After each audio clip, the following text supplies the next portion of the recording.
forget about Basintali. Now when Basintali is first you forget about Basintali. Now there's all guys in a campaign platform. So I think that where he works in a campaign platform, he's a joke. If we are holding people accountable, he should be held accountable. And I can tell you today that the NDC is virtually the first political party to have fulfilled our entire youth manifesto in 1 year. Everything we promised in there, we have done it. Now, and Emra Abawede ba Alpha Coco and COCOBOD in Seminum. Yara Isaac Yao Opoku, Aya MP, our offensive south. Mamino Eminkomo Emra. Unim se ene. Uko inkura ye to mining galamse wona. Ahimfie bia won a task force. Task force na juma mo ye ne se omo so tu omo gum. Nana say there was I'm telling you, all of those areas. Task force from Ahimfie, if I talk car, my branded car, all over the place. It almost come minus never warm site. Inti Nana say the Amodebe Ahimfie, every miner. These are miners doing illegal mining. In fact, what small scale mining licenses, Papampono, are not doing responsible mining. Inti, I don't know how. And now me who be I was encouraged. Oh, breakum. Yeah. Demonstration. Demonstration. Demonstration. But I'm told said breakum the name here. Crowd. Saying they be a breakum atroni as in the bronga happen the night. Yes. Something that you man for now real said never. And yema yam pese bete. Asama wotia we yemba show. Ebe twa nsu mu nko na yete. And yema basa ene tisiye. Obusua we de mame enchia na memo akwa banfa ombra Randy J report so na SMCC o ensem ha pa fri se o my Ghana no ye wo mu no titiru NDC aban afa Ghana for se yenkenkan afa Ghana for se de o mo be ka kire ye no eno na yetie efri se ye bra ye ka koto aba ensem hunu ye sebe bo hya hodo ye nsuo nyina mu a NDC for ebe ka kire Ghana for ma yetie wo mo koto aba ma wo mo no wo mu nim se sa de nda so ye adwuma wo mu nim se kon ye mo fa so wo mo ye campaign poto edigu ye so e ma ne to ye trim to ya so mu ma ye ko gina so to aba ma wo mo ne wo mbetimi ada so akeka sansem no a ede a kire sesi a me no wo ka se nipa bebre no a e na ede wo no matum mu fri se nsem ahodo bi e fri NDC aban akachi e ba no nya de se e so ani kura enipa no ho kirew enso so aban na se sere chese komodew aban na se hwirihwiri chese woyam ya woyam kawo pa aban na se kona koda na chese ase ya hawo no aye fam o my Ghana mu no aban na nya de se wahunu enya de se wate kura se odogo bi kura mpo enu abenene obi woni oman hene ene de wo matotu bi de amane MPP NDC aban papa wana mo bi a wonum etuo ya wo mpese Ghana fo hunu se ene ma nyina ye Malik Basintali ya on da wayi ya no mechire Youth Employment Agency obaye onfa nipa ba akokora adwuma eho dada kora mpo ya pam wo munyina yi wo munyina adi emaburu no mo ya aban adwuma ya sanka wo munyina mo munyina kwatena fie ne nso ene wayi ye boss pese wo kire se NDC aban ba ye no waye record obi nye bi da I promise sa wo mo promise Ghana fo nyina wo mo ba ebe we omba ebe we ni nyina no aban wotimi di so ama no abam eni tisese de obia ye MPP ni amuhia na monsi ni hu if it's a record wa NDC aban bae no obia ne honma watimi aye bida na afi de o man hene de wa kire ne papa se mo ka se campaign no amoye 2024 no sa na moda so ya tekro no na mugina so amo chese mo ka se wa hu mabru no amo ka sa kire o mo no munyim de ko enti ya mo nka no kore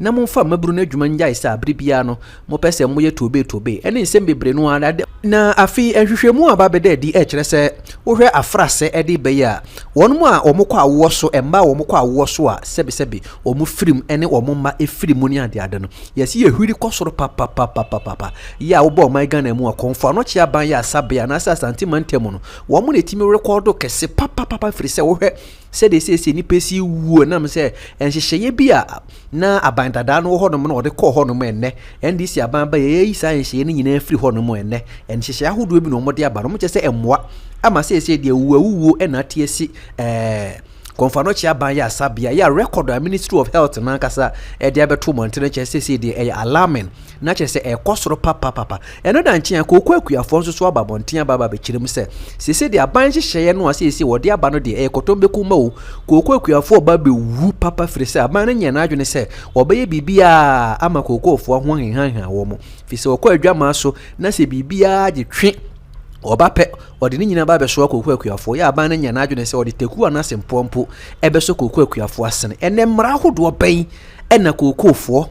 Yadi ababe swa wo mu yadi abayire wo mu komu firi oman mu na se bedwa fie mu a NDC aban ede aban hye ya hodo pay e na se aba koku akuafo amu ni se kum yenya daje na yentie nkomotwetwe no akoso ni bi na yenso so yemfa mu aba fo adwenkyere bra wadaroma like me video no ma me ne share na fa wadwenkyere bra na ansa na mposi e betie nkomo na akoso no yenko 2024 e bo hya hodo a His Excellency John Dramani Mahama ni NDC wono mo de ma Ghana fo bi yenko tie sa bo hye ne kakra ye ba pe ne nkomo a e wo honom ne yatimi aba beto aso afiri ha.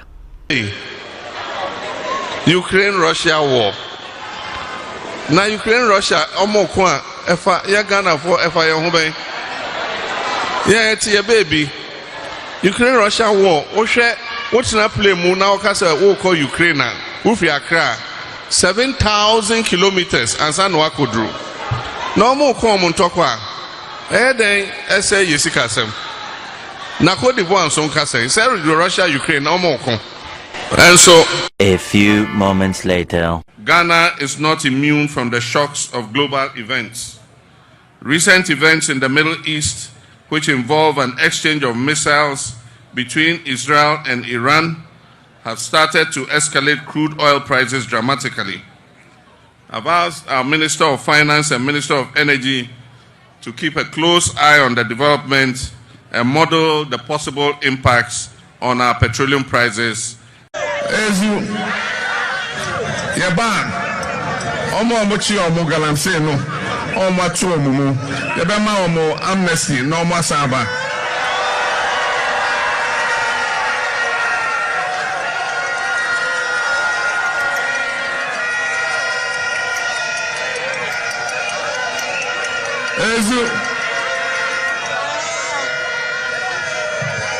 Mojidi say, Emrebia Omo Fumie.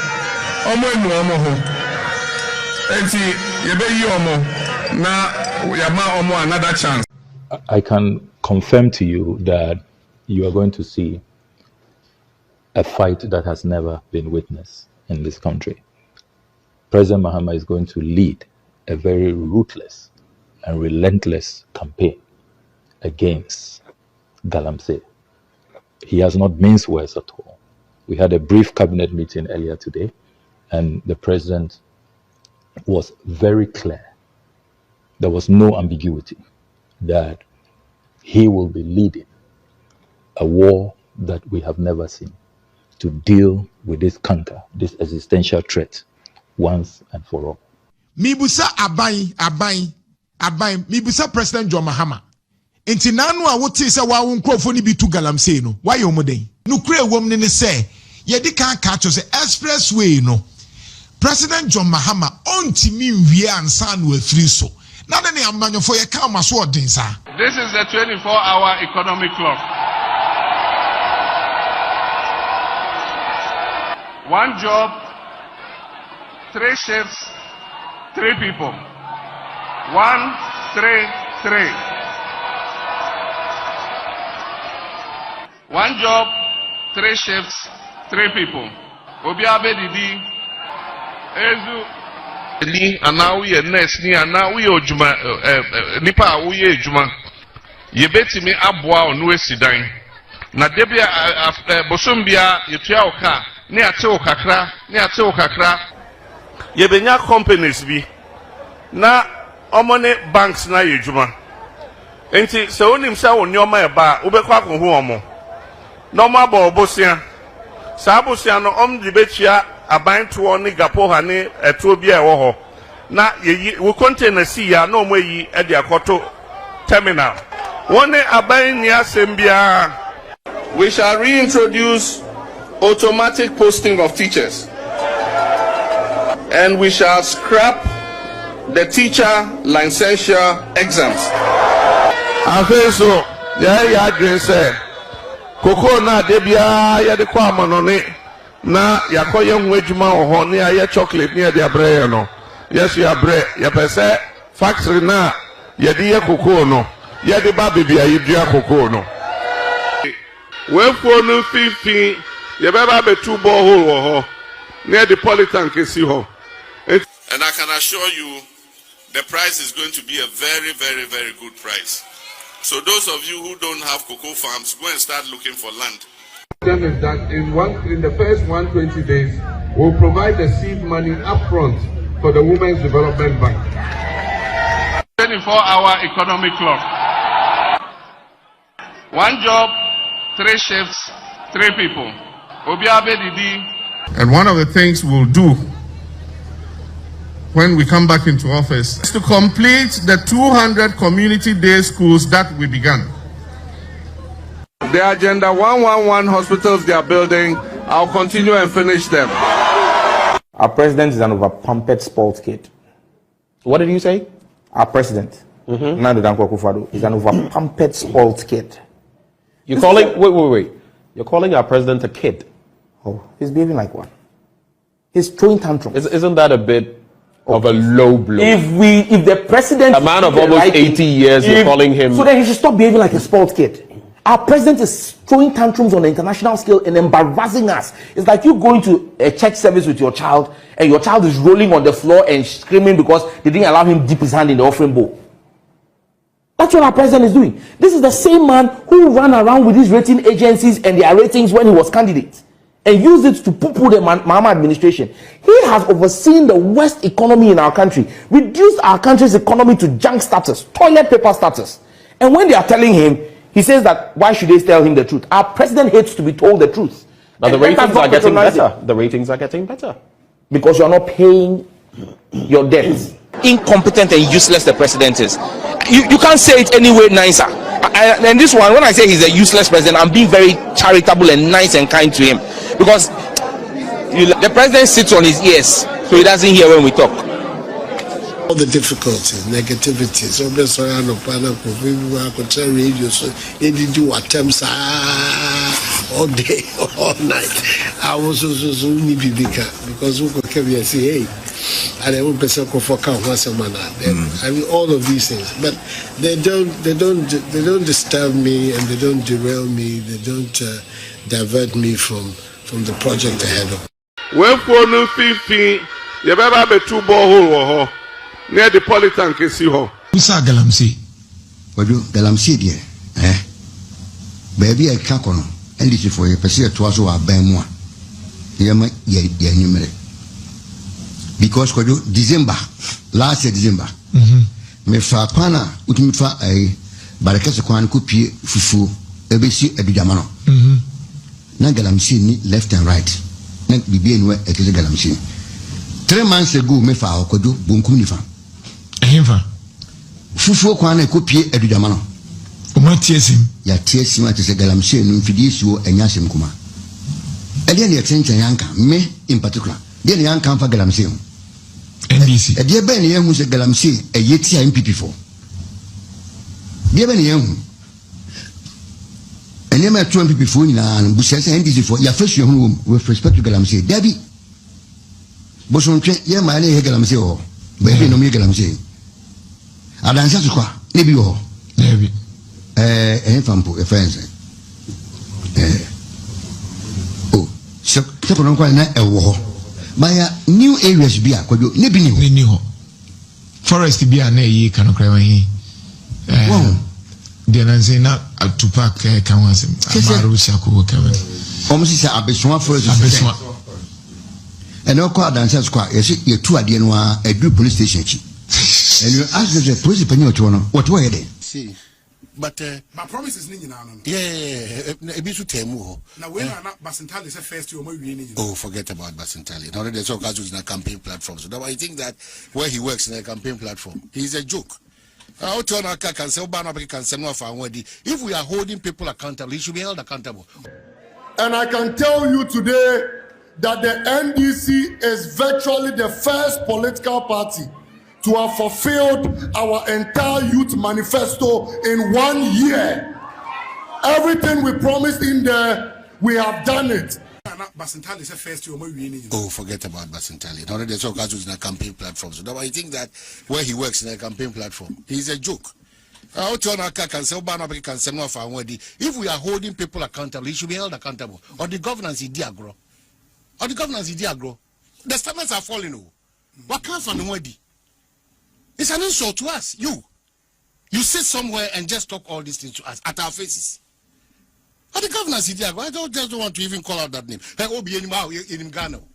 Any pie in Ghana. No more background. Cast bed you already did much cover. I'm paying them work on the back. Or bar apart from the specialized cars, their man is one for 2 Sanamo. You wanna. Some of these chief executives and ministers, they are abusing every opportunity, living as if there is nobody ahead of them. But say Ebion also cast are based on information. What information? Now that information or the one who they want to be man. I say before baby. Let's not allow politicians to be doing this to us. Let's not do that.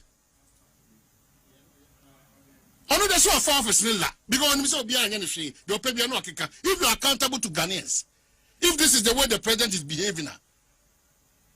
I said, okay. And because I don't want to call out his name. Officially told us it's like campaign platforms. Politicians, they easily forget themselves. They 2 million now. Now they're big shake up ever. And most chief executives, they will go down. CEOs. Of course. As it stands now, ministers of more cabinet of guarantees of 3 pay. And of guarantees of the ratio for bigger one ever. 3. 3, I can boldly call out 2. 2 nuclear 1, the medical to ya. Of course. And John Janapo. 2, Asa. Obianye. More Biano or Mutilika. But don't question Kika same way in Chiraman for Saban Goyajima. The governors are going to people queue to go and vote for you to continuously propagate falsehood and lies. But what do you call a lie? Or say Abaye, the first government, within 1 year, fulfill every promise in their youth manifesto. Mesro, people cried the enemy. The enemy Dennis said, who cried, was a any Mumrano ni Bibia? Yet the Sako Tradi and Yaba. It will know Maham.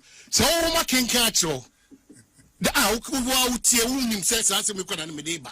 Making country we are also there be a year, also there be a year. They'll be sure the 1 year waiting at the end. I say by the time next year, we are done with almost a new manifesto for the youth. You are first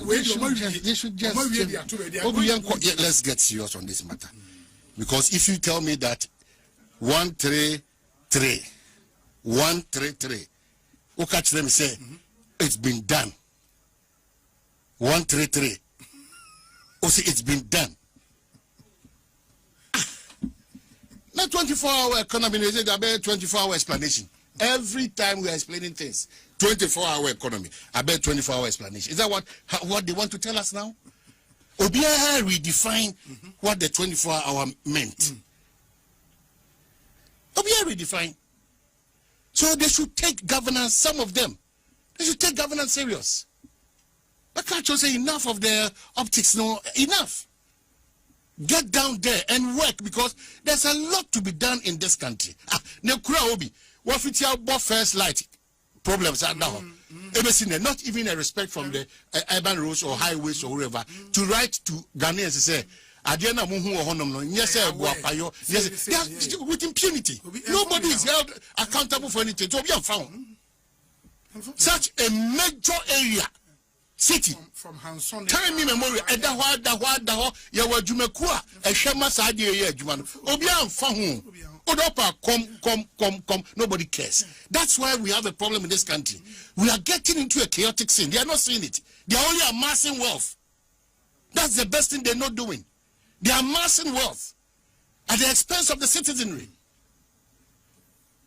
It is no munyasa public office. How and your how. Sika Obenya Ninoma and Sam Fatal Baye and I would actually. This weekend, so young Como ID with Chebino. Yeah, I think one thing that also came out, the role of it may sound like a broken record, but the role of Nanano in this fight. Also, it's not kind and another time. Say there are approach to fighting illegal money in a top down. It will not work. Unfortunately, the same thing are buying so by almost air twice. That strategy has not worked. It will not work. This strategy, they be a soldier for one year, family friend crying. Yatim Wagum, or China, you see Operation Vanguard, or China Operation Halt, or China Operation Galam Stop, and they say 9 months. It has not worked. It will never work. It has to be a bottom-up approach. Oman unim say ene. Uko inkura ye to mining galamsey wohona. Ahimfie bia won a task force.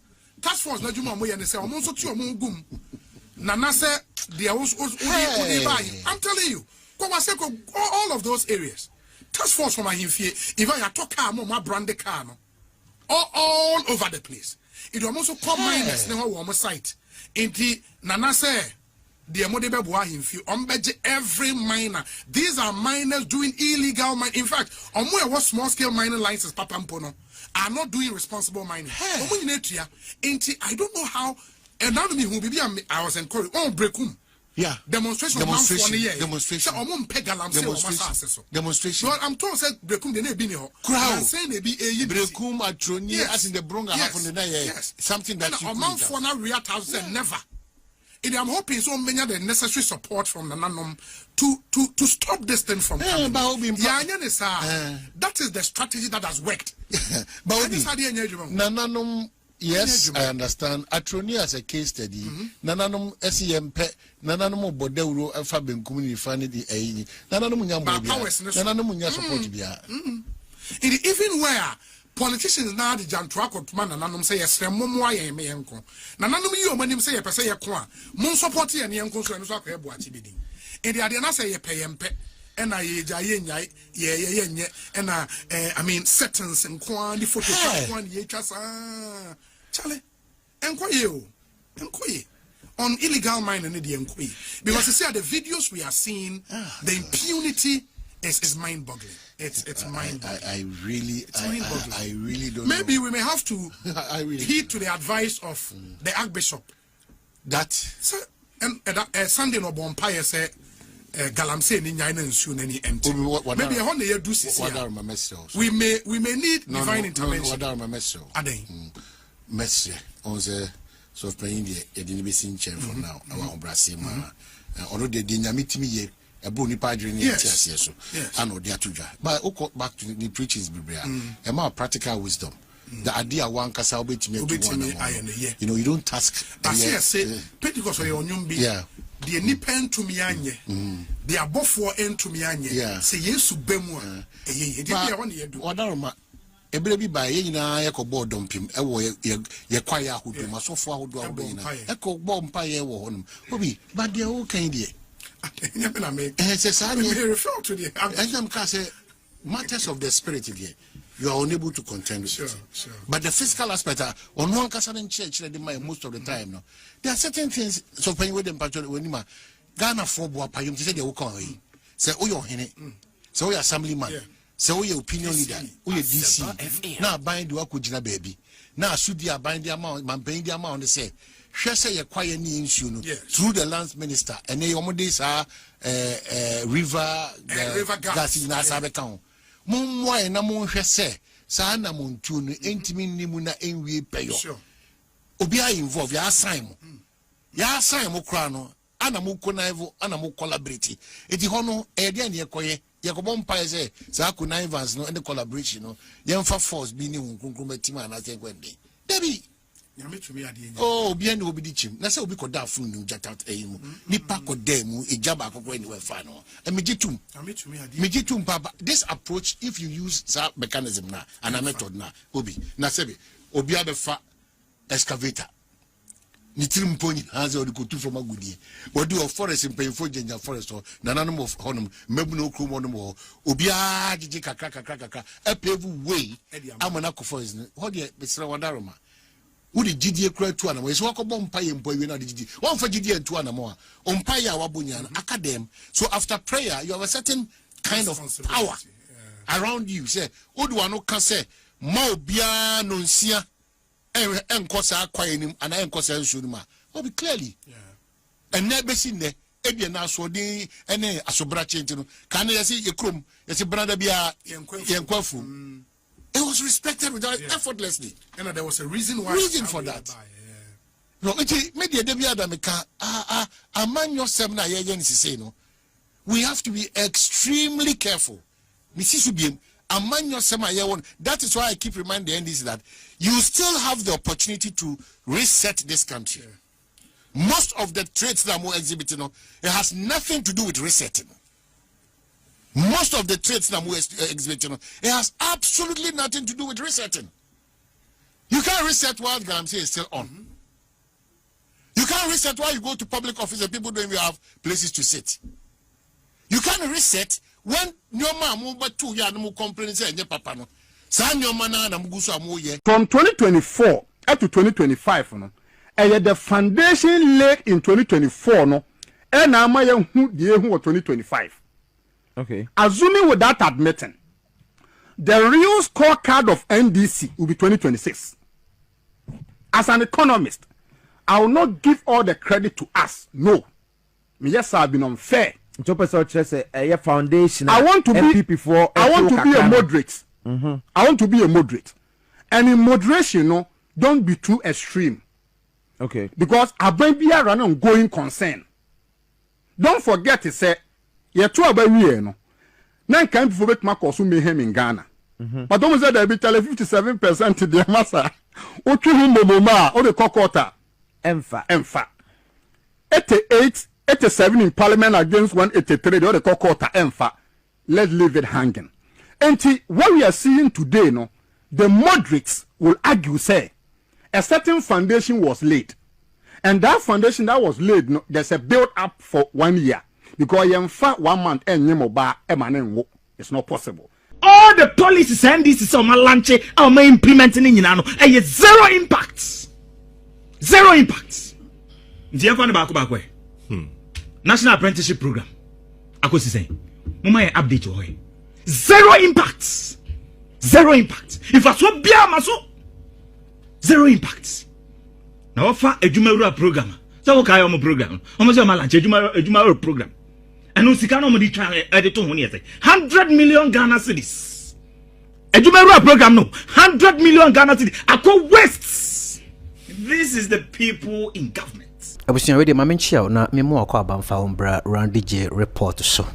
Na ene komo ya babi nyina efa video bia NDC amonyakunu mu adehye wonum a womunim de efa sikasem ho ena wonum yesa video no na afra say 2025 yebeka ya ebra ya NDC aban eba konwa kase so na ohwese de ne ma hyase se ekoyie na bibia ahyase se ne kwam na ayefefefe adodode na no na NDC aban ede bɔ ne ho asafo hene se oba ye no yenhwe se wodi nema bebre no agu akwan mu ene etimi ama oman Ghana yetimi asesi kwan mu a nema ye MPP ba ye ombese no ba ba ma nema ye basa ne ade no ene omo ba ye no omo nema papa nti no omo atimi aye ama oman Ghana sese yasan esi kwan na eno ena empanifo binom ya wono munim de ewo sikasem ho ba bonten ba bekirem se da bi ye nya ne sa afre se untimi mfa afe ba akopɛ emama nema entimi nkoto otinsa enti se ene ye hu se oman Ghana tie si kwan mu na se ekoyi ya enhyehyeye bi ewo ho dada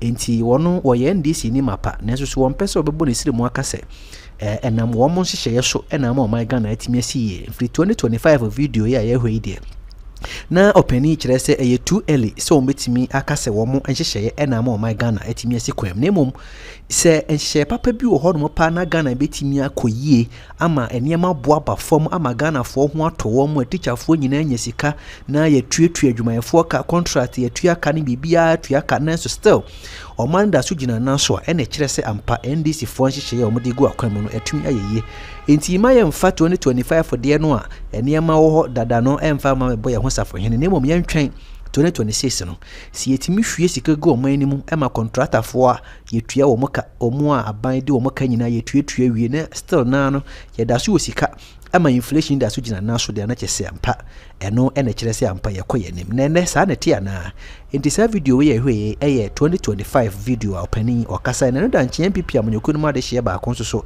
aba ba tutu bi de amane NDC fo papa kyere se wohwe anohoba ne nsem ahodo o moka kyere Ghana fo pa enam so ma Ghana fo yetie wo moto abade ma wo mo ene wo mototo papa so na kyese ya rehosem pa de ma Ghana a esese ye nyina ye de nsegu yeti ne suma ma afri se enidaso aya NDC aban e de ma ye pa no de nye no e na ye hunu firi se wo hwe enkokon ketenkete o mo de ba ye na ye mpanifo se yawe sika ye nya bi ntua firi senior high school for kama se de eno so ayere anase fo esu se ye mfa adwuma agenda 111 ya Mahama ka se oba obewie ni ade na anwe ne se ni nema bebre no na ekoso a ensem fata Ghana kura enti enkomotwetwe kakra bi akoso a mepesa obaje breti awa na wati mesre se oba like me video ni bi na wa share video yi so ma me fo adwenkyere bra yi nyina kenkan bi na afa yenhwe mu ade all the policies and this is on my launch or my implementing in nyina no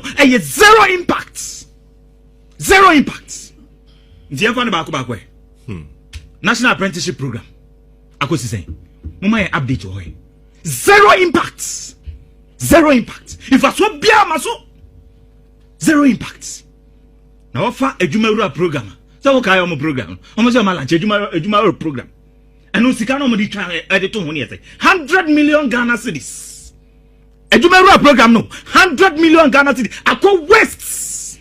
This is the people in government. I must say, the policies ni nyina ni trust you. Policies ni nyina ni trust. Ebio, I must say agriculture transformational agenda. And that's a program no. And I'll be young kokon keten also. Nkoko keten na ya mutu no. And this boy is not having kokon. Ebio, vegetable development program akosi say. Okay. Ebio, Feed Ghana program akosi say. Okay. Ebio Ghana Grains Development Program akosi say. When you know Greek Minister Kopoku Kasa, you can say 1.5 billion a year Ghana cedis. And they do all this program. And Kukon Kitin ya 200 million Ghana cedis wom. And they make 200 million Ghana cedis ne ko waste. Mo waste the taxpayers' money. Omo dia ko kan ko ma ndisi fo na ko vin kokono. Ghana nyamfa so bia was ro. And na me no ka say unu say kan kokoba. Unisa. You can't cook about, but in kukuru a whooping sums of money, 200 million Ghana cedis. Oh, cedis no, but you 2 trillion. Hey, you decide can be good demo and go how? Huh? Sassy can and confond the young cook getting. You be good slap from premises and Kohama just a koje mono kakra womachiano, a koje kakaka. Sanas can be qua. This is the people. Ebio. Women's Development Bank na kosi say. And what am I to say? Omo kan say buy and you know. Programs where I may be boss ni nyina, omo launch wo krom ha, but impact is zero. Ebio National Coders program. Okay. Omo kofa ayi Google ayi bi no mo de buy. Say ayi and omo de buy Google friends National Coders program. And no sika mo twa wo ho yesen. 100 million Ghana cedis. Me ma catch Sam George. Say Sam George. Sa Google ayi na a branch and the Bible until say a Google program bi keke any certificate abetumi ayen wo Google. Wo de be zan Ghana for mo fa all this hassle mu. And then National Coders program zero impact no. Ti say you account for this money. You account for this money. All right. Say a Google bar certificate and no free Google and I would be zan Ghana for there. I say a day of accountability, Bema. National Coders program. And information here saying the impact and then saying zero impact. Ebio, the almighty 24-hour economy. In 24-hour economy, nobody budget to me. They won't come higher, but 24-hour economy, no. And now, I must say, fuel station 268 or more, they be 24-hour economy, and I'm still writing an anyakopo. This NDC government were running out of ideas. Or say filling station. Now filling station be bring you kruma. Ofa hojo run about her. E do aba na do 1 2 3 ubenya fuel. Beba, ebi oba biom ha say ya. Ubenya bi. It filling station says NDC say 24-hour economy na filling station. Okay. Now uni made ba kwetwa Ghana for to mu kran say 24-hour market. And now President Mahama and now wa Land Cruiser bako. And then the Crawford team, our Mafa Sophie, Alpha a pickers, Edinam, and a mobile bonds to say. You see 24-hour economy market. Only Bakwaya represent crowd as Santimemo. O fast and was here. So as a market be on. Oh, quite, yeah.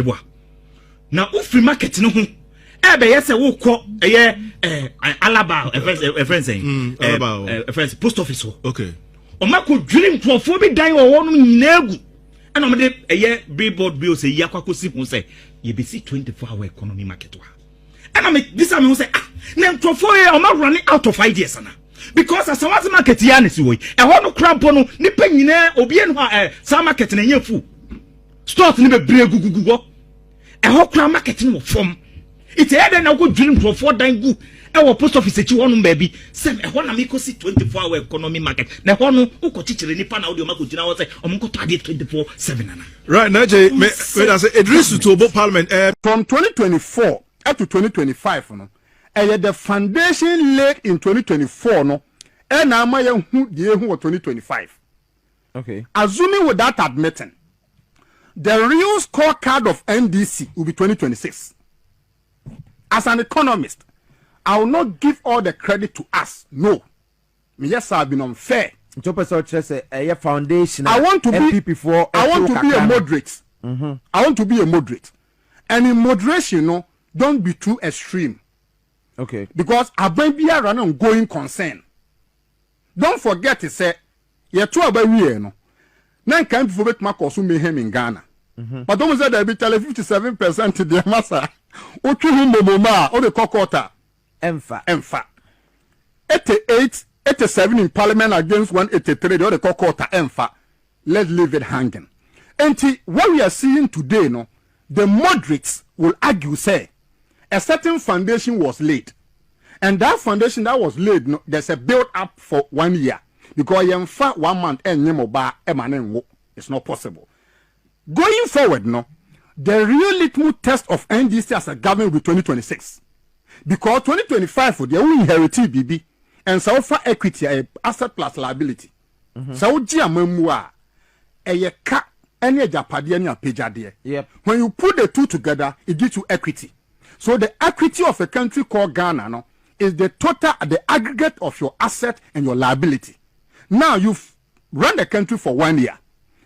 The indicators are so good. And the moderate will argue, say, look, if the indicators are good, they are. Obi na di baton here then, Emma. And you're unlocking the prospect in that baton, no, and now indicators now are very positive. Especially on the growth of the economy, no. Precisely. World Bank for predict says by a certain percentage. Now we've done 6.3. So that means that we've done far in excess of what the World Bank told us. And what I make sure will say, in analyzing the context of the growth situation now, no, you are going to meet two group of people, the extremists and the moderate. The extremists will tell you, say, look, and this MPP are nyeshi, omo bo minor, omo the echo IMF, DDEP, into almost say minor. The moderate will say there be whatever success you are witnessing today, no, a certain foundation was called the going concern principle. However, as an economist, right, I want to say, if we really want to judge NDC as a government properly, it will be 2026. Because 2026, the benchmark of 2026 is 2025. So a new that will be the foundation. That will be the foundation. So the foundation of us NDC is 2025. So we are then going to analyze whether say one, His Excellency Mahama, are resetting my ye. Dr. Keslato Forsen, the financial prowess and experience na college, no, it is really working. And in Yankopon Yardman, November 2026, no, mebaha, then we will do introspection. Now, found data by data, and we will take the 2024 data, 2025 data, and look at projection for 2027. Okay. At that level, no, you compare you have variance analysis. You have 2024, you have 2025, you have 2026. And to say, the moderate, and I will make it argument to say, NDC near share, near for 2024, near scale about 2025. Near about 2026. And to say 2027, you catch you say, oh, exchange rate bet me a best $7 to $1. Then that strength of the performance no cannot be credited to the MPP. But all said and done, I can tell you, say, there is certain agenda is truly on course. Modernize the governance and financing of the sector. Government will submit a new COCOBOD bill to Parliament to repeal and replace the Ghana COCOBOD Act 1984. PNDC Law 81. Mr. Speaker, the proposed legislation will introduce a new producer pricing mechanism that aligns producer price with movement in international cocoa price, exchange rate development, and other relevant market conditions. We will also guarantee the cocoa farmer not less than 70% of gross free on board price. Mr. Speaker, we will also seek to establish a new financing framework for cocoa purchases and related operations and restore the long-term financial sustainability and operational efficiency of Ghana COCOBOD. The bill will also ensure that not less than 50% of cocoa beans produced in Ghana is processed here in Ghana. Mr. Speaker, we will also restrain Ghana COCOBOD from taking part in quasi-fiscal activities.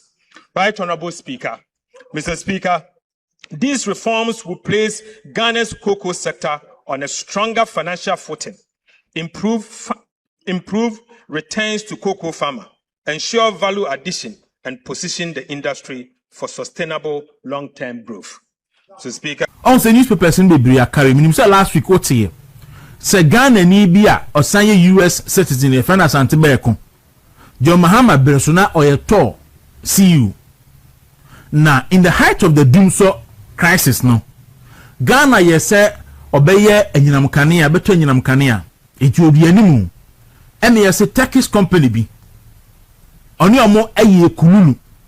Emma or J Ademudie beye $5 million.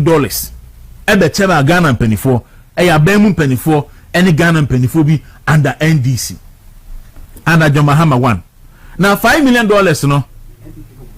MPP, oh say no auto. Okay, MPP time no auto. Okay, all right. Eti Sikano, you said the then energy minister, power minister, your man $1 million. Now you mu no.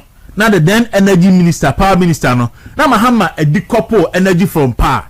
Into the energy ni shama kufibu ansa. And on the power ni share come out on concert. Eti you said the then power minister no, your man $1 million. Or we can say onim hwe. But ya COCOBOD ni ama eyi ye wie no MP se call ye almost we so omoje $550,000 we say o makojeje demodie and na make say aban etho na anope me hu say office of the special prosecutor will issue a very bogus statement say amoboa America for and omode hwehwe asem no omudidi asem no America Mr. Special Prosecutor, with all due respect, a very bogus statement anyway you should actually Ghana for you. That's not what Ghanaians want to hear. Ya pese ye ti say and cannot pay what you kabra don't call. Any omwa report no abobo omudi omu department omu ministries din MPs former MPs abobo omudi no ya pese and cannot pay now boy amane say send ya kufa the breso I have arrested no and cannot pay what to amo. Now can be report to actually say I have arrested and detained. Send a kufa the breast now you know. And make you should bogus statement be a man no pay. Na enyabre. Abusia ye catch Ghana for say NDC abide your ba ben mu bre bia no a tractors. And antics and na oye. Say obedidi. Mahama di da bia no di mami ni bi and adwuma no moye. Na and Rajab Mahama 1 no. So what share corruption scandals are a course na near say most of them no international level na go man any masse so the Kanazwe scandal your man but Ghana High Commissioner of Burkina Faso say onto fence war emfa ho no me kwan do pepper so kwanta kwan ne ho bribe ne ho fraud ne bribe buy ne nyina ebeto yanim and what you know the almighty Airbus and so buy UK for the asem Emma America for the asem no Emma ni nyina ye bobo Ghana ba mu penny force na ebobo ye din Emma ye boy ye ma bo mo sombo special prosecutor yi American asem ya awia kete na Ghana aka few months na ebeto aba eno ye press conference eno clear Mahama say onye boni bia even though ono na wa identify and say government official one and so UK any America buying ebua government official one for na so OSP say onye boni bia na OSP no investigation yes America for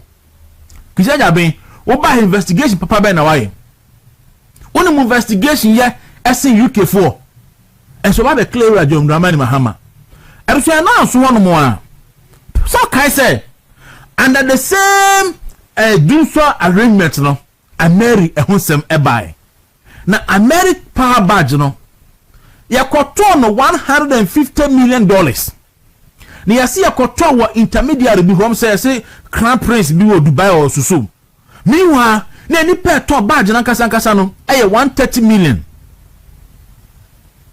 anka yakoba bi yato no a anka benya ne 130 million na mo ya prefer say ya de be kwakofa baabi na ya de abuyen 150 million Ameri hu sem da mani muni enti dumso no ba ye no NDC for fa dumso no mu enrich omo ho emu nwam hu sei pompom fe na wonyina so ne sen na na ku fa do ba ban mu no obeka kire say NDC jo Mahama ban na atwam ko no asensa contract bi a nyansa nim yo be say contract bi na nyansa nim ye fa no take or pay me ba be produce nyam kan ya anyam kanea no me produce ubetua me produce na so one so ubetua and a Ghana since our contract no edigu ho at the time now your demand capacity at peak level 2,700 megawatt almost since contract now me install capacity of 4,700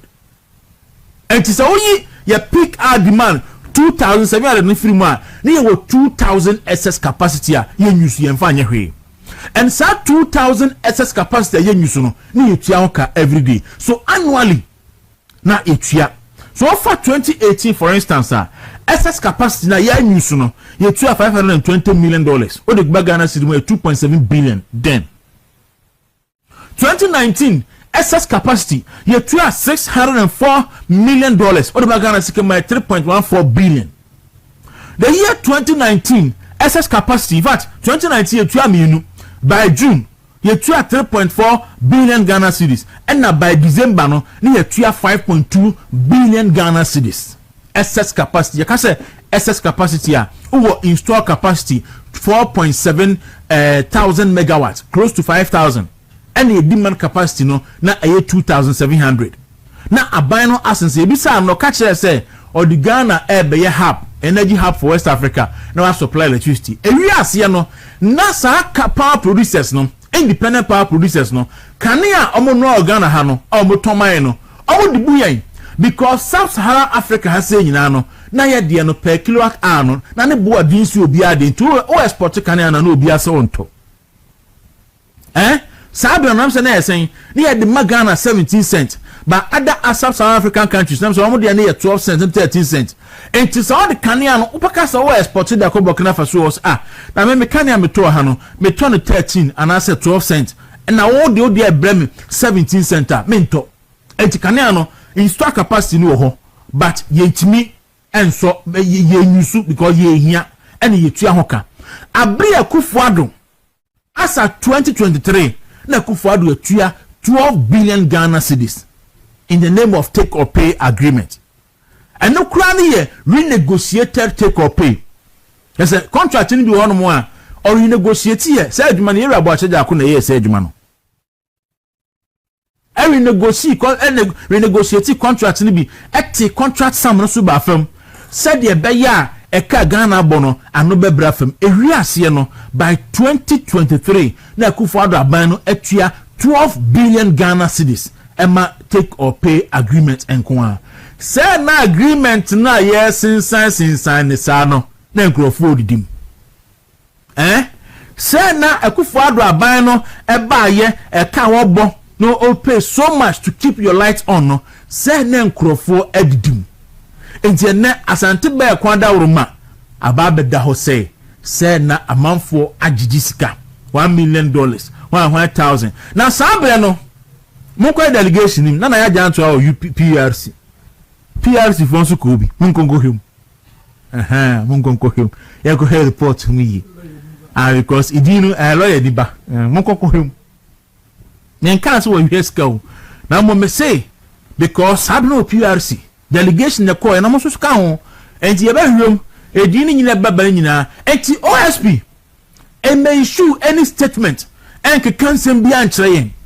You saw what the way be paying as a home for an abbey. You have come before so abbey. What claim and penny Mahama pain? You have come before so abbey so be clean. You have no intention to prosecute such corruption allegation yabe. Na Ghana ye a serious country adie we sank bana chichini pardada. Ajawu MP before NDC fontia. Mochi omunye. That's bre na yenye NDC fontia. Say MP before nkwana asema mudi wo mu a anka bana OSP I have arrested and detained. I have given you bail. Ayi hwe Mustafa Hamid. Hwe kwan OSP di Mustafa Hamid enamso. E okromasi. Oni asem bi atia no or the asem na court was start charge sheet bear 8 times Mustafa Hamid because ordinary or MPP ni ntia. Hwe kanofurata. Hwe adia okwa odi kanofurata eden e fa so o my Ghana mu. Ena OSP asem foforo na abei Ghana for he kwan obefa so a obe clear Kamadonko any NDC for any John Mahama of any wrongdoing. And na beye issue any statement of Ghana for your boyfriend no pay. So e go follow bless you almost galam say mo na send you Mahama bless you the monpai. You yate fiscal discipline at the expense of lives and development. Intiene yes Mahama wa cancel 1,800 projects. Project makuma kwa kufada by na shase no 1,800 we twam anu achi no ono ane dia abeshase en yakufada shase so makuma ku 2,000 make us say a delay adintia or the sikano edi good economy edi guma dollar so ate or the $10 so the sikano $10 so or the sikano be ya kwan be yensu no or the $2 so nti the democrat edi aba yento aso na yenkonkohwe instead the custodian the democrat awudu Mahama ena abei na awudu Mahama so ese another foreign bribe scandal hit NDC chenso democrat anymore or say rash cocoa bill will hurt farmers and also I say national security protects Kevin Taylor in Ghana Martin Pebu ena enenso so no wo sui say John Mahama o me medu ho ya pa me campaign ma na so Kevin Taylor ba na national security for airborne ho ban TikTok akasa na wache no and the assembly no ti democrat so e de hama ne bono e de aba e na odiko kan so ahesro Audu Muhammad odiko ka behesro ala enti ye da se koko ni ho me da se nsam de no an ya kan ti ye fancy ya se na ye nto aso ebereko na ye fa dwudwamu no emfa emra so ano pay dwudwamu amede e brew no e simple on se newspapers in the bria carry minim say last week what here se Ghana ni bia osanye US citizen e fana sante beko John Mahama Beresuna Oyeto CU. Now, in the height of the Doomso crisis, no Ghana yese obeye enyinamkania beto enyinamkania eti animu and yese Turkish company bi oni omo eye kululu ama oje ademudie beye $5 million ebe cheba Ghana penifo eya bemu penifo any Ghana penifo bi under NDC and John Mahama one. Now $5 million no. MPP say no auto. Okay, MPP time no auto. Okay, all right. Eti Sikano, you said the then energy minister, power minister, your man $1 million. Na yakwohwe mu no. Now the then energy minister, power minister no. Na Mahama a decouple energy from power. Into the energy ni shama kufibu ansa and on the power ni share come don konsa enti say the then power minister no ye man $1 million or we can say oni hwe but yakwakobo ni ama eyi ye wie no MP say call ye almost we so omoje $450,000 we ji say omakoje demodie and na me ka say aban etho na anope me hu say office of the special prosecutor will issue a very bogus statement. Say, Amoboa America for and a modern assembly no mudidi assembly America. Mr. Special Prosecutor, with all due respect, a very bogus statement anyway you should actually Ghana for you. That's not what Ghanaians want to hear. Ya per se ya to say and cannot pay what you cover don't call. Any omwa report no abobo mudi omu department omu ministries doing MPs former MPs I bomb gino ye person can no pay now boy amane say send ye kufa the breso I have arrested no and can no pay what to amo na ka be report to say I have arrested and detained send ye kufa the breso now ye no and make you should bogus statement bia e man no pay na ye abre abusia ye catch the Ghana for say NDC abide your ba mu brebia no a eye tractors and antics and na oye say obedidi ohom de yeda bia no di mami ni bi and adwuma no moye na andayera Rajab Mahama one no say wo hwe corruption scandals a e course na ya ne say most of them no eye international level na gu man nani ase so the Kanazwe scandal ye man but Ghana High Commissioner of Burkina Faso say onto fence war emfa ho no me kwan do pepper so kwanta kwan ni ho bribe ni ho Ford ni bribe buy ni nyina ebeto yanim eno achi no the almighty Airbus enso buy UK Ford ya asem no ema America Ford ya asem no ema ni nyina ye bobo Ghana ba mu mpanifo se na ye bobo ya din ema ye boy ye ma bobo mo sombo special prosecutor yi American asemi ya ewia kete na Ghana aka few months na ebeto aba eno ye press conference eno clear Mahama say onye boni bia even though ono na wa identify and say government official one and so UK any America ban ebua government official one for na so OSP say onye boni bia na OSP no investigation yes America for kisaja ben wo ba investigation papa ben na waye wonu investigation ye SN UK4 and so ba clear Rajab Mahama and so now so one more so kai say under the same do-so arrangement no Ameri ehonsem ebai na Ameri power badge no yakoto no $150 million na yasi yakoto wa intermediary bi hom say Crown Prince bi wo Dubai or susu meanwhile na ni pay to badge na kasa no eye $130 million anka ye ko baby ya ton no a anka benya ne $130 million na mo ye prefer say ye de be kwa kofa baby na ye de abu ye $150 million Ameri hu sem da mani munim enti dum so no ba ye no NDC for fa dum so no mu enrich yo mo ho emu nwam hu sei pompom fe na wonyina so ne sen na na akufa do ba ban mu no obeka kire say NDC jo Mahama ban na atwam ko no asensa contract bia nyansa nim yo me say contract bia na nyansa nim ye fa no take or pay me ba be produce nyam kran anyam kania no me produce ubetua me produce na so one so ubetua ana Ghana since contract no edigu ho at the time na your demand capacity at peak level 2700 megawatt almost since contract na me nya install capacity of 4700 and it's only your peak hour demand 2700 ni free ma ni ye 2000 excess capacity a ye nyusu ye mfa anye hwe and sa 2000 excess capacity ye nyusu no ni ye tua ka every day so annually na etua so for 2018 for instance excess capacity na ye nyusu no ye tua $520 million o de gba Ghana cedi mo 2.7 billion then 2019 excess capacity ye tua $604 million or the Ghana cedi mo 3.14 billion. The year 2019 excess capacity in fact 2019 ye tua mienu by June ye tua 3.4 billion Ghana cedis and na by December no ni ye tua 5.2 billion Ghana cedis excess capacity ye ka say excess capacity a wo install capacity 4.7 thousand megawatts close to 5,000 and the demand capacity no na 2,700 na aban no asense ebisa no ka kire say or the Ghana be hub energy hub for West Africa na wa supply electricity ewi ase no na sa power producers no independent power producers no kania omo no Ghana ha no omo toman no omo dibu yan because Sub-Saharan Africa has say nyina no na ye de no per kilowatt hour no na ne bo adin si obi ade to o export kania na obi ase wonto Sabra nam say na saying near the Magana 17 cents. But other South African countries, nam so almost near 12 cents and 13 cents.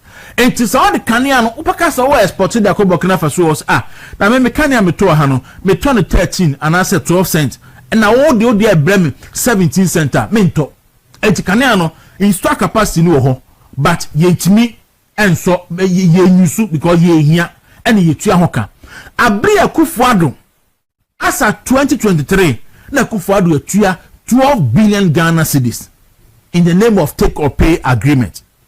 And no crown here renegotiated take or pay. There's a contract in the one more or renegotiate here. Say money here about Jakuna here, say Jumano. I renegotiate contract in be active contract some no suba firm. Said the beya eka Ghana bono and no bebra firm. No by 2023 na Kufuado abano etia 12 billion Ghana cedis. Emma take or pay agreement and kwa. Say na agreement na yes since ni sano na nkrofo didim.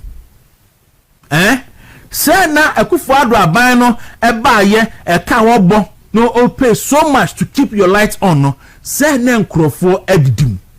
Enti na asante ba kwanda uruma ababe da ho say na amanfo agijisika $1 million $100,000 na sabre no Moko delegation him na ya janto a PRC fonso ko bi munkonko him munkonko him ya ko head report me because idinu a lawyer di ba munkonko him nen kan so we heska na mo me say because abno PRC delegation na ko na mo so ka ho enti ye ba hwem edinu nyina baba nyina enti OSP may issue any statement and can send be answering. Yenim so wo de wa ye bi pen asa hofro na abai ye hekwa be fa so abai wa clear man pani Mahama pen ye hekwa be fa so abai so be clear no yenim so sa na apeso ye you have no intention to prosecute sa corruption allegation ya abai na Ghana ye serious country a ade we sank ba na achichi ni paradada aja omo MP before NDC fontia moti omo nyeyi da se bre na yenyeyi NDC fontia say MP for nko na se mamudi wo mu a ankabana OSP I have arrested and detained. I have given him one bail. Eyi hwe Mustafa Hamid. Hwe kwan OSP di Mustafa Hamid enamso. E kromasi. Oni asem bi atia no. Or the asem na court. Was start charge sheet bail 8 times. Mustafa Hamid because odinani MPP ni ntia. Hwe kanofurata. Hwe adia okwa odi kanofurata eden e fa so o my Ghana mu. And OSP asem foforo na abai Ghana for he kwan obefa so a obe clear Kamadonko any NDC for any John Mahama of any wrongdoing. And you see a Mampa Magana water bodies ensuring quiet ninja so yana a had you know enti aso for a war my women omo near hum MPP aban and no more near hum NDC aban because NDC aban or empire no amo refi na now the time na na empire na nke enye and so said na musipo man yi enti ho de me mo yadwen e bi se aban bi wo na galam se kwaso sai yensuo ni yenkwala na sofo do mu gimu a na ne kwan so ano no enti de mo ya na do dam kwakufu ado ebre so ebre mo sori kaseti a galam se waso de mo ni montin so no na mo ye nyam yadwuma enti eno de mebom nyina ba so asofo am ye sa ni nyina but sir NDC ba ya ne NDC fo no an kasa leaders na atiasimu ye galamse a asofo no mo aka mo anu atumu no eho ene hadwen no say ye ken asofo bit say Pentecost of Penny apostle nyameche and the kufuado oko ni na sofo eko galamse areas and Mahama wa criticize Mahama ema ayi free zones mami ebedi na enti oye consistent the apostle Nyamiche, apostle Eric Nyamiche. Onyina ye, ono mo did na to onyina the former chairman. Apostle Nyamiche no did na chairman. Apostle Eric Nyamiche, or a current Church of Pentecost, and the Kufuado. On na sofo to anamon. Ekko Galamsey areas. Owie no o criticize Kufuado adman. John Mahama ba yesu no. And no so no, why the same thing. And no consistent. Or you consistent or Nyamini pa because Nyamini pa de o can no cry no matter who is in government. But say a baby na asofo ni bi ho no ma he ayi Gideon ma send we bi di cafe no to smami na menye edu baby na say asofo mpanifo ni bi ho no mo a depend on aban a e wo so ene nsem o mo kan he asofo Kofi Duru NDC wo so no and the MPP wo so no o timi ya ka cheku fare se na na jankwase asem no nkan ba ne ye ka kire nkrofo se ne bra ne Julius Debra enjoy campaign e de ama ne bra party NDC nkrofo anya ni pa Asofo Kofi Duru ba NDC ba yi da be na what say o criticize Ghana ba mu never enti and Akufo-Addo no ye we Duncan Williams na o say Archbishop Duncan Williams other eminent clerics call for temporary ban on Galamsey. September 12, 2024. And then under Mahama, or say let's pray concerning the healing of our water bodies and land, that they won't be poisoned through Galamsey. Archbishop Duncan Williams and na air can see. And now be sa say 9th August 2026. 9th August. And now be sa say dear Nasasa. Akufo-Addo also ya yamba ni Galamsey. Mahama ho de and yamba ne yɛmfa healing and sas here and yinsu also penny with all due respect yen nyina ya Christopher and to the passes of penny e betimi abompae ma said ye bremu aye bremu asa healing na so penny and cobra said ye aye uji the mpaebo na be healing and cobra also penny yen sas ya funtuma frame uji the mpaebo e betimi reclaiming sas na also for Ajinasare and the Akufo-Addo. Say video no a series of times. And the Akufo-Addo. No akofa insuo, China insuo. No akofa Canada insuo. No a project on the TV so na sorry dem. Or say insuo ya dasui e subontilina e Canada. Gold deposit wo mu ye sei enso ye ntu gold wom insuo na ni na ya krujin. Owi anu aba mo hwe Ankobra. Ghana Ankobra no leadership nti hwene Ankobra aye.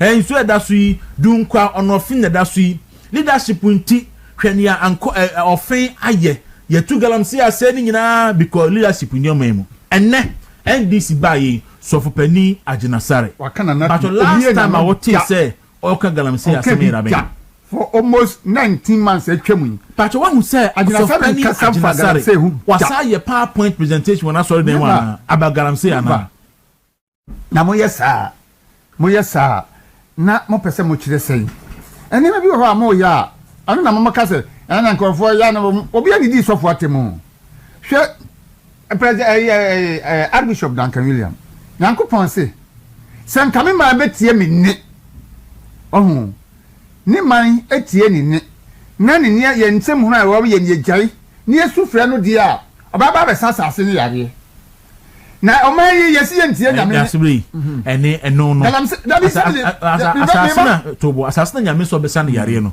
enya asase na Israel fo sehin fo no matutu amana se me ba na me kira wo no se Nyankopon de na o kan no eno no nje se kwese wo di kan kwese asase no wie na wo se asase no wie a na be frɛ me se me se no me mesa na yare ti se covid ba ye ene de afiri ba bi na aba yenim ana atie se o man no mu otia se asase no so enu na se yesu afra Awurade a Awurade ba besa sa yare na ma ye ho atoye enye se abanya ba na ne national executives aya Galamsey ne constituency ni regional chairman aya Galamsey ni MPs aya Galamsey na fe asofo hwe na wi aka se yem kobo mpaye Nyankopon yeso onim de odi ne bre ya na eno se na da je we sa Galamsey ni ho mpaye bo ho ana ma mi kobo suspend Duncan William video no fan T4 mi wi a suspend mensa otado eso aka simbi na ba be bo no so atro me ko head Duncan Williams say offer Ghana for nyina say Mumpai na ade we say bribi okobon pai makoso mu anyama okay e bia we dey befa mo me ko head video ni mra ko fe mra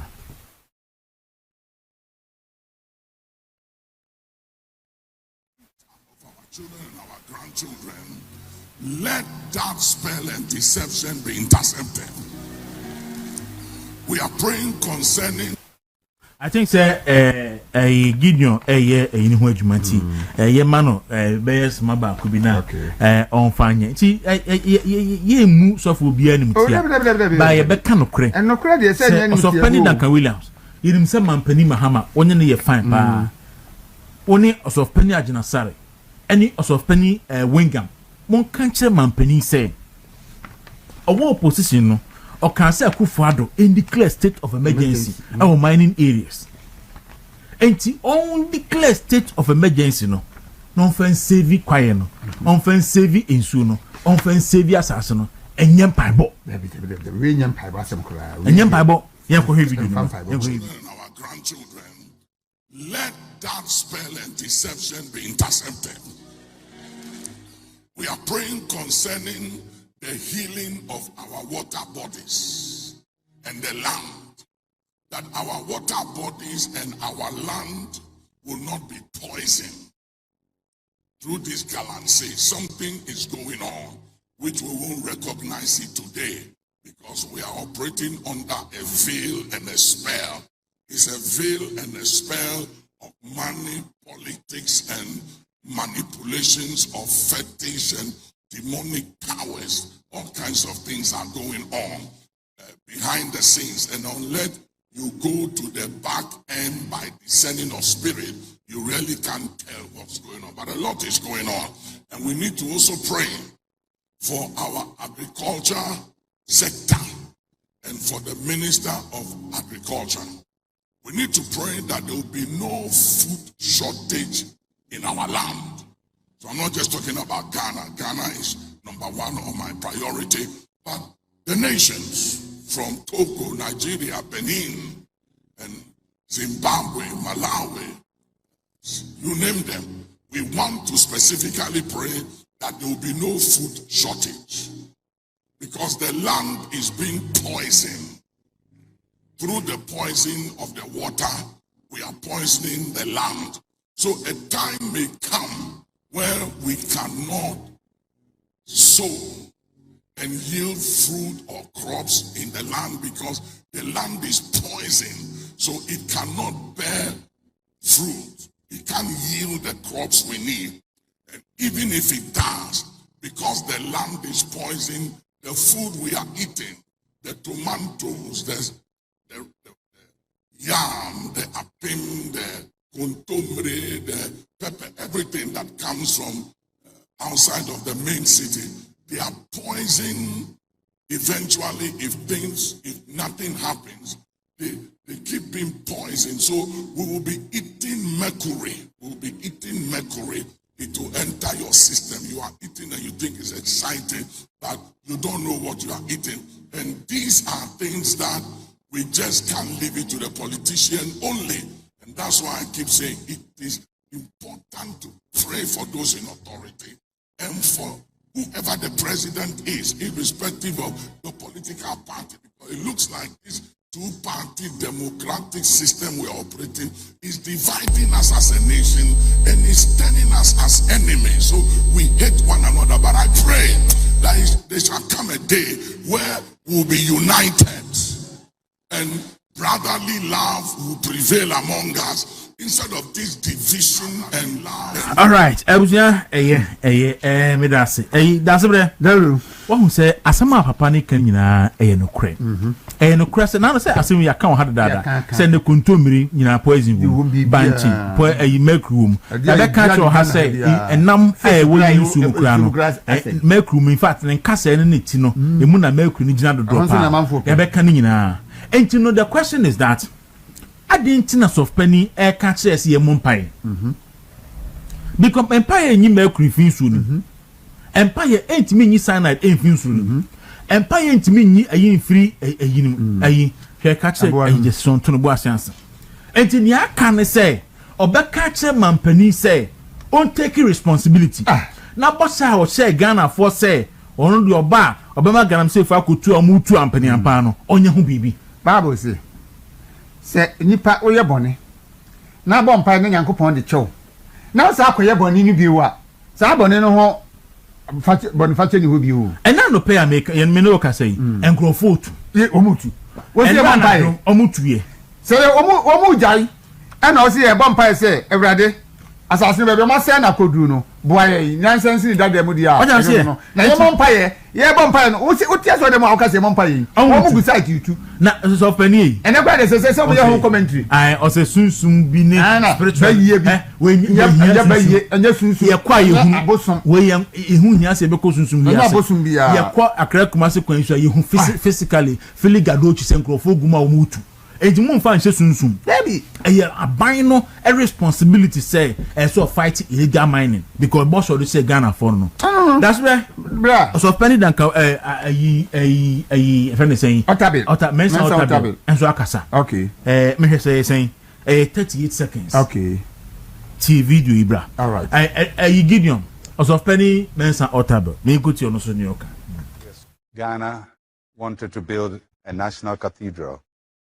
Christians beat it up with their own mouth. Others are building things all over. We are so small-minded that we allow politics to blind us.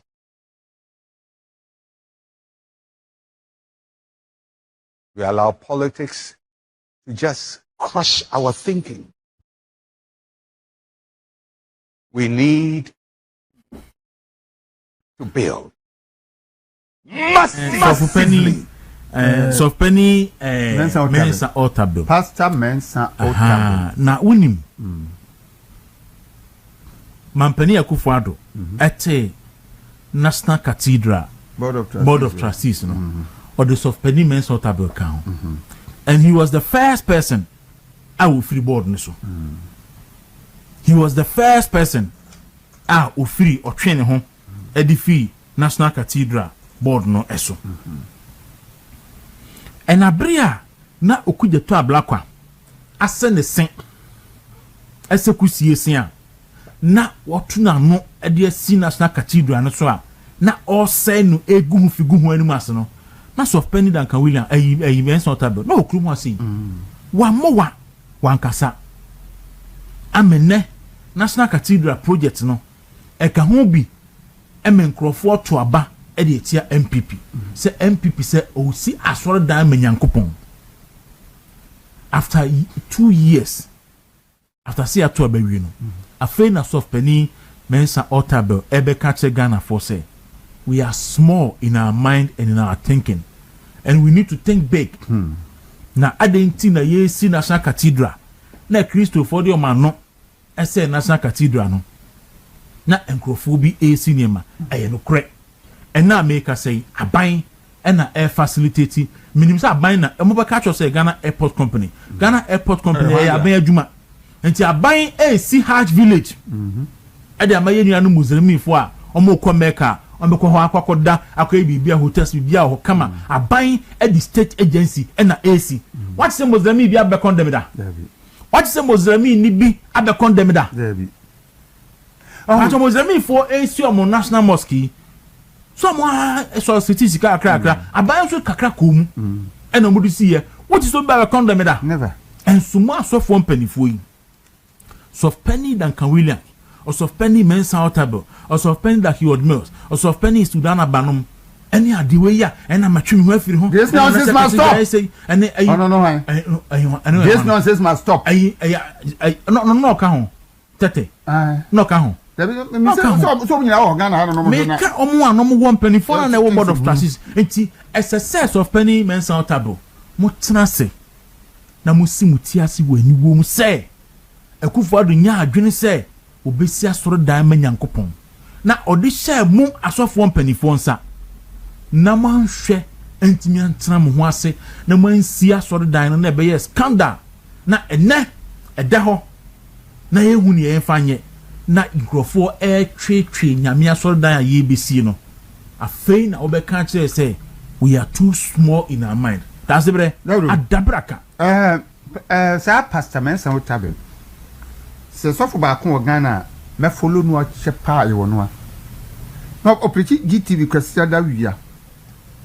Na me mense.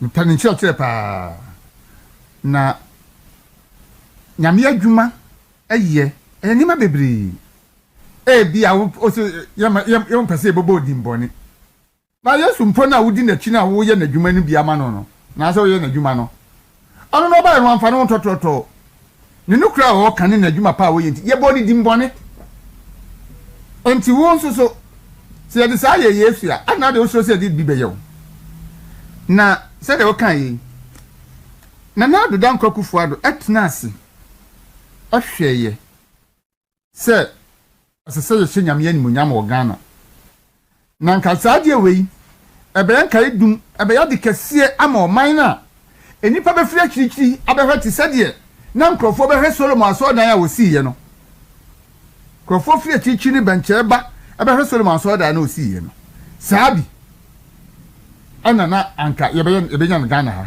na so asofu no ayode ade no maamo no ekodu ba bi no yesi jama power play bi ba mu obi apeso na ye boss ho na nyamia adwuma ye no na akoye bibi ho no awreho se asofu no ma kwan e ma NDC fo ade papa esanke ye di boa omanwe no wo mo gu hu fi mo asofu minim se bra Nehemia nyame ma na adwuma se onye no enipa sori tiawe ba Nehemia ampaba o prini tim se adwuma no be ye wo ye enti ana na mo de mutena hoka na ye amafo bom ho hanya kakra bi mo ja nyame adwuma na gu ho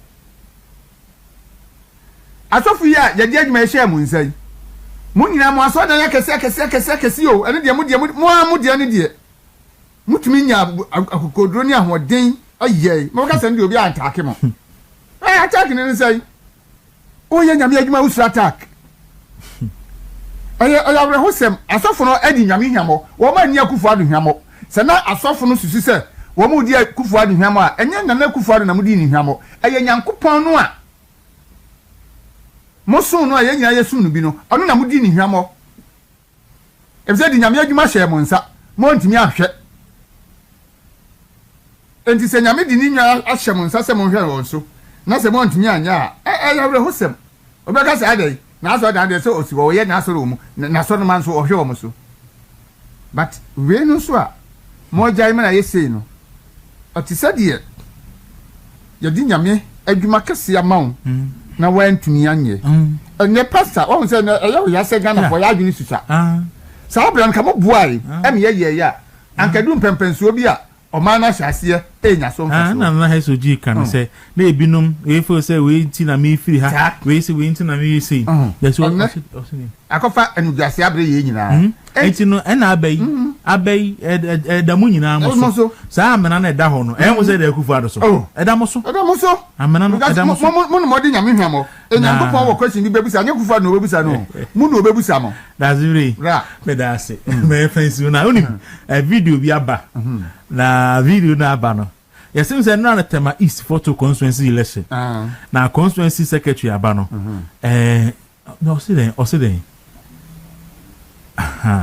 na try kwanyezi ala open kura ho papa so ho ewen every my ram je si ni ho ahometi gasbe ese abante be ko friend Paul Kubi na onya 726 votes enna nenne sakiti esunya 724 votes na ese Paul apia no enna ni win na 2 votes na ohesu a ayi sakiti a ni mo ya ai Gideon that's oh ni rahu ben what's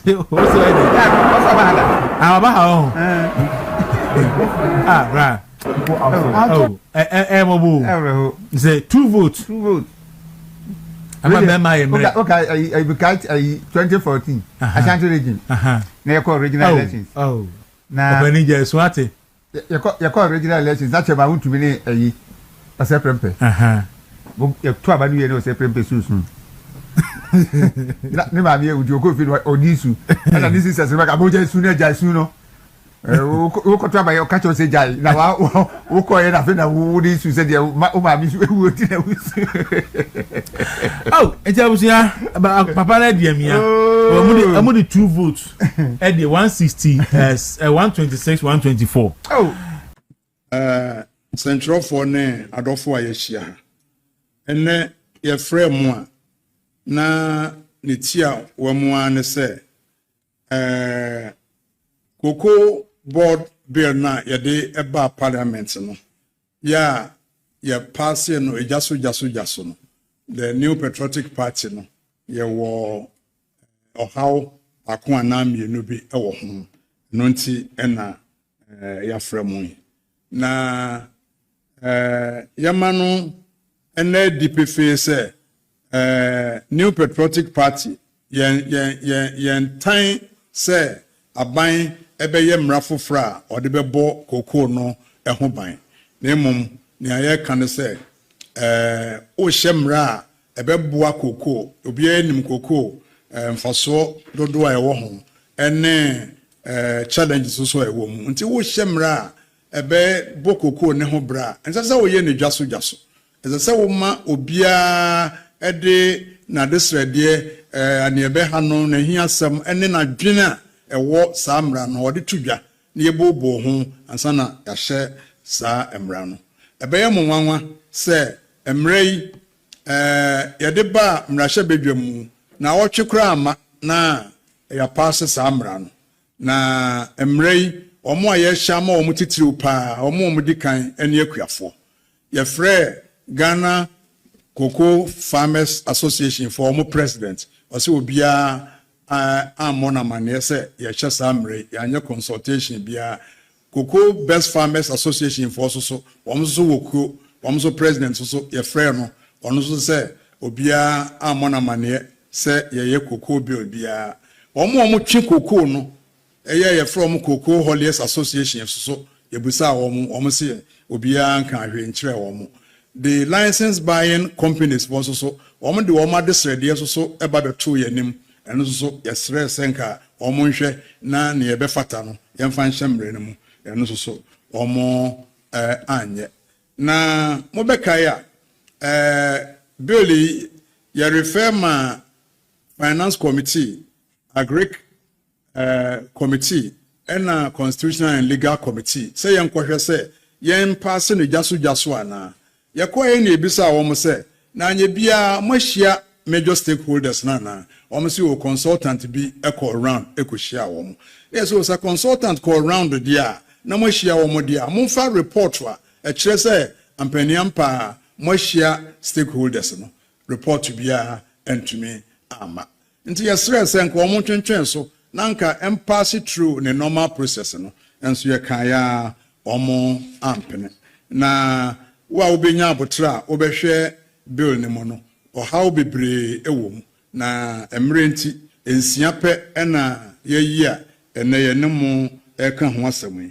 nia edikan eye nia brofum wo mo friend say restriction on the mandate of COCOBOD na chere say adwuma potin say COCOBOD o ye no and say we be hwe COCOBOD for bia no mo ye akwan e bia no mo ye niema bia enka wo mo call mandate na ho nti aban say o hyemra na ahye COCOBOD keten say e ma wo mo empetri emfri wo mo call mandate na ho call mandate na nko a na wo mo enye ene yesio e ya de papa wo mo aka say awie ye no na wo mo asan aka say immom minister no ebetumi ama ya yi adwuma enye COCOBOD no mandate no ye ka so wo yesa dia na je za kwasi ko nso na osan gina ekwantia ebi se minister bi ba na se bibi wo no no ankasa na enije ho a ne opeso wo ye bia na obeye ndi sa cross no efi se enkomo esakra mu a enka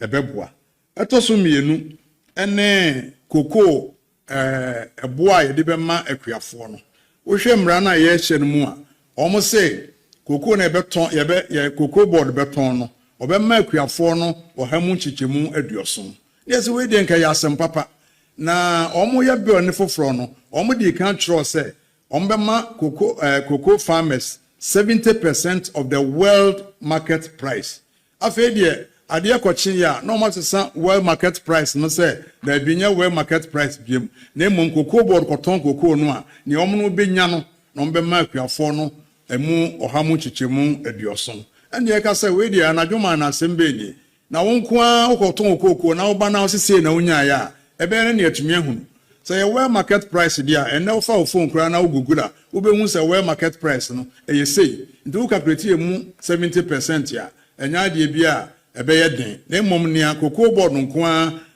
ensa be kanede oba na osese na unya ya yentumi enye no akyinye ena eno so epa ho a aban so obema COCOBOD for obema private companies and license na omo de aye cocoa no eho omo de abo ho bra na okohwe niema wakeka wo saa cross no a saa adwuma ni nyina no eye private sector no ena eye ne odi be hia mu sesi a private sector no nya eye COCOBOD cocoa marketing company for na eye no eye export and external marketing cocoa yede ekwa amanone ne yakwa akoton no ena odi abehiem se eno no obema private companies no license no omatumi export cocoa no omatumi market cocoa ne say we ya no sadia na cocoa industry na ena wugu no obeka ya tamwana PBC omonko ana ne to cocoa no eno na ya aban ko adia nti ya boaye ema Ghana fo bebre enya adwuma eyeye ye ka se da bi yemie mu ma obi ameye bia nkrofo firi amana no beye no ene PBC agu enti si yanhwe yie na ye de external marketing no so ekohye sebe hoho nsa ene na chese cocoa industry no ano ena yegu no ebiemu aban se wo cocoa fo na wo pese wutwitwa wo cocoa no mu wo pese cocoa no bi wutu free mu a wo pese wo ye pruni kra ne nyina no yese okokoje tumi krata efree aban ho ene ye ka se ye ne enim cocoa fo no wo fo mu ne se wo pese wutwitwa cocoa mu a eno an se wutwitwa cocoa no ebia aboba peso na pese wo yiyi mu a eno an se wo yiyi mu na wo te medokwaye wo te akontomra wo te dwaboso na okokofo ebia pese otwetwa mu a eno no je so the application ekoma aban na hina na aban no ma wo permission se twetwa okoko no mu a untimi twetwa mu ana eno ntini yesra aban se saa eno de onhwe na onyi emfiri ho emayen na afi so aban se obema local processes no omo eyam yekoko no obema wo mo ohamu chichemu no aduonum na omo ayam no woheya na omo de aye enema mpese omo de chocolate enema ekeka ho eya asem papa na ne aye bisa ne se ya mprempren aye wo mu yi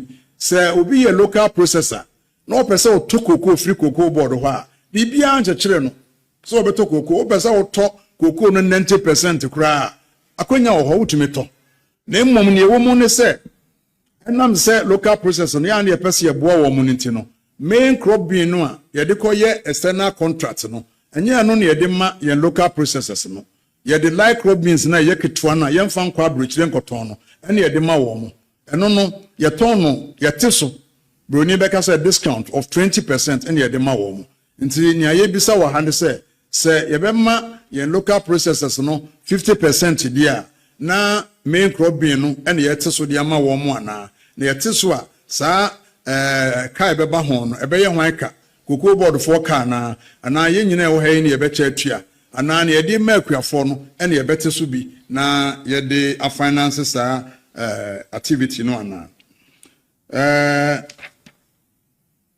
enti ni tietie mu ano ni aye kan ne se president na da Roma ye nyina ye president no emrei se ni ya chechire mu how bebre ewo ho ti ebesre president says onyamfa ne sanchase a ke ebesre ne say on sign famra parliament na parliament sambo bo ho na ba bia ye fi say ya sakra mu a ebe ye no ya sakra mu na ama obia ho aton emra no se ne o sesi yi de se ya kasa enwo ho saa ya ade a ebe ha akuafo eyiye pa medamase. So please, at this point, we will allow for some questions, Cree and English. You mention your name and the media house you are coming from.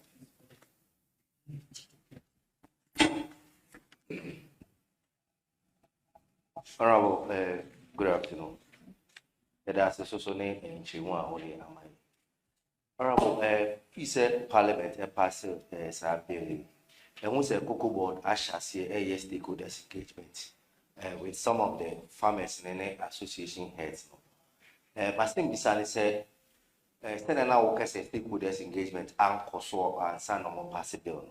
CCA COCOBOD Ashasi or stakeholders engagement.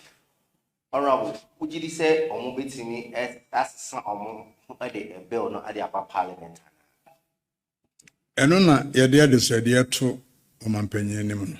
Ɛsɛ COCOBOD for na ɔmo hunu sɛ ɔmo yɛ ntomso. Na sɛbe panyin sɛ ntutu anoma ho, ansa na yɛde akɔkyerɛ panyin sɛ yɛ anoma benia. Law no ya pass awie o. Wa pass awie. Yɛ pass no em sɛ ukuada. Eduada no ɛna ɔmo frɛ akuafo ne other stakeholders sɛ ɔmo mmra ne nkyerɛkyerɛ ɔmo mmra ne mu. Na me nua wa we ɛtɔ aso ho. Wa pass mmra na wie o. Nti die panti na wo pentem se emra na wo be passe ka wo to obu ase na nka wo hia wo mo ena obi ade na dwenkyerɛ kakra baaye ansa na ye passe emra no a se nka nse bibia nti me gise COCOBOD for anye ne ye me gidi se yeso ye kan o mampanyin obetie na sopam na sani ameka ye no so nyamfa ne nsa enhya ase a onfamra na jasu ya yensan mo bo ho ye ne akuafo no licensed buying companies holiers and other stakeholders in Ayena Yenshe na Yemfe and 2 years.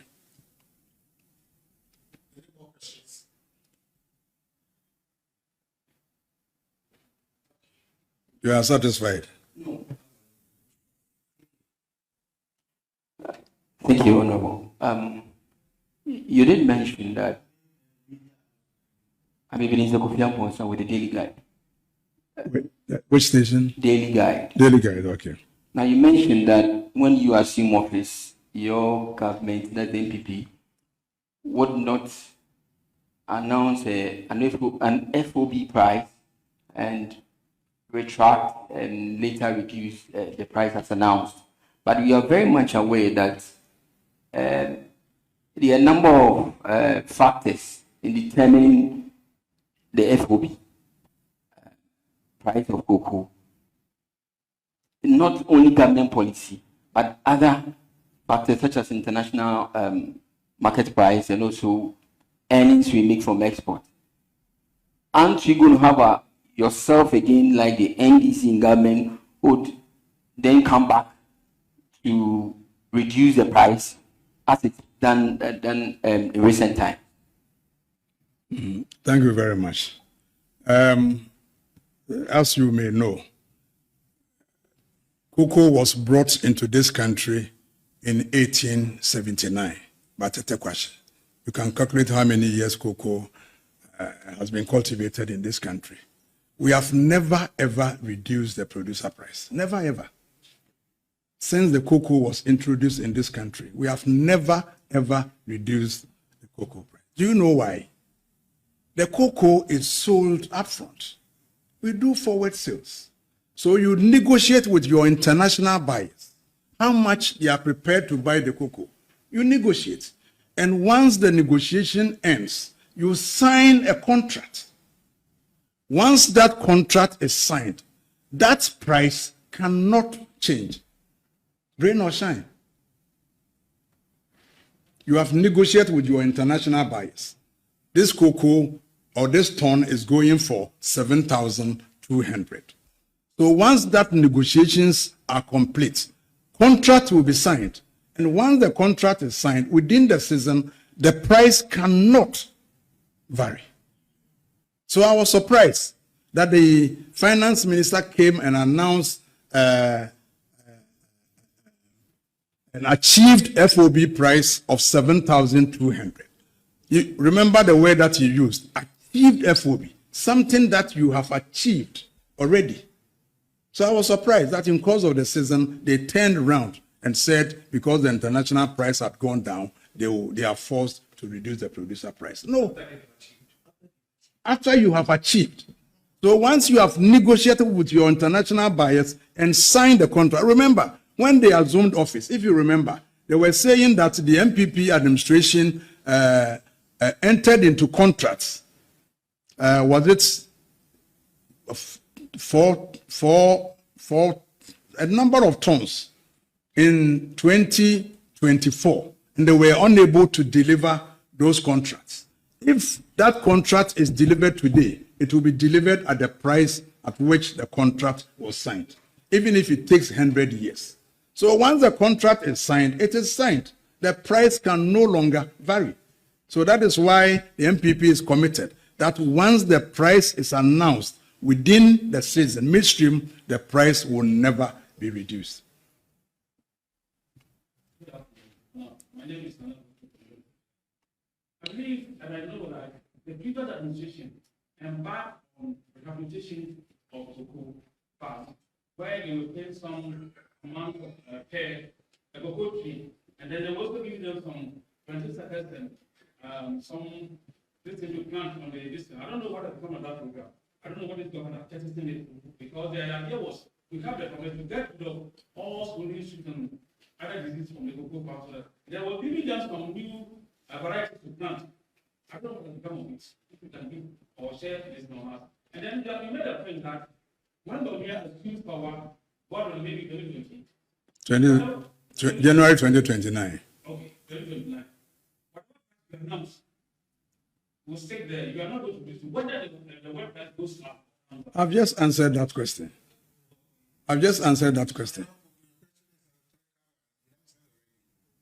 Yes, but let me answer the first part. You see, the single factor which is threatening the cocoa industry is not the price. The single factor which is now threatening the cocoa industry is cocoa swollen shoot virus disease. The Western North, they used to produce more than 40% of Ghana's cocoa. The Western North alone, that's, small region. They used to produce more than 40% of Ghana's crop.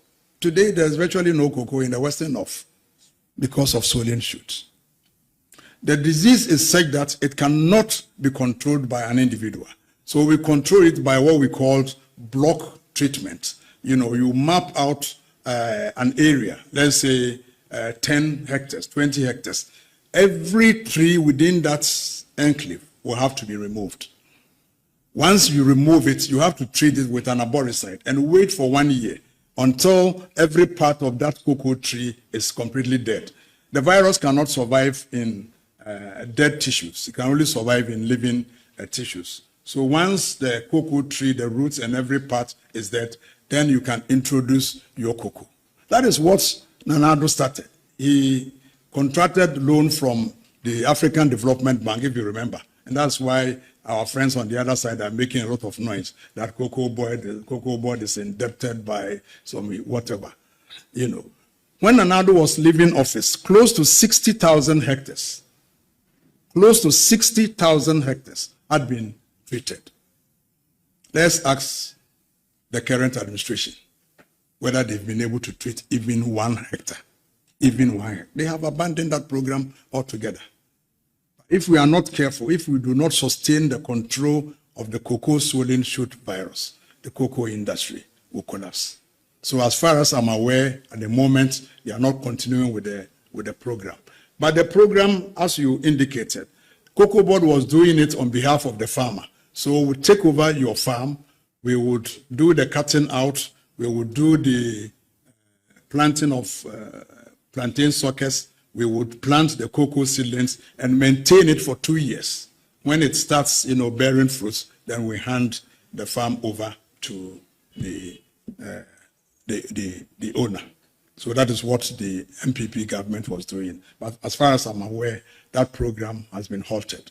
It's no longer being carried out.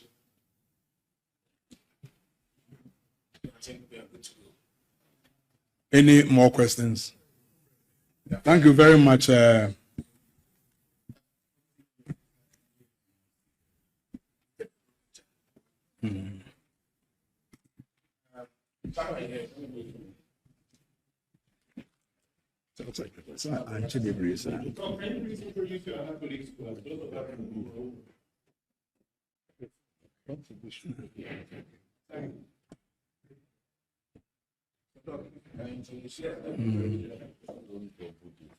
Okay, my name is Isaac Yaopoko. I had my PhD in 1993, so normally I don't add the doctor. That's a long time ago when many of you were not born. I'm the chairman for the Agric Policy Committee, and my co-chair is Honorable George Odro. He is the former member of parliament for New Edubiasi. And the other members, my senior colleague in parliament, in terms of age, I'm older than him, but in parliament is older. So my senior colleague, he is Yao Frimpong. You know him. He was the deputy minister for agriculture.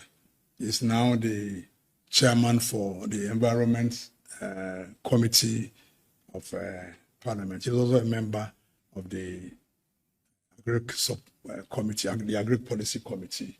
And Dr. Sagri is also a member of the committee. The other members, and he was also a deputy minister, the Agric, former deputy minister. They are all former deputy ministers, so all of them. So hopefully in 2029, I'll also be a deputy. And hey, Minister, this one day I'm privileged.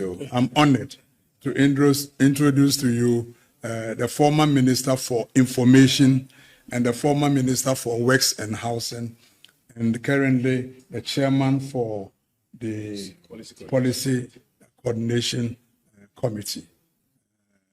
Honorable MP for Ofuansi. You know him better than I do. For Ofuansi Ayuribi. Ofuansi, yes. Thank you. So thank you very much. God bless you. So colleagues, thank you. Like we mentioned, other committees will be engaging you and will be presenting various papers. Later. Medase.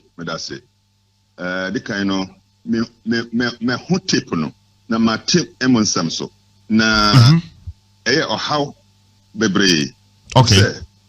Papa no ye krem for penifo a ye ni momo o man mo no min kind nka because me hunu da min hunu da na nyaso ben na onyan ya obeka sa asam no a wa bra ye waga na ha ye ti asomdwe mu ye ni asore horo hia ye ti asomdwe mu pa inti no President Madwe said why a threat to the security and peace of our country. Really? He's a threat. Sure.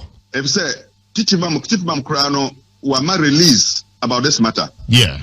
Abusua we de ebi ana wunye ntie ensemo Sheikh a wasua Quran ni nsemo wo kan ya enne aye deja wo my Ghana ha ababa ye bombo ye teso no ye ntie Sheikh nsemo no wo kan ni bi mra na me kan nsemo nkire wo wo obeji ko sheni Muhammad atam biara no ojuma ya chi wa yanku nti wana no wallahi okunu a wa ye boni ya betuma ka se police phone be chimi wa ai wallahi tallahi okunu obekwa aljanna Asimisi wallahi tallahi okunwa obakwa aljanna man fa se abada chi watu onya na okunu ase wadi ko sheni Muhammad atam Islam sum shishaya nyame ashisha to ono obi biara wobati ko sheni Muhammad atam bia munya na amunkunu munchaliti afi ni sema o kan yene ni afi yenko na yenkutie a chawpa a wode babonten wo bra nkramofo mpanimfo bi efre no ka che ne sabrante nsem na wo kan ne de wanka ne ye fi se Ghana se de titi asomdwe mu a ye nyina kristofo ene ye ne sebi wono ma omo asum ye na nanom nyina ye nyina tefa akon asomdwe mu no enye sei ena ye de titi ye enti kona ko pachew e won sema o kan na de ma yenko tie a chawpa no a Sheikh wasade ba ye no se wei e ya chawpa Muhammad sallallahu alaihi wasallam ne ci nyanu ajide fo ma hu nya nyumbai ayansan bi na ekoso amanfo ekeka ana mpanyifo efrefre me efasa asam no ho eno no de say last 2 weeks me hotuba ekire konsheni Muhammad sallallahu alaihi wasallam na bere ene Islam mara ekire se obi a woye ni sei mara Islam mara ekire se yenye ni sei to me kan sa no yam se mpanyifo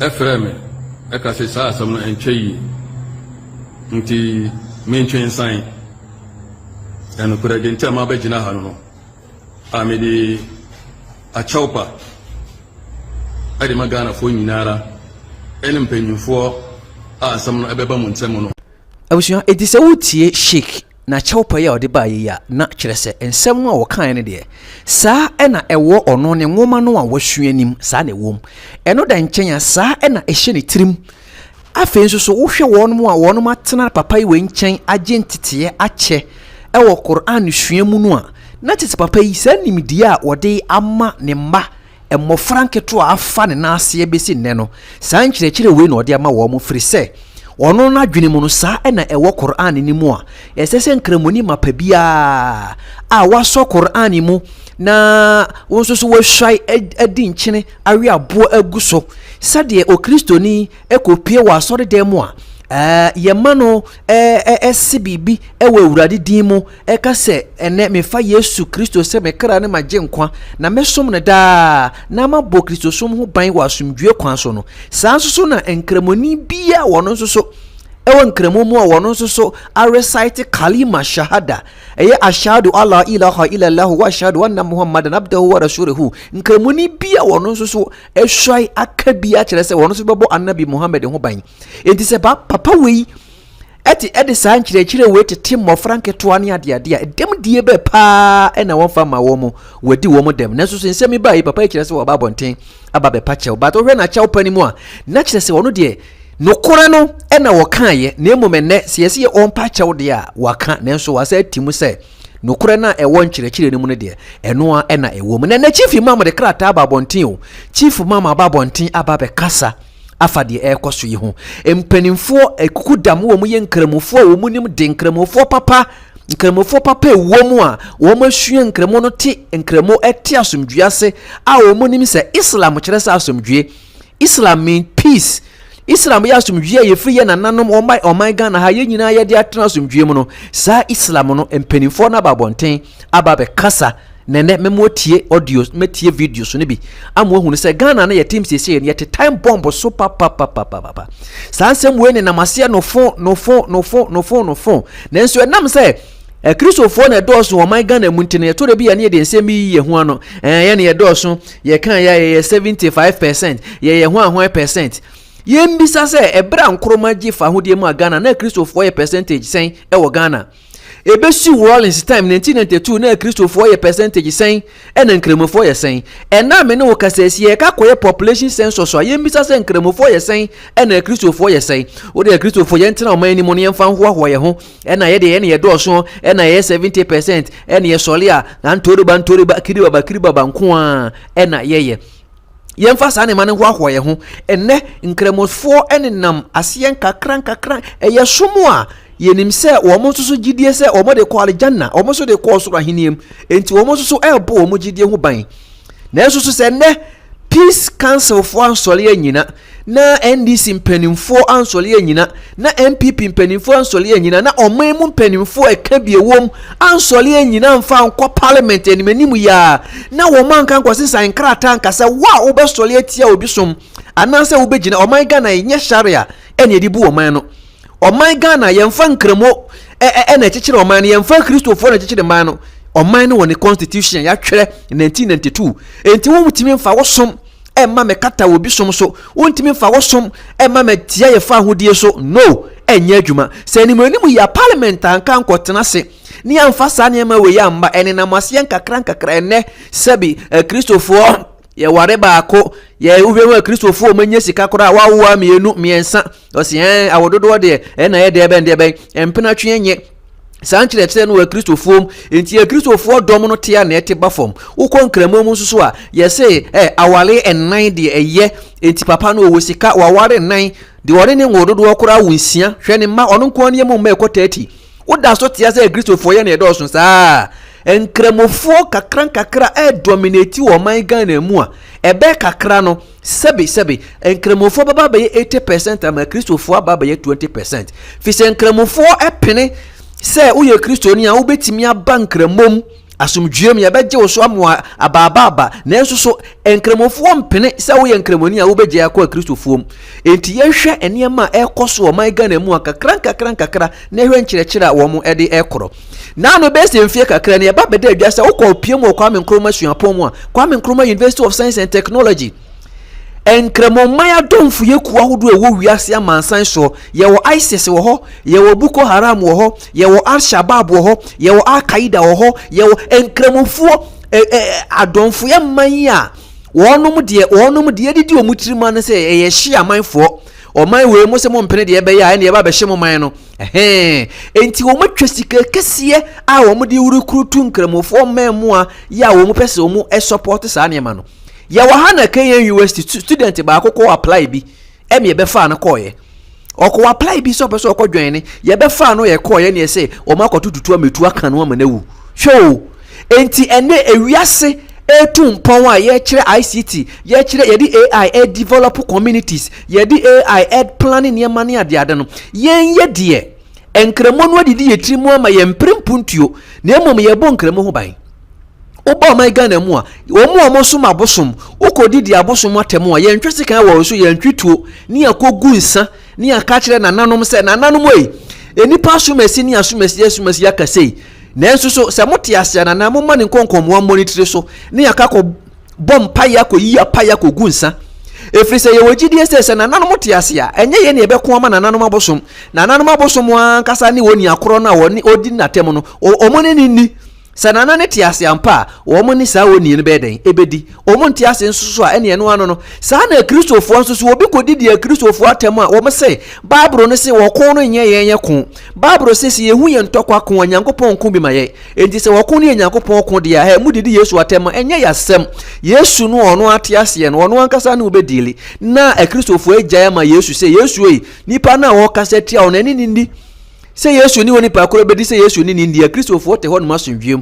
nanso yenkramofo nko ade yese wo ka enye nyankopon po no aka se tia wo ka se tia Muhammad sallallahu alaihi wasallam ye de yese ye be ko ama Muhammad na Muhammad ni wowu ana Muhammad ni ne honhom ni ho ne ho Muhammad no ni sunsun monte ho nti Muhammad no wote ase a nko be prese yenkunkum amanfo ana eyensem bebre no an ye koso se adana yenkwa yenkramofo de ye tin se ye de yempene e ma wonka se ntia enso so ye de ye fa babro tietia so ye de ye fa babro titim ye de ye fa babro ko gina bonte kondemu kristofo e na mo se yesu ye nyankopon ba ensem hunu e na ho ahwan e na wegina mo na mo de mo aka ni free ni mo fam ho adi nkramofo nanso enam se kristofo de o mo gika bi mamin ka bitum nti enye de mo beka ne ha wo mo adenti na mo de mo mpene e ma kristofo nkire wo mo adwen se wo mo so omo babro no kire wo mo se Muhammad na sebi babro mpo odi kan baaye 600 years ansa na Quran ba enne ye pese Quran ni mo ba ye pani e chen babro no odi kan e baaye no ebra Annabi Muhammad baaye Quran po no o ka kire nasuafo se mon consult to the people of the book Al-Kitab fo no mon consult wo mo na monko ginchire fi se ono Annabi Muhammad ye de ne koma Roman father bia ne efe no Waraka bin Naufar papa ina chire no de ba Kristo sumu bre bia atwam ne ade nti e ba ne se na nkramofo se be mo ne Kristo fo ntena so mdwe mo bio e ba ne se na se kakran sa asem we papa we yakan ye marking on the wall. It is the beginning of a revolution in Islam. A beginning of a revolution as in your parliament and tenase anka ho asemo a e ba bene na masien kakran because Islam want to dominate in the world. Omo pese omo fom wiase fa. Adentina enne Arab for timi de sika bre Ghana utimi kwa kurasi tu suku ni ho hospital ni ho clinic ni ho pharmacy ni ho ehia buruburo nanso Arab for timi hunu se kura uyase ne de sika ba se mfa nkorisi masalachi ma wo mo ndi afa imam akwahye kura na se ne etua ne ka Arab for ni etua ne ka ne wote ekurase wono wo kyerɛkyerɛ nkremosum sɛ de be nkremofo be gi hini wo nkurase enti ene wo kɔ ye nkurase bebre a Arabofo be si masalachi si ho afa imam tua ne ka ene wo kyerɛkyerɛ saa ne ma wei enti nkakra wo mo convert nkurase no nyina be ye nkremofo Kristofo tikurum ena crusade yakese ena tua tight na tua offering ena yesisi asoro de yakese na glasses ena yesi nkrani kumase ena yekanka nsem nko a ena nkurase de nkremufo adenti na Arabofo atimi de sika bebesi masalachi tua imam ka se imam nkyerɛkyerɛ nkremusom na hospital ni ho o manka sukuwa ya beko ni action ade ama yezongo eho ate kakra mi ameka se zongo na mete bra zongo bra behwe plan ni ho ECG for ba ni achi o mabuwo mu wo ba jeje taxi ya ene ha hu si ha esiem hunu nko an ye divise school ni ye nko makaranta nko makaranta so ye mfa mpa adwuma wo Ghana ha wo kan ni aye niema basa afempo de bi kura de ko for Dr. Alhaji Mahmoud Bawumia Dr. Alhaji Mahmoud Bawumia upe obi a Kristosum da na koma so a eye wono a upe obi a nyamesom eda na koma so a opre asomdue wo man Ghana mu ha eye wono a uko kan no obi dia so His Excellency John Dramani Mahama upo obi a Kristosum da na koma so a e wono a upo obi a wo pasumdue prasumdue a e wono a wo kan ho bi enti mayen fa nya amanyosem ena MPP4 ena mbe ma Dr. Alhaji Mahmoud Bawumia bedi mu animu dia ena e oba ya nkremofo be ya nkremofo man na ho de ka say president ne decided o man nye senka ye de kwa amanyosem dia enka MPP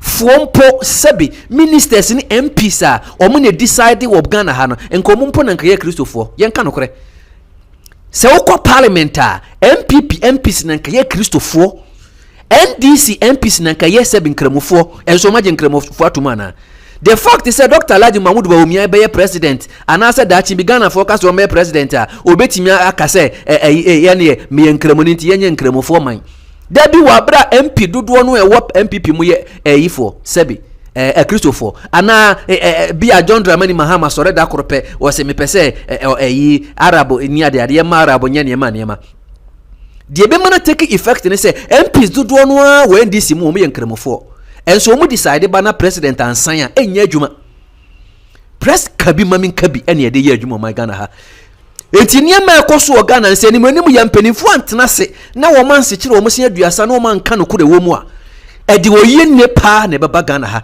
sa papa ya wo kese manu sisimu na so menka se sa na te se wo obi a wakọ school akwaje ntete a wo nim asomdwie so mfaso na wo nim ntokwa sa ya sai ko Nigeria ka kohwe ko Nigeria ye twisi kan ya ne de wura asore de me akotwetwa wo muti ade ntira ye se sharia nkremofo Boko Haram book haram chese book na mushona ye no me mo be kenkan na mbetete nkremofo secretasia mo be ja kwa asore enti haram enti ekunkunkunkum Kristofo enti nneema bebre no na ekoso a se Ghana yamfa ye na esi fomu a hado dia ba no eso wo kan Quran chapter 109 surah Kafirun Ose Korea yu wale kafiru la abudu matabudu wala antum abudu mabudu wala na abudu mabantum wala antum abudu lakum dinukum waliya din. Ose wa unji Muhammad india na unji nkremusumu ndino ye nkremufu enhayo efiseb dia wo sum no ye mame sum dia wo sum ena dia yensu ye sum no wonso so mame sum sum dia wo sum na mensu sum dia mesum efise wo sum nko na mensu mesum nko adenti na we nyina wo Qur'an mi nenso ye bu ye ne aguso a enema bi edi ntokwaba ena ye so Nkremono ncheresa wode oyo Kristo no ye nkremoni a wode gogo Quran chapter 109 surah Kafirun ne kinkan bi na hwade nenso ye bu ye ne agoso na ntokwa chese ye nkremofo ye sebe ye mudodo no aye mbo brante no ye ebe hia ye nhye ohia ni kasa ehia no enti obenya kra nanka temu daba nanka mo amaye japade nyina nanka mo japade asai sansusu na yen sebe yen kremofo a yen na yen kremofo papa na ya adwene mo nteye no yen mbobra bi ya yen ko school empatadan okwa ya dan ba ko no egum agia ni amalia dem ne ma awudu fuse ni hasana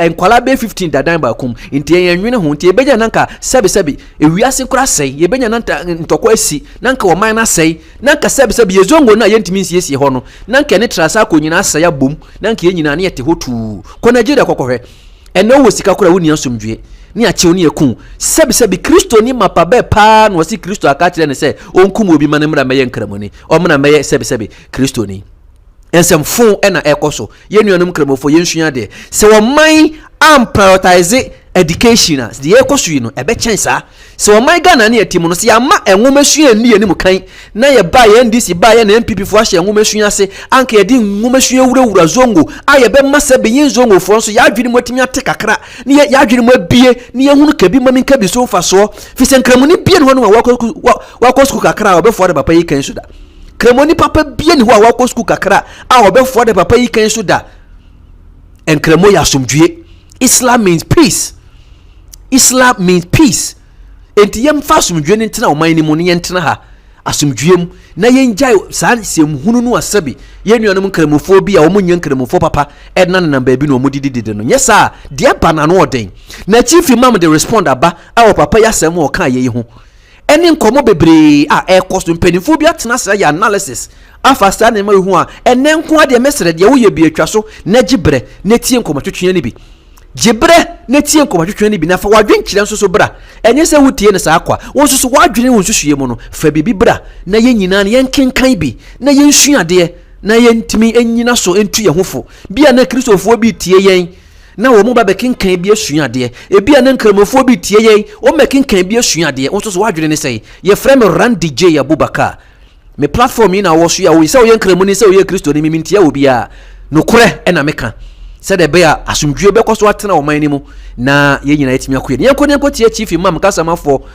fire wa be fire papa yi ene nsema hodo a chief imam de aba nyina na yenya daje na ye TV like video no ma me why share ne fa wadwen kire so bra me da se chief imam krano wa ma release about this matter. Yeah, I don't know say when who they are me pacho me hu pa condemning this particular thing and them santi and them penifobia and nakasa on also or say asam no wa twasan na wa twasan ya it's not enough say nya okan no akone pa betiri mu ye hu ni akoso wa Nigeria enti the IGP and the security agencies must invite him. Oh, okay. Yam friend no ni yam bisa no in so ben eno yenya okasa asam no and asam ben and a Christoni bia aka and nam santina hye bufuo e ma okasa asam no onfa ni nyantoja na yehu na sa asam no me minti ase wa Islam no and Islam ne papem and Islam ne church and nko dabi o Quran no a yesi Quran say wa ma arsalnaka illa rahmatan lil alamin say wo commissioner ya mpa o say brewi asem ha chisete wo beye huma bro e dia ma adasa ye pa o say brewi asem ha be cheche yankopon ne huma bro say da sitie boniface ni odo na obi a ya pa nso mbiri sa adwuma woyi enna ye boni din na wo ya mboni ye ya na ye twa ne politi na huma bro na e wa he ne kure ye jinidi na ye bona bodin we associate value with him so o ye bia ye pejano na mom ntre no entre se kona kukum nimpa entisa. Oh, okay. Yes. Where dear Sheikh wadama ebi na mechire ka se sansem we ye course we kwaye politically motivated. For me personally, I don't agree. But ebetumi abasa na. No. See, sansem we emayam fa politics into me some journalists no. Some pa because man hwele ya mo de petrol be go ejamo biem. Ma tete some social media bi a obi Christopher ne bi say I can ding na mesremo mo ne chief imam atena o manyimu wa ka asomdwe ho sam sa da ne da nyina chief imam ebo asomdwe ho dawuro sa asam no ana yebeti ana sa ne pa ya obi anim no na yebeti na asam. Very good question. Mr. Obia Oka or my commentary was 7 years. Chief Mawotu and Namon Echo Chapel Demu, Christ the King, or Koho. And I see cathedral, or Tia Husika, or Mexico, also all work cathedral. And I'm the Yankofa, a way in the Entemonti. Sac Chief Imam no any yet nasem. And now Sacramonia or Casimir Obian no, and a bit in Assam. Internet, me the Yao bin Akasayo. Say, Chief Imam or Casa some visa and I say Obiaka Sama Yen no, na Christophone be Eddie a J Gumu. I assume. Christophone be o, me tie. Ense say, Omedia Abotre, me ya pense me was na ebesi hu kwan no. Omo keka nsam bebre ya. Now, I want to warn anybody on the social media, any radio, any television say, because the security of our country is under threat. Now, ya study say eba hubai. I can phone a man what say, Yafum Kuma, Yamfumunya. No correct. Wait, Yansamo. Yafum Kuma, Yafumunya. No correct. And you know, Obia Otin and Quan Chain be a Casabia Emphata. Okay. Obia Afan said that is the rule. It is not right. Chief Imam has been in this country and has preached peace. Yeah. The same Quran one the Chief Imam Okan Wasemo. We are Quran chapter 60 verse 8. Or no Chief Imam Wakan Wasem sa. Allah does not prevent you with respect to those who do not fight you for your faith, nor chase you out of your homes, that you treat them kindly and justly. Okay, Sheikh. What those who are just. Okay, very good. Sheikh, what amount? Say amount for na mekeka say okay. Say to say there say wabe patch or there. Yenya ne so wabe patch o. Afi. No. Asana okai no according to Trimu. Okay. He must be invited and interrogated. He must be invited and interrogated. Oh, okay. I'm saying this strongly. The IGP must search for him. IGP must search for him. The national security must look for him.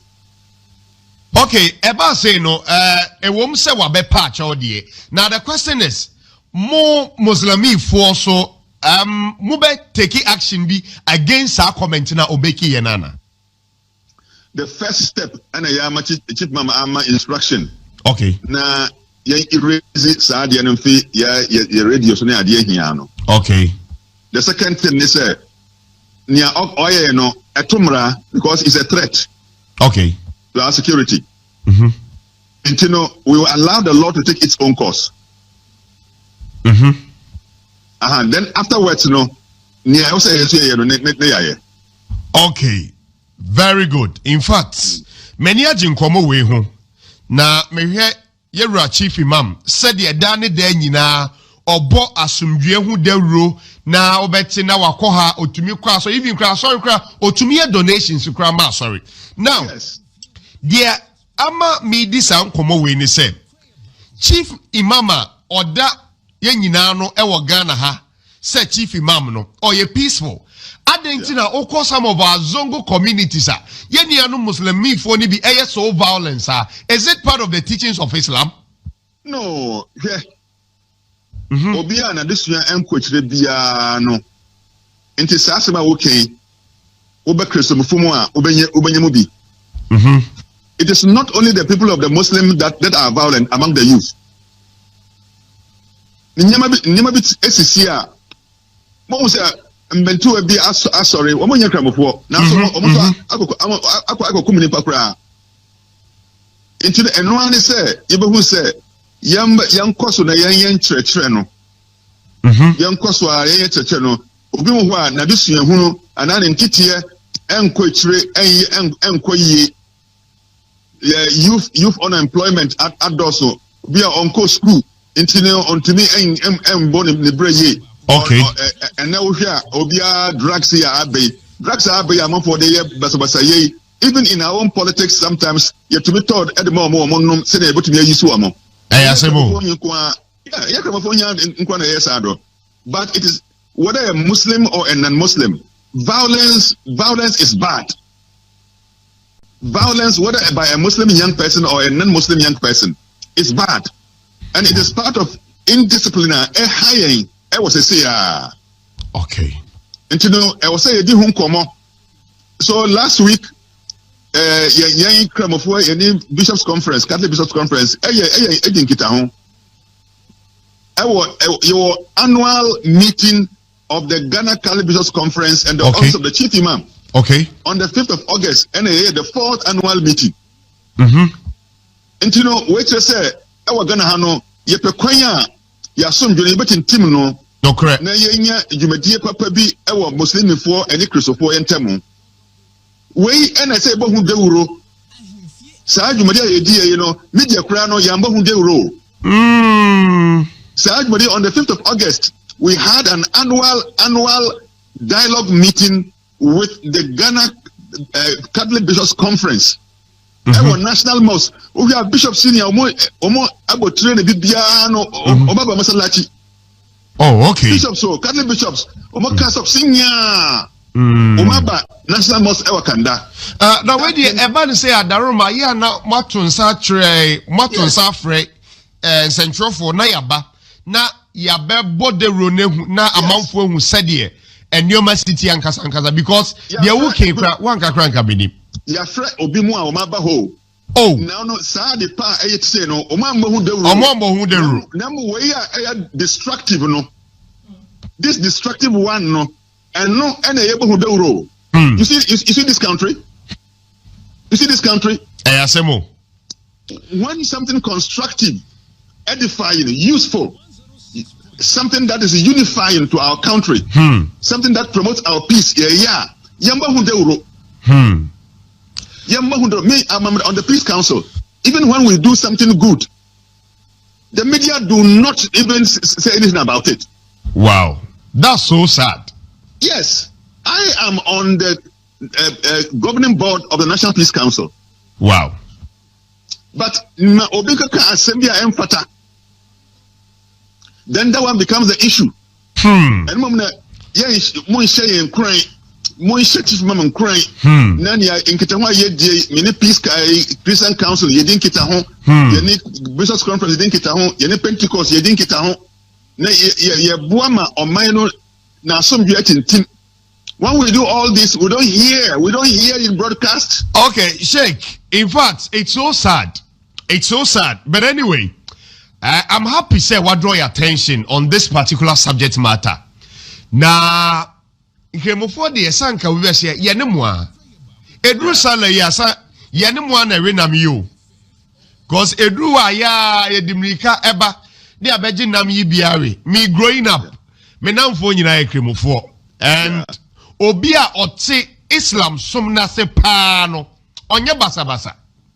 Do you think Islam somna se pa no e preach peace? But I don't know. Anyway, before say obekono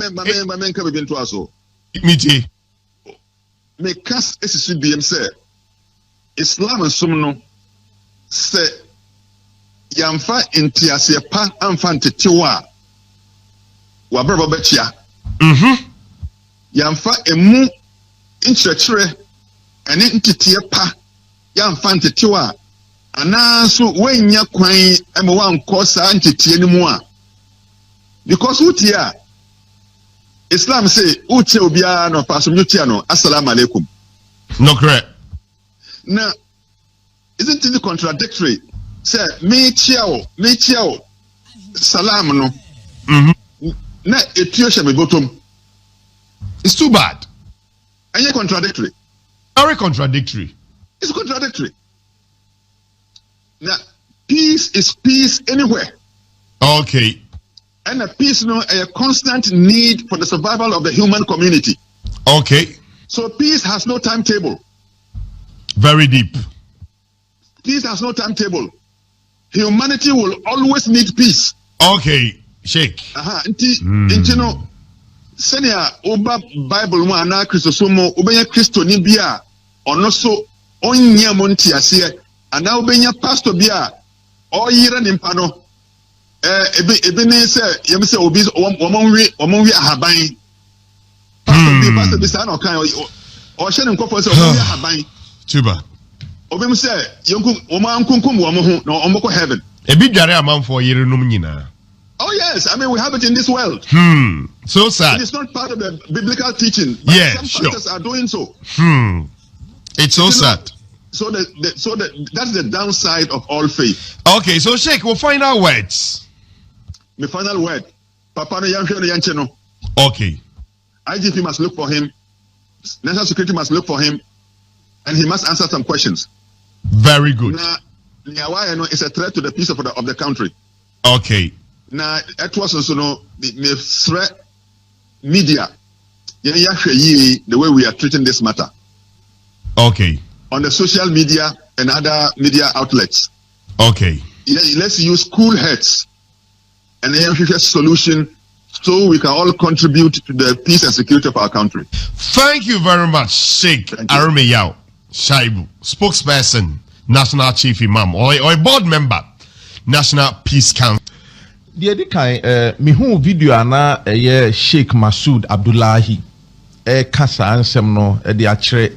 Nya nkremofo nko a because video de nya ba bonte a o ma mu nyina obi aide ihu sure tie obi won po nye kremoni afi na nani ji nkremosom ho betumi afa saasem na abye nkranhyesem ama eno aye nyina so o de be kwa join nkremosom wa brempo a onnim nkremosom na ankasa emu hihye ne nyina so so ti eno na mai ha me no enya nkramofo nko na oye sha video ne de ma omo oye ma Ghana ni wiase afa na nyina ti ene ma ade nsem o kan na ehu na onim wo hwe Ghana ha o my friend Ghana okay ifiti bra ye chichire o me ye be o my ba ko a na ye wo emiamia bibiri na e wo Ghana ha ne ye wo de friend the Gold Coast Colony eye ase ho mfante areas na epoano areas no ena ne ye wo de Ashanti Protectorate, Ashanti Kingdom, infinfin mu ha no.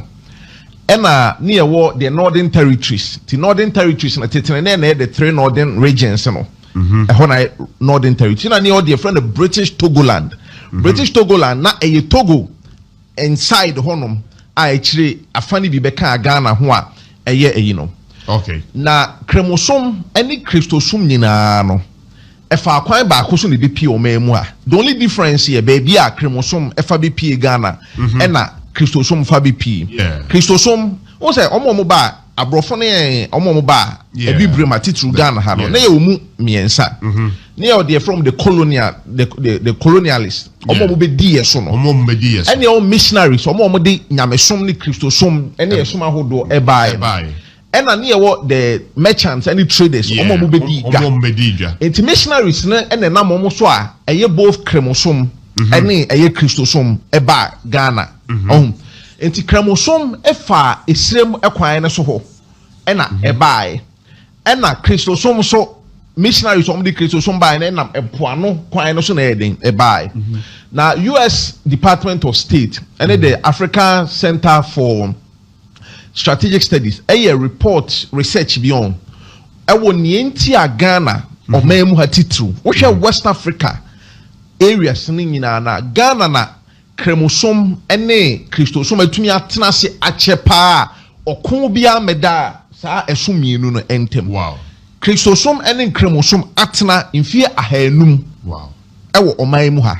E sha ase fitama yenya ntitira medi kan ma hu meamia na asase friend Ghana issue sata na enye Ghana but na ye meame ye territory ho akire ye kabo mu na ni na be ye Ghana ti Northern Territories ho na nkremosom ye den ewurabai and na Christosum ye coastal area ye bia na friend Gold Coast no and it rembai and didi mo na tre ya de ba de aka no nkremosom so e hyase fi esiremo because Islamic missionaries no omo ba esirem no omo san so to a omo akwantuo no so ba ana afo ha kakra e de esom na ebai e na beji 20 na ohwe titru asanteme ma hwe kumase ha on se ba bia Kristo soma asom ebia ahodo ni na enkremu communities na etwa ho ahia ko ba bia St Paul Basilica ewo Roman Hill on se yerwa zongo sabu zongo ni ade ni na etwa so omote asomdwi okwalaba ho nyina ti in fear 500 years and a Christosum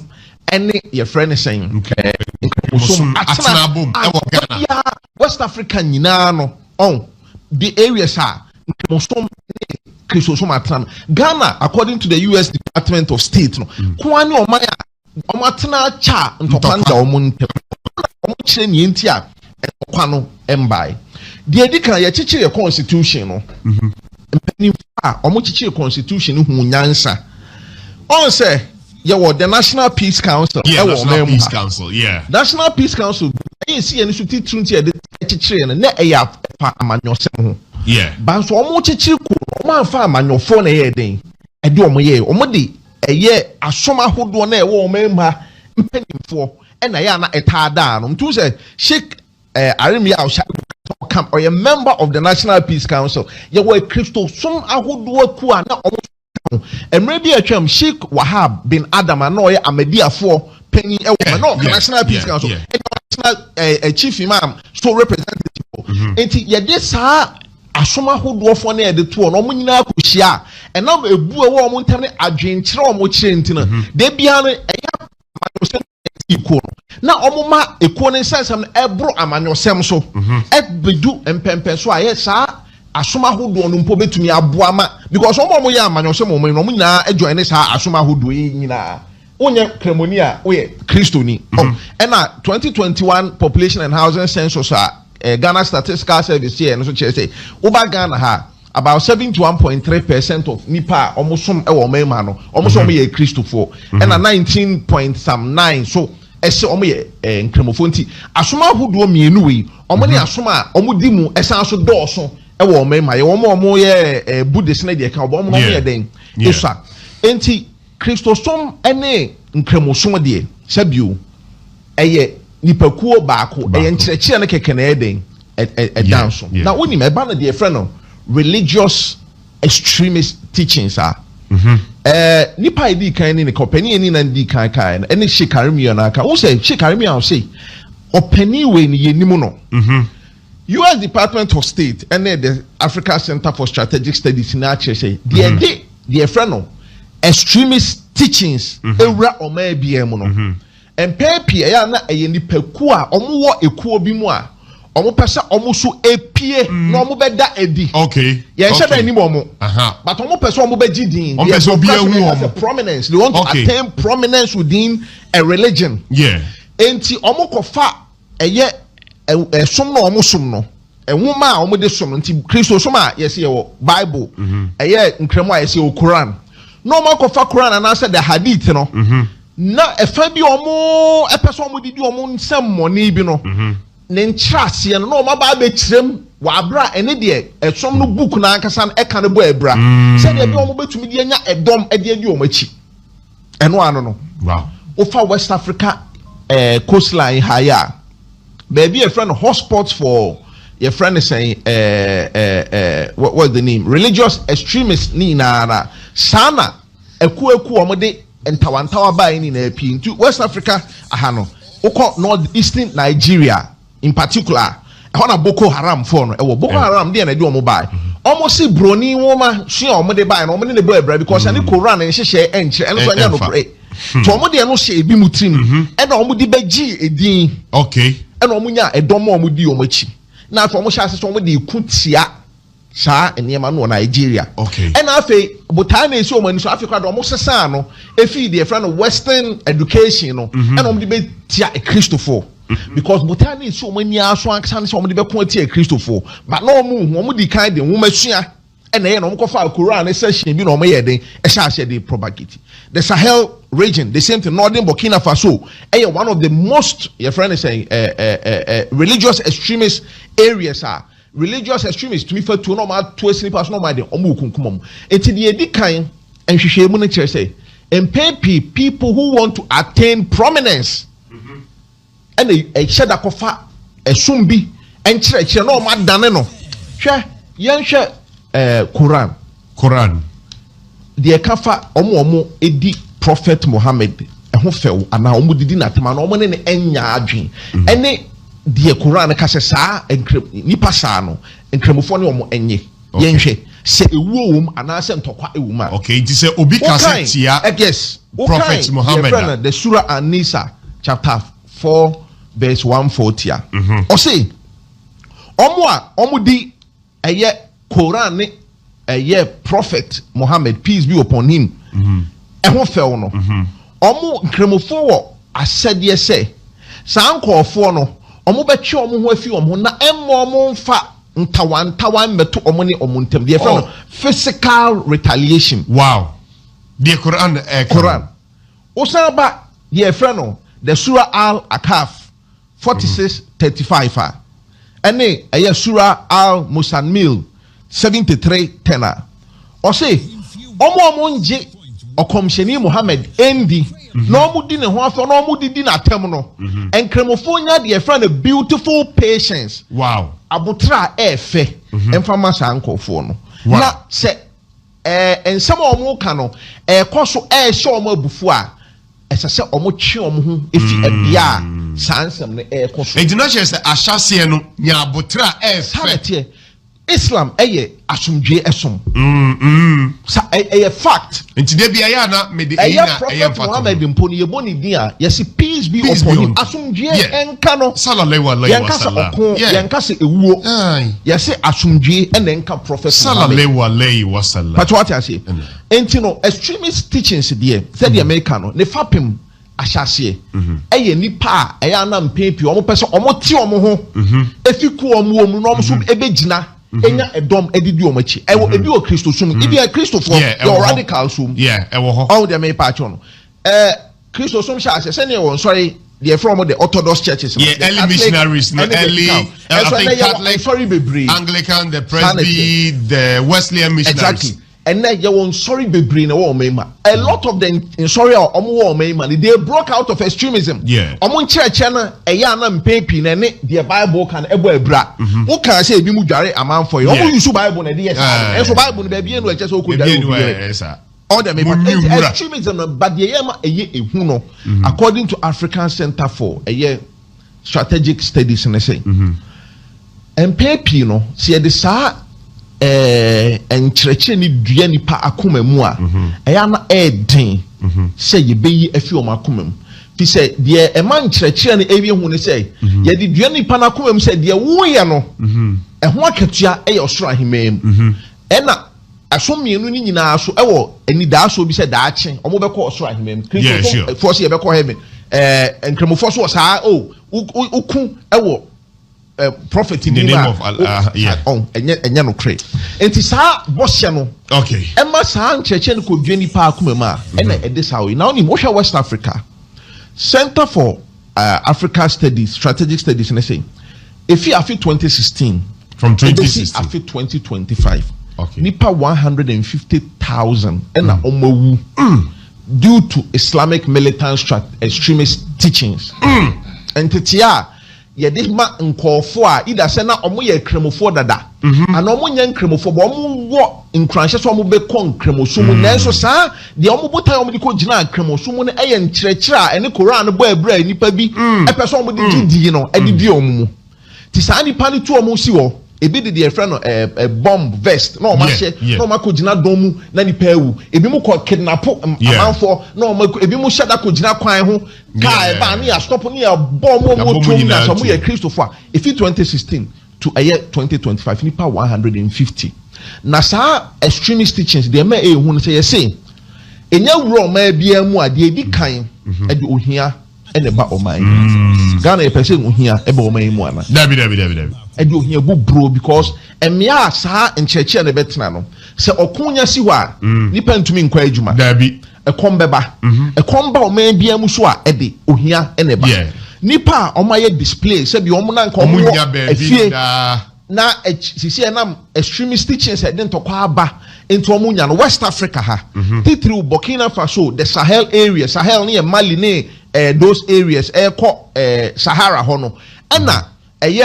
northern Nigeria nipa omaye display since 2016 to 2025 8,000 wow the atosu mienu yesi say extremist teachings ebedue oman na oman na amfa ne na ye nsi ho anya den entu ho anamoa ede owuo eneba omaini. Okay. And afibia fi 2016 no annually afibia nipa omu due to extremist teachings ewo West Africa 5,500. 5,500. Afibia omu di dem se bia bia nke boni tuo enwu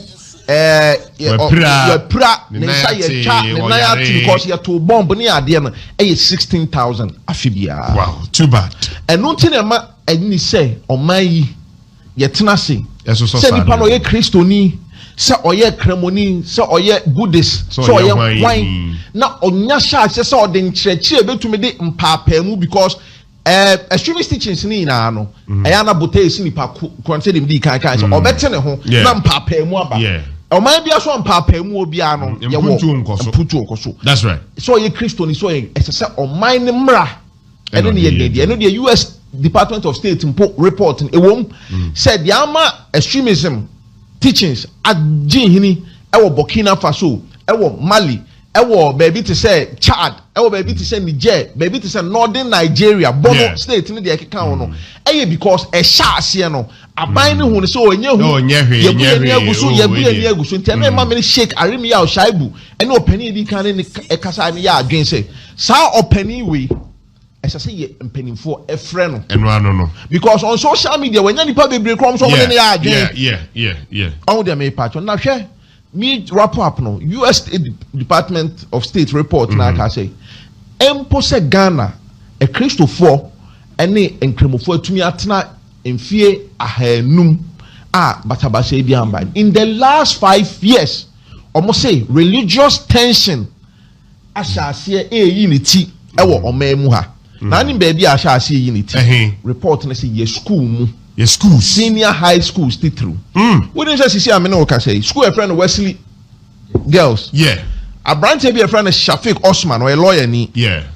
Any omo age na court. Ni etu no mo gina court. Any ma be mienu mi ensenti. Wesley almost say Shafiq Osman say Wesley girls e for so nkremofo omo school ho no. Yeah. Say say omo ba e Christosom Shiabia.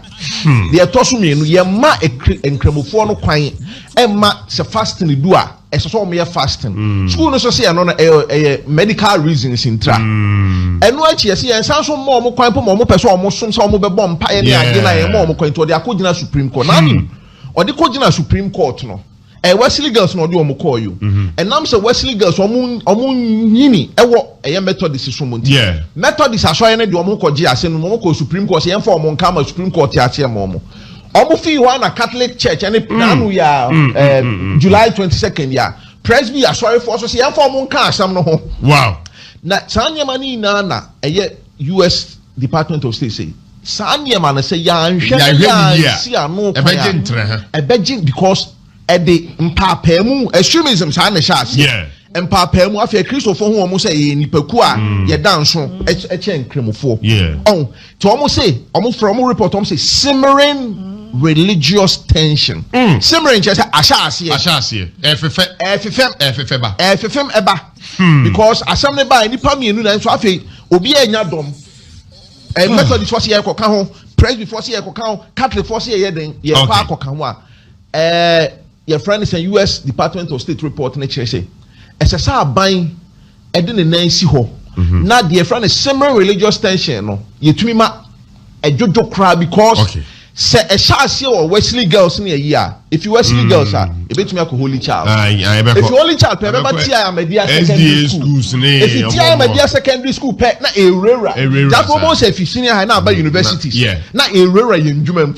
You might be crowd like I say, we a Christian I am foul. We a Cremoni I am foul. Na a dear friend extremist teachings. No, and na a minimum you may be crowd. See you on say a magel on a yes, now when him report now say, you say the in the early 70s, 60s, no.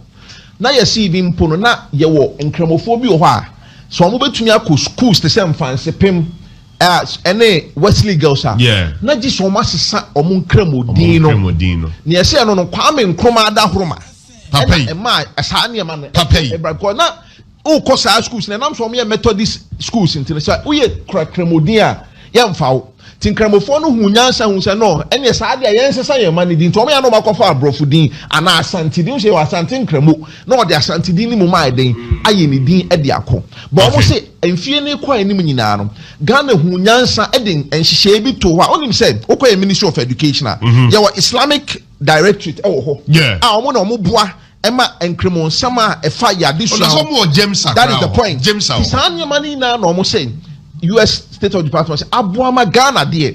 Sabio, even though a year assuming you know omo enshada esum no enyepe enya ensonsne wumuno ensonsne ne enkofa or how ni oye ne ntokwa bia ne otan bia ne de emetu yentem. Ye wo man na afi 2019 Chief Imam, National Chief Imam, Echo Christ the King, sorry. I won't cry, ma'am. So I'm now holding 100 birthday. Me boy. Also, na ebin sida. Yenyi na ye born abaso AAFA. Say, hey, a whole National Chief Imam. To me, I then to an among. Akoni nua no ma Christo for ho. Ene o ma kosom ema eye a Christo for the nshira o mo so wo ene odo o mo de man. Say we di mfie your friend say oha. Enti extremism there, and I say extremist teaching there, Kofi. And it's on my Ghana. Okay. So that say if Christopher, say free new. Any say yes, so. Listen to you, Tadawa. He said the video that we did is a lie. The video is on this media. I will play everything. But listen to this. This is one of his videos again. Threatening people. Another video again. Listen. We can be there. Time is coming. You will locate more addresses. Media more. You will put one with you. And claim my man. Therefore, until say President John Dramani Mahama. Any a interior minister Aban Babin empanyfo a omoye nkremufo a omo aya aban mu ebetimi akwachi saa eye muslim ni na oka se obi kasete Muhammad amunkunu no asumdwe nyambai unmar ko ji ameka sa boys na tata Christopher no social media no so ache rough UTI da wane ne nkofo bi wo ho a omo di nkomo e de fa Christopher hu di eye Christopher atem na Christopher aye din wo kan bi ti omo pom so mba bekun Sadia na tete na o ye bobo abo se boys bu afune nkremofo na marika futawu na ye etwam wutimi betena bonten kasete ya Christopher e kasete ya o mu Jesus Christ na wo de wakwa obi kasete ya o Muhammad dia wo so obetwa ne sekan akun as an ignorant before you are qualified to be called a Christian. that is the gospel truth. If you're stupid to be a Christian, if you're not stupid, you cannot be a Christian. You need to be stupid as an ignorant before you are qualified to be called a Christian. that is the gospel truth. Semi okai senka Kristo ni na kwatena oka sem wa wudi Kristo no yesi komo attack no. O matata o mo social media no so ache. It is a IGP ni nkofo tia wey a security threat. Sa sem na papa ne be ka to abonte na o so be pa ache no. Boys ne ntiase. Until some obachi wo mo no. Mrs. Hasem were two chada. Boys never castle. Oh, what out of macho? Uko a lot of platforms of podcaster. Uno mu interview am say, would you go ebekun? No mu dia to. No mu no makwa. We have a carry out to abonte one fanistra and yadi to be chat. Listen to you, Tadawa. He said the video that we did is a lie. The video is on this media. I will play everything. But listen to this. This is one of his videos again. Threatening people. Another video again. Listen. We can be there. Time is coming. You will locate more addresses. Media more. You will put one with you. And claim my man. You catch them. How dare you? Make my money out. I will fish you out. Make my money out. Fish you out. You heard him? You heard him? All the good Muslims who come on my platform that Islam doesn't teach this. You heard him? So you Tadawa today is a bad Muslim. To protect Islam, you can even reject you Tadawa. You heard him? That a time is coming. The police will ask him which time.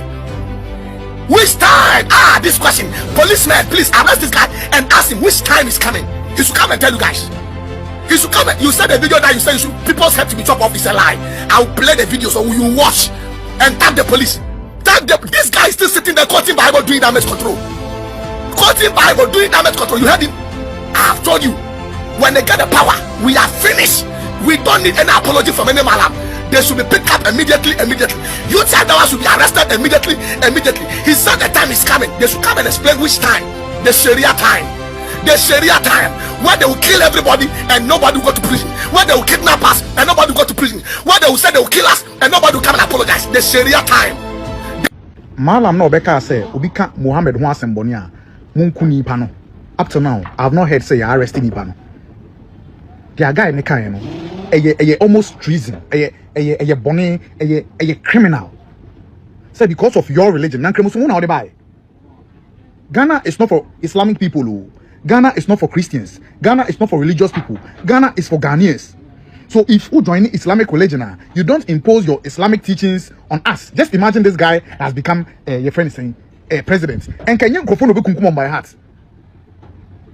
So obi aso kama esi nanim edidi mampani atem edidi na year atem na mutuma kwa koche nepa na na we na all instigating Crawford said amount for taking people's life because of Muhammad no didn't no nam ho free enye funny na Muhammad then why am I okoma. With all due respect to Islamic people, I respect you guys a lot. I have a lot of Muslim friends. As a matter of fact, I have a lot of Muslim friends. But the man we can, you know, flat out, if between more Islam for na mobile Saudi Arabia, na go use Sharia law or any problem. But Ghana has said here, this man has to face the full rigors of the law. You can't instigate people just like that. You can't. Hey, na matisa wa pacho a child parent ye jituma enye. Because biana obiate asema wo kan wa fa serious say obi ka Muhammad ho asema metumi ekunu ne ye che go prison cry enye but bia wa apology na wo de ba ye na e be correct dia wo ye no even correct ne say bia na nipa no want apology no e do obi trim. And the way people carry religion on their heads, the people carry religion even better than education. Because some you school I call you teach any process I got a munsu no ma. I catch and say no. One watch me say hiding. Into me got a munsu no ma enye. But sorry I kono. Malam na na say so for betumi can be. No asan can opposite thing. Still no mo di nechi. Because omo say efiname. Me wa na me so kan bibia ntro obi aye. Ghana police, I'm sorry if this man is not picked up. I'll be so much disappointed. The apology, the young fan to be cry. Say, hey, Obi come Muhammad once somebody. You try it, Obeko, heaven, you say. Now, Muhammad, Obeko, the F1, and you yes, and my say UTI dawa. Sometimes of Christian religion is your no can and more they more right some become actually Christopher, actually other religions. But people can't tell you Muhammad anything. You guys are kidding me. Ghana police, I beg, make wanna watch something. It's been less than 12 hours since I made this video, and my own people are in my comment section trying to attack me. But please, me, I stand for the truth. I've had some people even blocking me just because maybe what I'm saying is not going their way or not in their favor. Me, I believe in the truth too. Me, join you Kuopia, so I don't give an F who you are. But I say, me, join you Kuopia. I speak my mind. I speak the truth. I'll actually sit down, think about it, watch it carefully. If I'm wrong, I'll admit. If I'm not, I'll mess up. Do you understand me? It's been less than 12 hours since I made this video, and my DMs is getting full up already. What do you say? My DMs is getting full up already. But I'm coming to hit on it again, guys. Previously I said a true Ghanaian will never speak like this. I mean, a true Ghanaian Muslim will never speak like this, like the way this man spoke. And then when I said it, some people are like, which I understand. Now tell me, some time ago, you people, I made a post say Ghanaians, we are slow into action, but when we decide to act, we act. Even an abana makapa can be sad. What I say. So as a true Ghanaian, so Papa you be bedroom kasasi. So that audacity, no, the audacity in this man for him to speak the way he spoke, me should tell you, say, ni mojano ebifi baby no so no yen na yen baby cro. Baby crow no so no wa pete into no untumi hye na pinpoint ba onim say enye Ghana because yen Ghana kwa nkasa say e be wade a yen be gina bedwemu be dede ayebu ye hu too much what they say so please those of you who kept saying what the man said was it's not right. He can organize the Muslim youth, the Islamic youth, or the ethnicity, the houses, or whatever tribe he is. He can just organize them and speak to them. But immediately we to social media, and now at social media who can. It's a threat to the whole Ghana. It's a threat to the whole Ghana. And Ghana here, we are not governed by Islamic religion. We are not governed by Christianity or Muslim or no. We are governed by law. Law. Nobody too is above the law. And that man is wrong. He's wrong. Now, videos up and down. Haven't you realized that the man has come to apologize? Even though, if you are smart enough, if you are smart, I mean, if your brains are working like mine, that's what the man was saying. And yeah, all can he say? He said he's teaching. He knows he's right. I'm not saying he's wrong, because whatever he believes in is right. Me myself, I believe, But what he has here, we are in a country where you cannot just stand in the public and inside say, "Obi nkononko you obi say." What you see? Because they just want somebody to say then they start running. So it was very, very wrong for such a grown man. I believe I see or Okuta some position or I don't know. I'm not very clear with that. To stand. A lot of people are looking up to you. That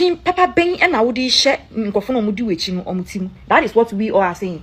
If it is your family members, you can just gather them and tell them that. But for it to come out from your mouth straight, he knew what he was saying. He knew because in the first video he made, he was like, police and then he said it again. He knew what he was saying. He knew what he was saying. Maybe he was saying it to trigger something so that he will come and say sorry. Because most people are doing things and maybe they say sorry later. Because they know that Ghanaians, we are very, very loving, we are very, very forgiving. This man doesn't have full 100% blood in him. So he knows he is sorry. The Ghanaian and us will forgive him. But see, and you see where the law is going, the way people are talking, the kind of thing that is happening in the country, we are not taking anything lightly. We are still waiting for the authority to come and tell us something about what this man said. We don't care whether he apologized or not. We don't care. The harm has already been caused. People is know una say nipan uba be catch and say why sorry? Why sorry in interest any pan live paper back. And now second video news now why to say sorry. Not everybody is going to get that video to see. And no more I've been final I've been roaming from your first video. And it's already out there. They are going to work with it. Let's just say I'm living in a compound house. This is here. Now me ababa me boy as a West levy. Okay, say me young Muslim brother best struggle. You don't come here now. Hey, please. When you are standing in public, things you say you have to be very, very careful.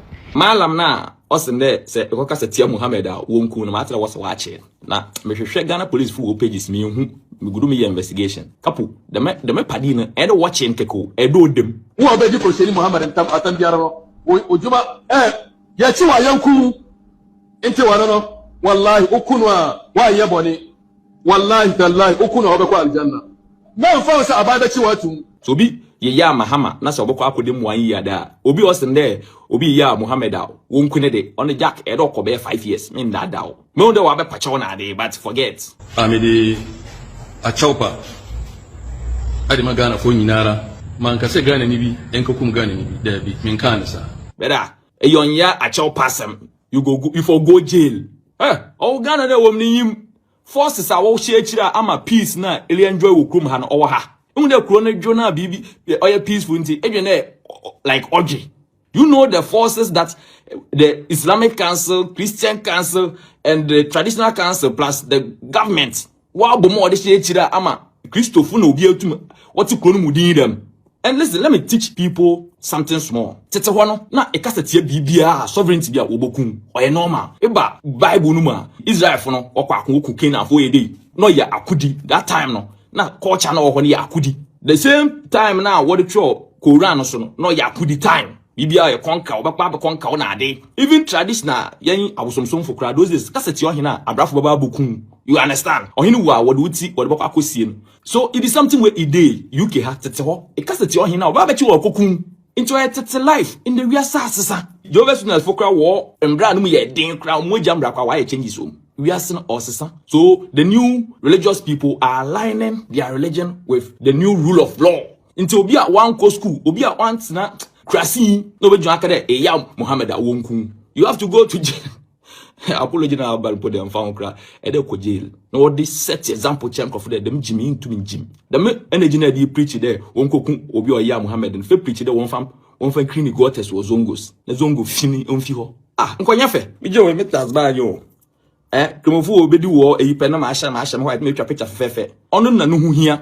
Obi ya Muhammad na kada akwanya na kada chele wonye dem aden oma mpuntumba Jimmy ededem dem wiki on mesi mo kon da kemofu na ba together now yet ma watch anything. Let's promote the peace we are enjoying in Ghana. Dem Jimmy no infaso. Muslims in Ghana mama yenya real yenya honest towards each other. Or minor yetim Ghana na yetim enya Islamic country. Population of Muslims ketua bi enada wo ho enka na Islam asiatre wo Ghana enada wo ho si ekase nkramofo enoso wo Ghana ha real statistic enya asema ye kan keke statistic ehhehye ekire ye betinye detect omo doso ena zongo communities no mom yenti ase say we can associate northerners to Islam because open northern region where ye wo omo nye nkramofo.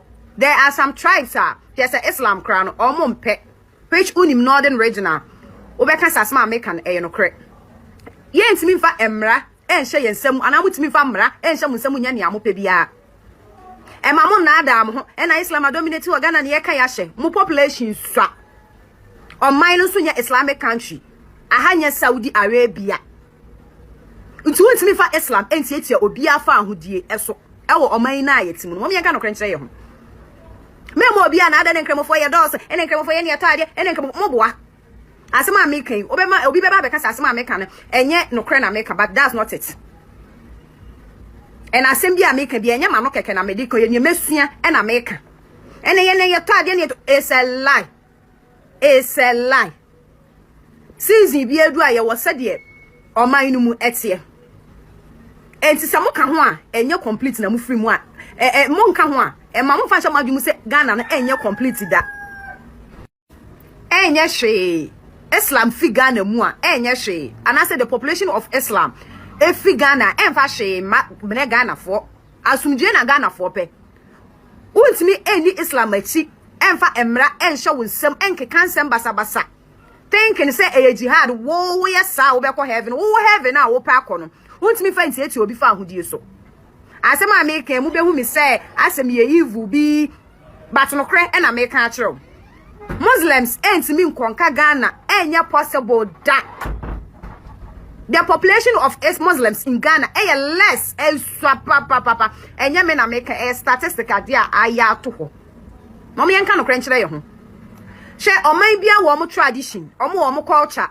omo de chechire omo man say faith omo je esum bi dia sa culture ne tradition ye ntwitwam na ebom eso nete mo be dia dan say mo Saudi Arabia enye me bi wo Saudi Arabia ye ya enka Islam som ho untimi kofa no mfa ba say Saudi fo ye ni say nti enso ye nya ni say ena oman a enye Islamic country no untimi chenya ne chinchina twan say the Quran is saying this into be for so e dia Ghana for kon it's not going to work mo yesa mo ho anase ye ho ena ye hyi okay baby ye be ko bia say ye ne ma basa ni adidede ni adiwe ye ho ukoka obe look it say the evil no ukoka obe look it say the evil no hwe even Christianity ya wa Ghana ha no kra no ma menka asem nchiro ene ma ne be ka Islam ne ho a Christian even the almighty Christianity in Ghana no yeah traditional like any maybe an ye traditional way ye Christianity ba ye na entimi ntwitwam shedenso ebi te say wawo na akoda se wa sorry dem wenye ye na akoda se wa sorry dem any ma bebre na keka ho na ye amamre ana ye no traditional way Christianity ba ye ji Christianity tum no ye entimi ntwitwa sa na ye manum sa ene ye de aka ho ya fa kwan foforo so a ye de aka ho ene ne ye nimdie nyame de ma nipa said the beya oni nipa betena ma asumdua ye den aba enti Ghana ni we Muslim your population esfa your population wo population esfa what am I saying na say dey necessary we also so ho Christianity came to Ghana long time before Islam came men fa she wadwi mu da because so baba betu Muslims are going to conquer Ghana. Enya possible. Even abosom kra Christo sum entimi entwitwam. Na Christopher no, omo betina mu no. Omo fa nyansa kwan bi so. What I say enani abosom fo edetena ye. Ede eni kukukuku ne kekakeka ase tumi so asa hoden so. Na chese papa yasem obeka ya no say yenkum obi because obi a disrespect ade a ono no onjindi. Christianity app you so TikTok I am mock Christianity papa so won't me fa Islam pran kan mu niago because mo say yemfa Islam eniago yemfa Islam eniago enti bibi nko ye kura won't me nka bibi nko ye won't me nka ade enya kura na ade de se de yedi hu adanse na enya sa na te usua ade efa ho na pesa wo kire se oh da bi ade wei said ye hunu na enya sa na te a eno kra ye problem etu wo knowledge bi kra wo ne Muslim youth be share wo bibi a na Muslims be share a ye di asumdua na say edi nimdie foforo ana nkyerɛkyerɛ papa bi ebetimi aboa na usuro se obɛkyerɛkyerɛ usuro se obɛkyerɛkyerɛ because ye betu ya no agusu adi watem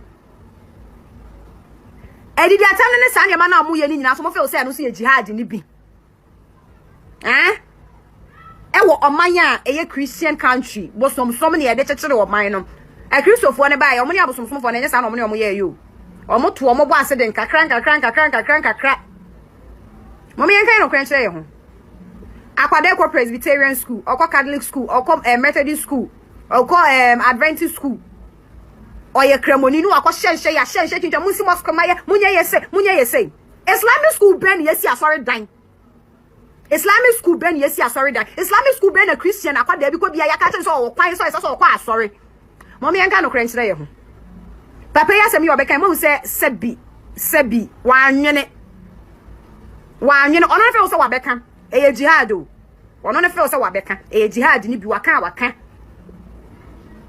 untimi mforce obia wo Ghana ha untimi mfa bibia nhye obia kwa untimi kokko famra wo Saudi Arabia say ye fa mehye ho yesu so all can say no feel say ye jihad ni ono nso no feel say Islam honhom tinimu na ni adi nkukodrofo no obi be ye obe nso wakwa attack no nyame ampata ko obi afa kira kokum obi ono nso agimu no feel say ye jihad mami enka no krenchire ye ho ye ntimi nkofa Saudi mra magana say ye ba bedu so yesu so Ghana ha football kra na mo sinkremofo bo bia enye ye ball ayebo e kan crofo talent e show omumu ene Saudi Arabia omu team football team imam be hwe bi wo ho ye it say omu tuaka e create revenue e de ma wo omu the players sign players papa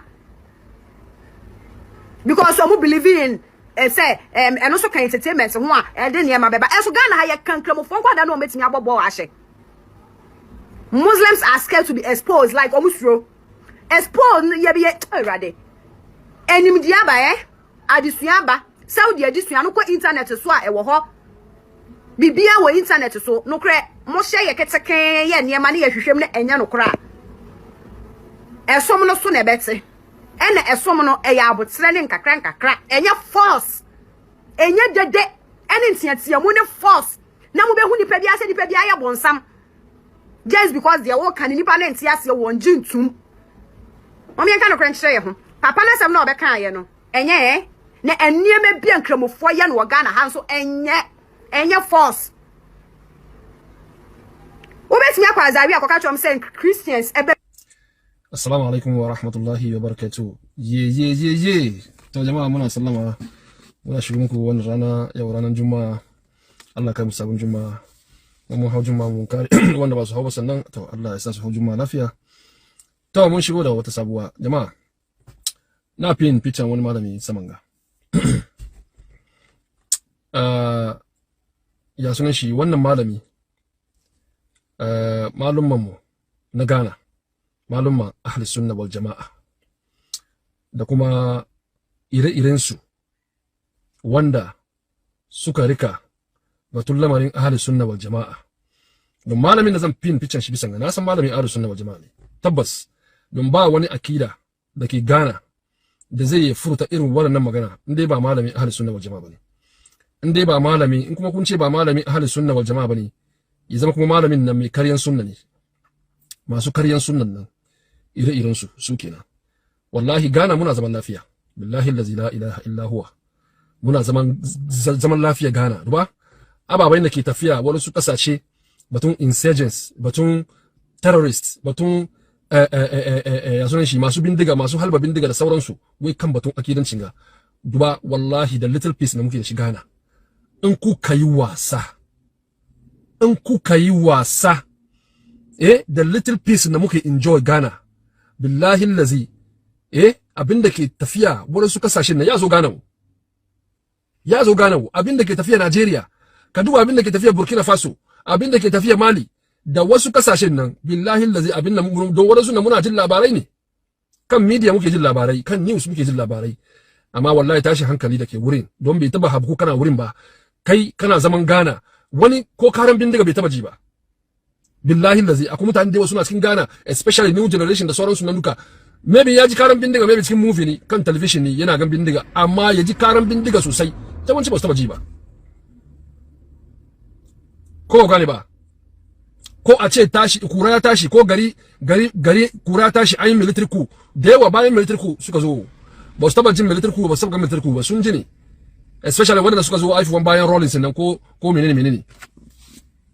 Amma mun gan kadan. shi sa duk abin da zai zo tada hankalin musulmi Ghana wallahi ya kamata mu duka mu kiyaye.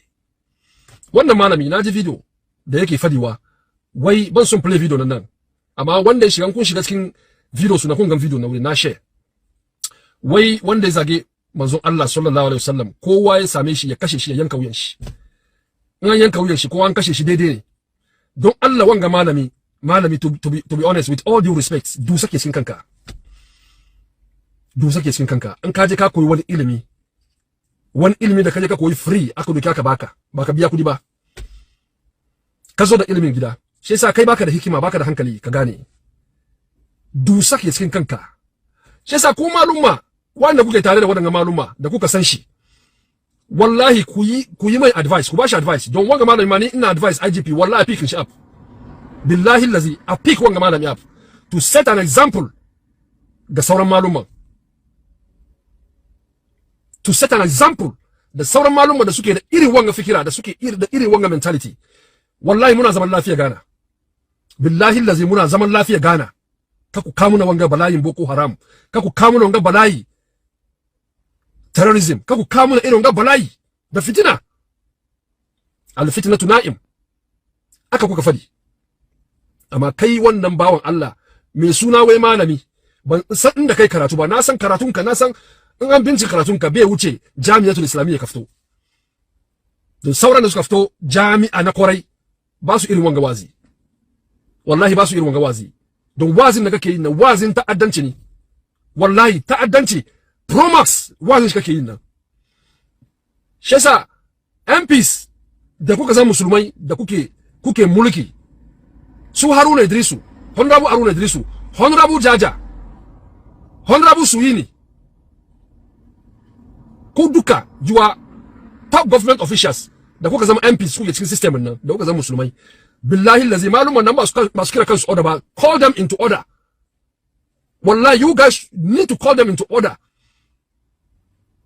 don't need at this gentleman na call attention President Mahama wallahi you need to set your reform now you need to set it well kuma most of your reform now it has to come to the religious side kake kaman ka ignore President Mahama don't do like you are ignoring the religious side of the reset because all these areas now you need to reset it because kaga irin wazin da mutanen ke yin ga an fara shigo kadan shigo ba zurfi wallahi President Mahama you need to take this to note irin shi Ibrahim Traore ke fight daga Burkina Faso irin su Assimi Goita ke fight daga Mali irin su Chiani ke fight daga Niger.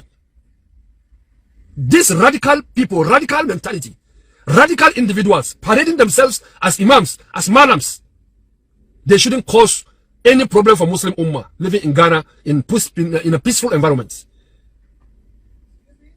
Abinda ko fara shigo wa da shinga malamin ga mba ta kame break ba ci mai break ba wallahi billahi lazi ire su dai wana Ghana ire su duwa they are like a living cell they are living cell, they are there very quietly. Kaga malamin ga if he is able to get away with this be jima kun ga wani kuma crop up billahi lazi be jima ba kun ga wani kuma ya irin da similar statements nan za ku ga sun fara shigowa shi yasa tun da wuri wanga malami he needs to pick up wallahi and the IGP needs to pick this man up to serve as a deterrent for others.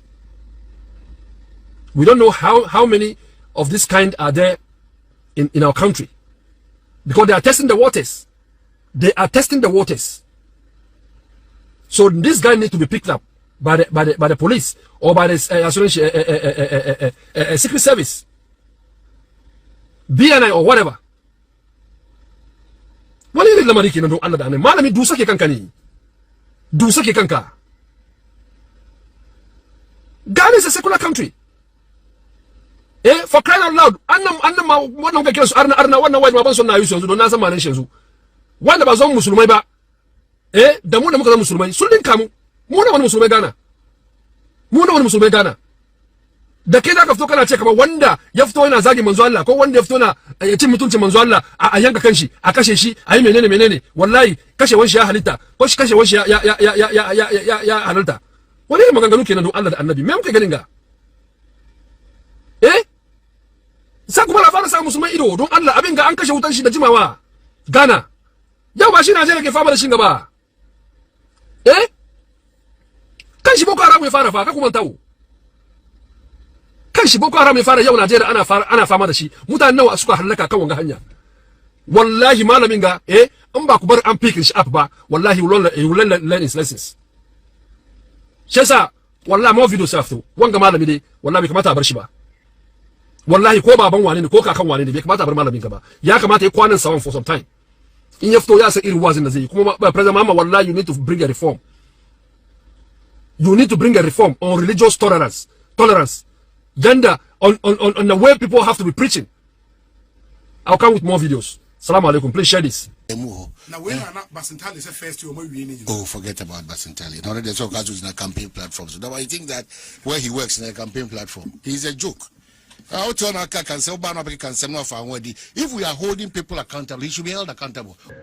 And I can tell you today that the NDC is virtually the first political party to have fulfilled our entire youth manifesto in 1 year. Everything we promised in there, we have done it. Now, and Emra abai wede ba efa koko and COCOBOD in seminum. Yara Isaac yaw opoku aya MP our offensive south. Mamene no enin komo Emra. Unim se enne. Uko inkura yetu mining galamsey wo hona. Ahimfie bia won a task force. Task force na juma mo ye ne se omo so ti omo gum. Nana say there was I'm telling you, all of those areas. Task force from Ahimfie, if I talk car, my branded car, no, all over the place. It almost come miners never warm site. In the Nana say the Amodebe Ahimfie, every miner. These are miners doing illegal mining. In fact, what small scale mining licenses, Papampono, are not doing responsible mining. I don't know how. And now me who be I was encouraged. Oh, breakum. Yeah. Demonstration. Demonstration. Demonstration. Well, I'm told said breakum they be here. Crowd. Saying they be a breakum atroni as in the bronga happen in there. Yes. Something that you amount for now real thousand never. And yema yam pese bete.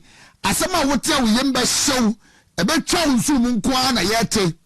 And yema basa NDC. Obusua we de mame enchia na me mo akwa banfa ombra Randy J report so na SMCC o ensem ha pa fri se o my Ghana no ye wo mo no titiru NDC aban afa Ghana force yenkenkan afa Ghana force de o mo be ka kire ye no eno na yetie efri se ye bra ye ka koto aba ensem hunu ya sebe bosha hodo ye nsuo nyina mu a NDC fo ebe ka kire Ghana fo ma yetie wo mo koto aba ma wo mo no wo mo nim se sa de nda so ye adwuma wo mo nim se kon ye mo fa so wo mo ye campaign poto edigu ye so e ma ne to ye trim to ya so mo ma ye ko gina so to aba ma wo mo ne wo mbetimi ada so akeka sansem no a ede a kire sesi ame no wo kase nipa bebre no a e na ede wo no matum fri se nsem ahodo bi e fri NDC aban akachi e ba no nyaade se e so ani kura enipa no ho kirew enso so aban na se sere chese komo dew aban si hwiri chese woyam ya woyam kawo pa aban se kona koda na chese ase ya hawo no aye famu o my Ghana mu no aban na nyaade se wahunu nyaade se watekura se odogo bi kura mpo enu abenene obi woni o man hene ene de o matutu bi di amane MPP NDC aban papa wana mo bi a wonom etuo ya wo mpese Ghana fo hunu se ene ma nyina ye Malik Basintali ya one da wayi ya no mechire Youth Employment Agency obaye onfa nipa ba akokora adwuma oho dada korampo ya pam wo munyina yi wo munyina di emaburu no mo ya aban adwuma ya sanka wo munyina mo munyina kwatena fie nenso so ene wayi ye boss pese wo kire se NDC aban ba ya no waye record obi nye bi da I promise sa wo mo promise Ghana fo nyina wo mo ba ye be we omba ye be we ni nyina no aban wo timye di so ama no bam eni ti sese de obia ye MPP ni amuhia na monsi ne hu if it's a record wa NDC ababa ya no obia ne ho ma watimi aye bida na afi de o man hene de wa kire ne papa se mo ka se campaign no amo ye 2024 no sa na moda so ya tekro no na mugina so amo chese mo ka se wa hu mabru no amo ka sa kire o mo no munim de ko enti ya mo nka no kore na mo mfa mabru no adwuma nja isa abribia no mo pese mo ye tobe eni nsem bebre no na afi ehwehwemu ababede di kire se wo hwe afrase di beya wonu a omukwa awo so emba omukwa awo so a sebi omu firim ene omumma efirimu ni ade no yesi ye hwiri kosoro papa ya wo bo my Ghana mu akonfo no chia ban ya sabe ya na asante mantem no wo mu na etimi record kese papa firi se wo hwe said they say ni pesi wu na me say enhyehyeye bi a na abandada no ho no na ode kɔ ho no enne NDC aban ba ye isa enhyehyeye ni nyina afiri ho no enne enhyehyeye ahodo bi no mo de aba no mo kyɛ sɛ emmoa ama say de wu na tie si Konfano chia ban ya sabia ya record the Ministry of Health na kasa e de abeto montene che se de e alarming na che se e kosoro papa eno dan chia kokwa akuafo nso so aba bonten aba be kirem se de aban hyehye no ase wo de aba no de e kotombe kuma o kokwa akuafo oba be wu papa firi se aban no nya na adwene se obeye bibia ama kokofo ho henhan wo mo fi se okwa adwama so na se bibia de twe Obape odi ni nyina ba be so akokwa akuafo ya aban nya na adwene se odi teku anase mpompo ebe so kokwa akuafo asene ene mra hodo ban ena kokofo yede aba be so wo mo yede abayire wo no mo komu firi oman mu na se bedwafie mu a NDC aban ede aban hyehyɛ ya hodo ban ena se aba kokwa akuafo amu ni se kum yenya daje na yentie nkomotwetwe no akoso ni bi na yenso so yemfa mu aba fo adwenkyere bra wadaroma like me video no ma me ne share na fa wadwenkyere bra na ansa na mposi ebetie nkomo na akoso no yenko 2024 ebosha hodo a His Excellency John Dramani Mahama ni NDC wono mo de ma Ghana fo bi yenko tie sa abosha ne kakra ye ba pe ne nkomo a ewo ho no mo yetimi aba beto aso afiri ha Ukraine-Russia war. Now Ukraine-Russia omoko a efa ya Ghana for efa ya ho ben. Yeah, it's your baby. Ukraine-Russia war. What's na play mu na okasa wo call Ukraine. Wo fi Accra 7,000 kilometers ansa no akodru. Na mo ko mo ntokwa. Den ese yesika sem. Na Cote d'Ivoire nso nkasa. Say Russia Ukraine na mo ko. And so a few moments later, Ghana is not immune from the shocks of global events. Recent events in the Middle East, which involve an exchange of missiles between Israel and Iran, have started to escalate crude oil prices dramatically. I've asked our Minister of Finance and Minister of Energy to keep a close eye on the development and model the possible impacts on our petroleum prices. Yaban omo chi omo galamse no omo atu omumu yabema omo amnesty no omo asaba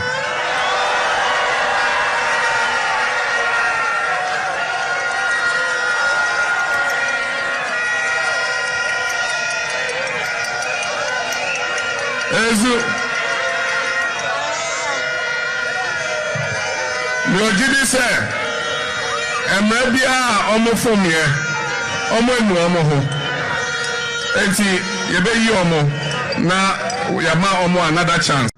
I can confirm to you that you are going to see a fight that has never been witnessed in this country.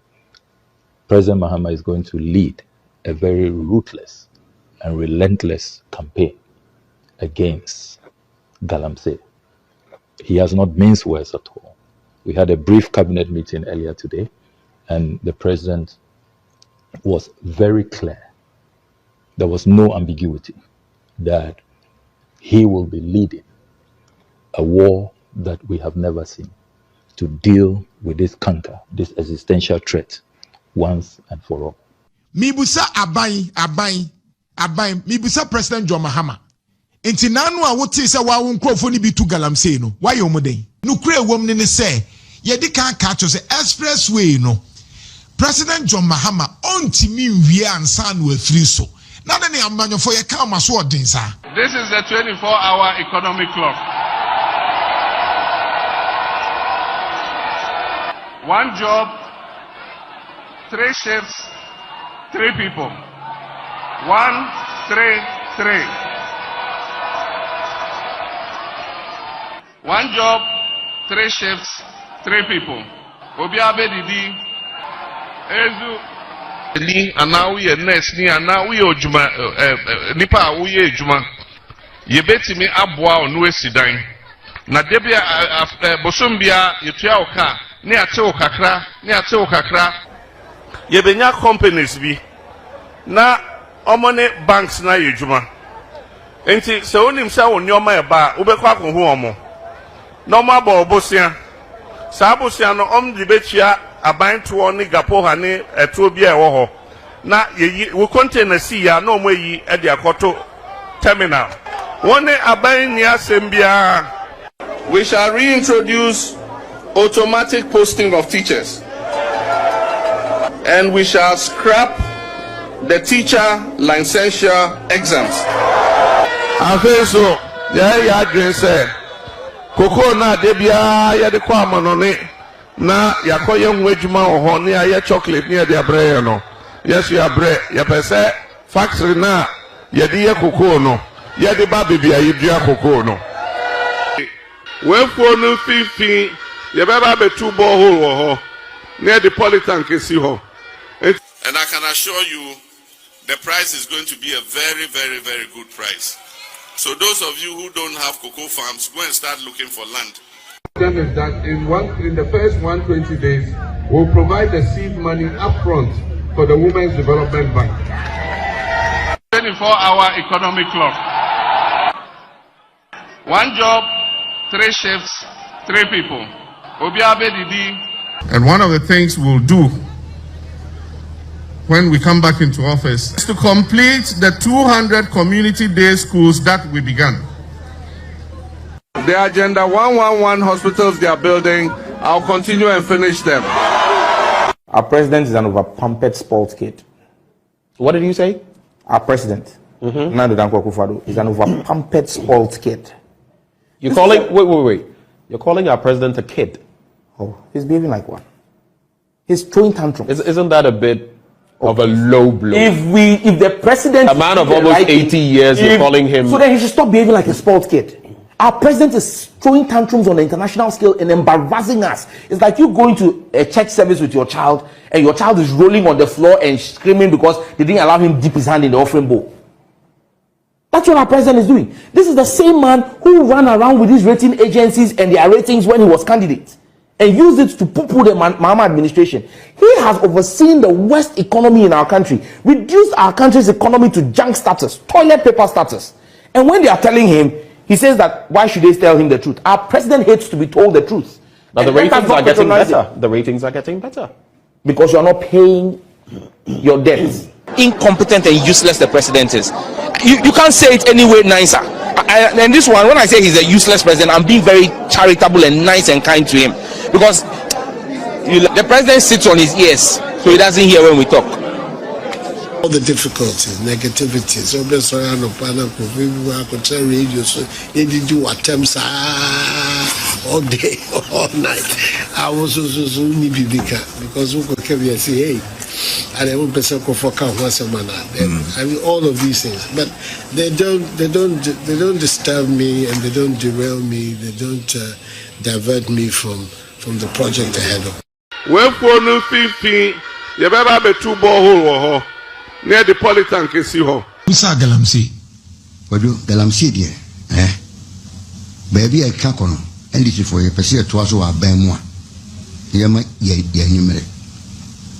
Because kwadu December, last year December. Me fa pana utimi fa barakese kwan ko pie fufu ebesi edudama no.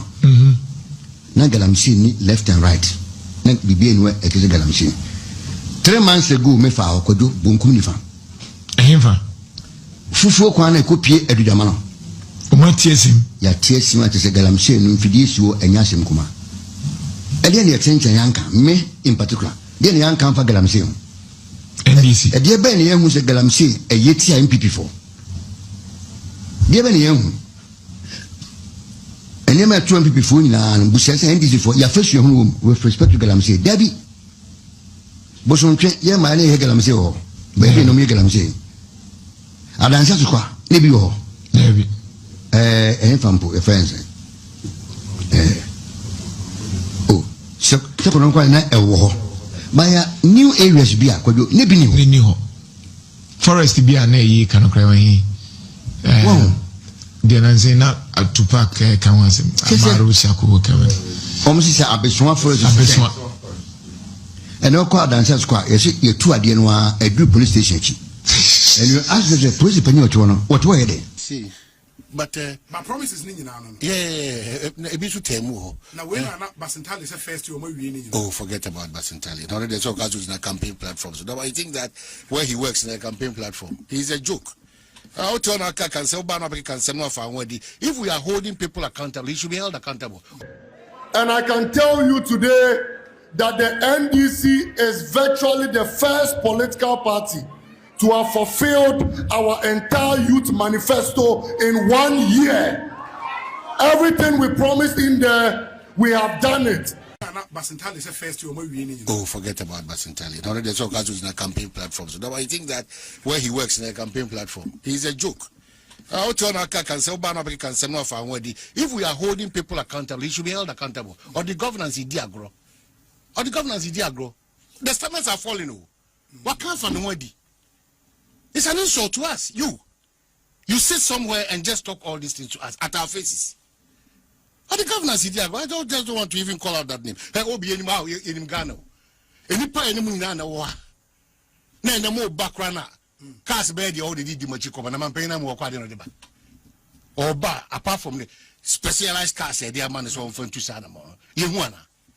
Some of these chief executives and ministers, they are abusing every opportunity, living as if there is nobody ahead of them. But say also cars are based on information. What information? But that information or the one who they want to be man, I say, let's not allow politicians to be doing this to us.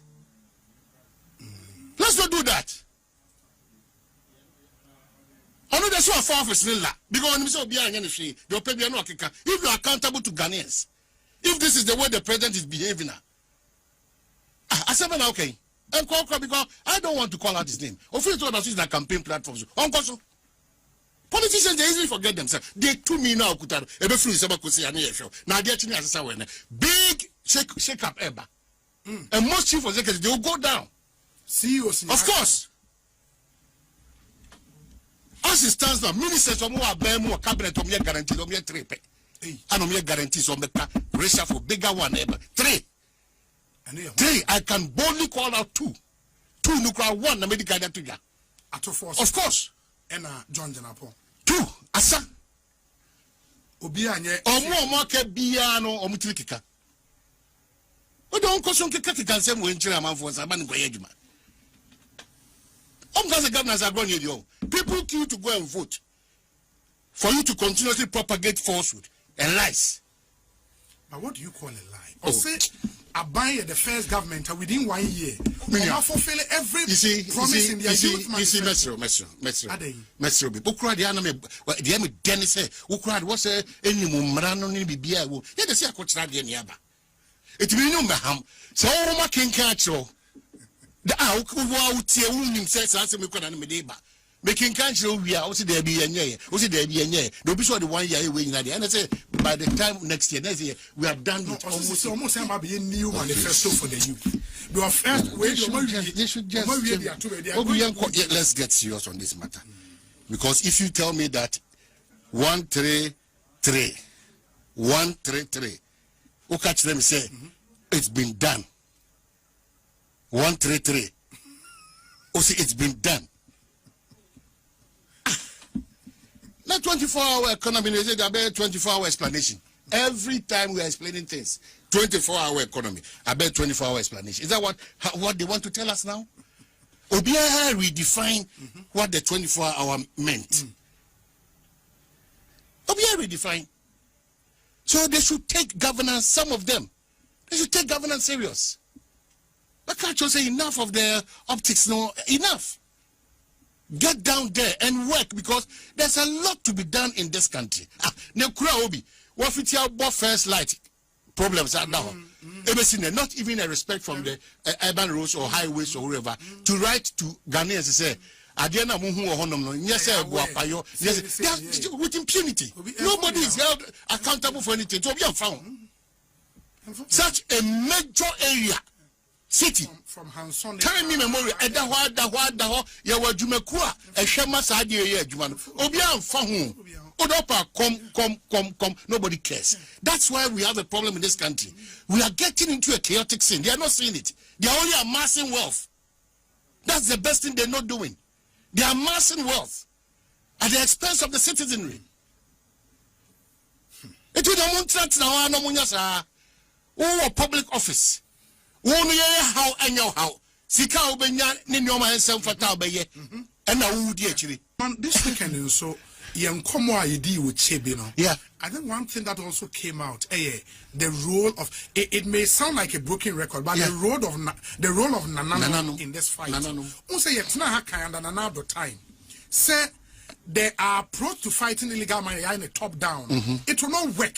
Unfortunately, the same thing about so by almost air twice. That strategy has not worked.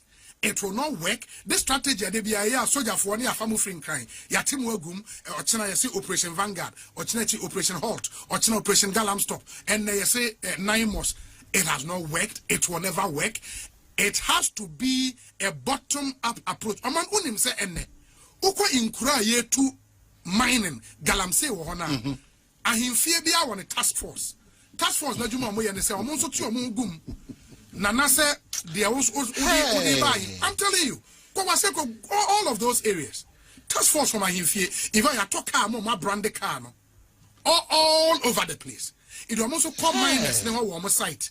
Inti Nana say the Modebe Ahimfie, every miner. These are miners doing illegal mining. In fact, what small scale mining licenses, Papampono, are not doing responsible mining. Inti, I don't know how.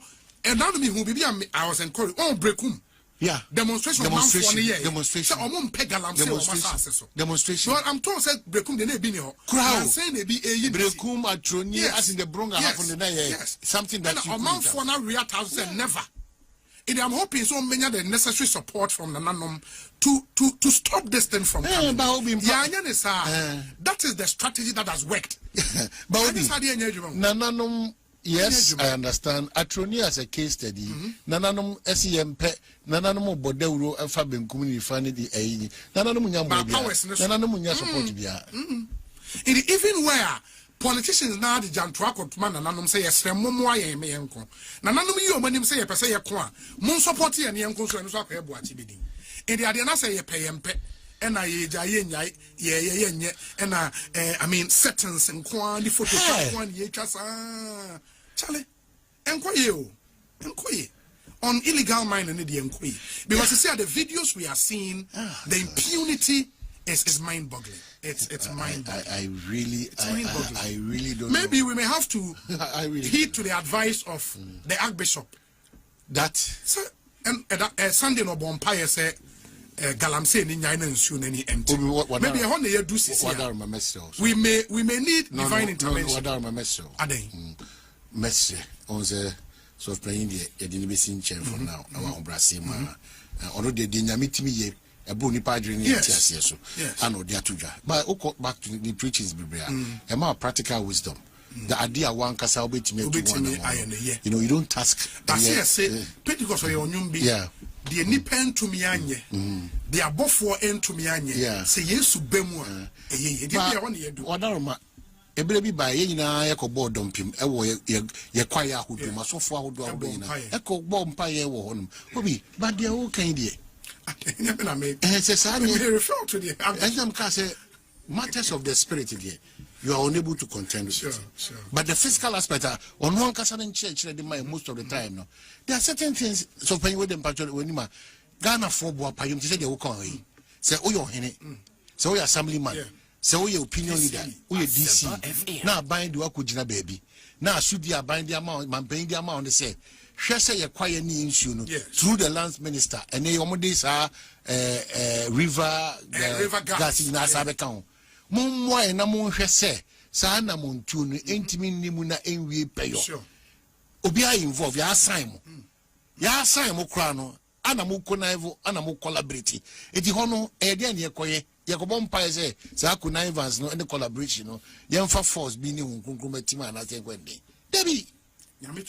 Oh, bien will be teaching. That's how we could have food you jet out a nipa could demu a jabba go anywhere final. And Mijitum, Papa. This approach, if you use that mechanism now and a method now, Obi, Nasebi, Obiabefa excavator.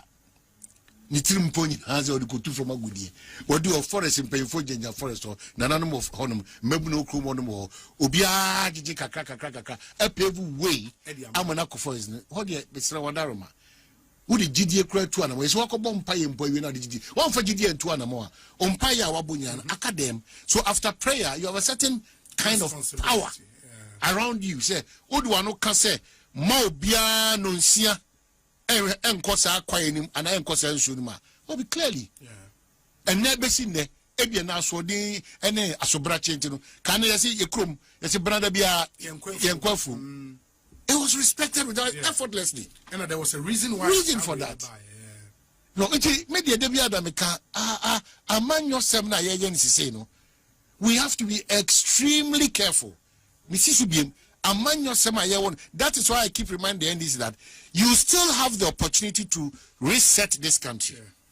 Most of the traits that we're exhibiting, it has nothing to do with resetting. Most of the traits that we're exhibiting, it has absolutely nothing to do with resetting.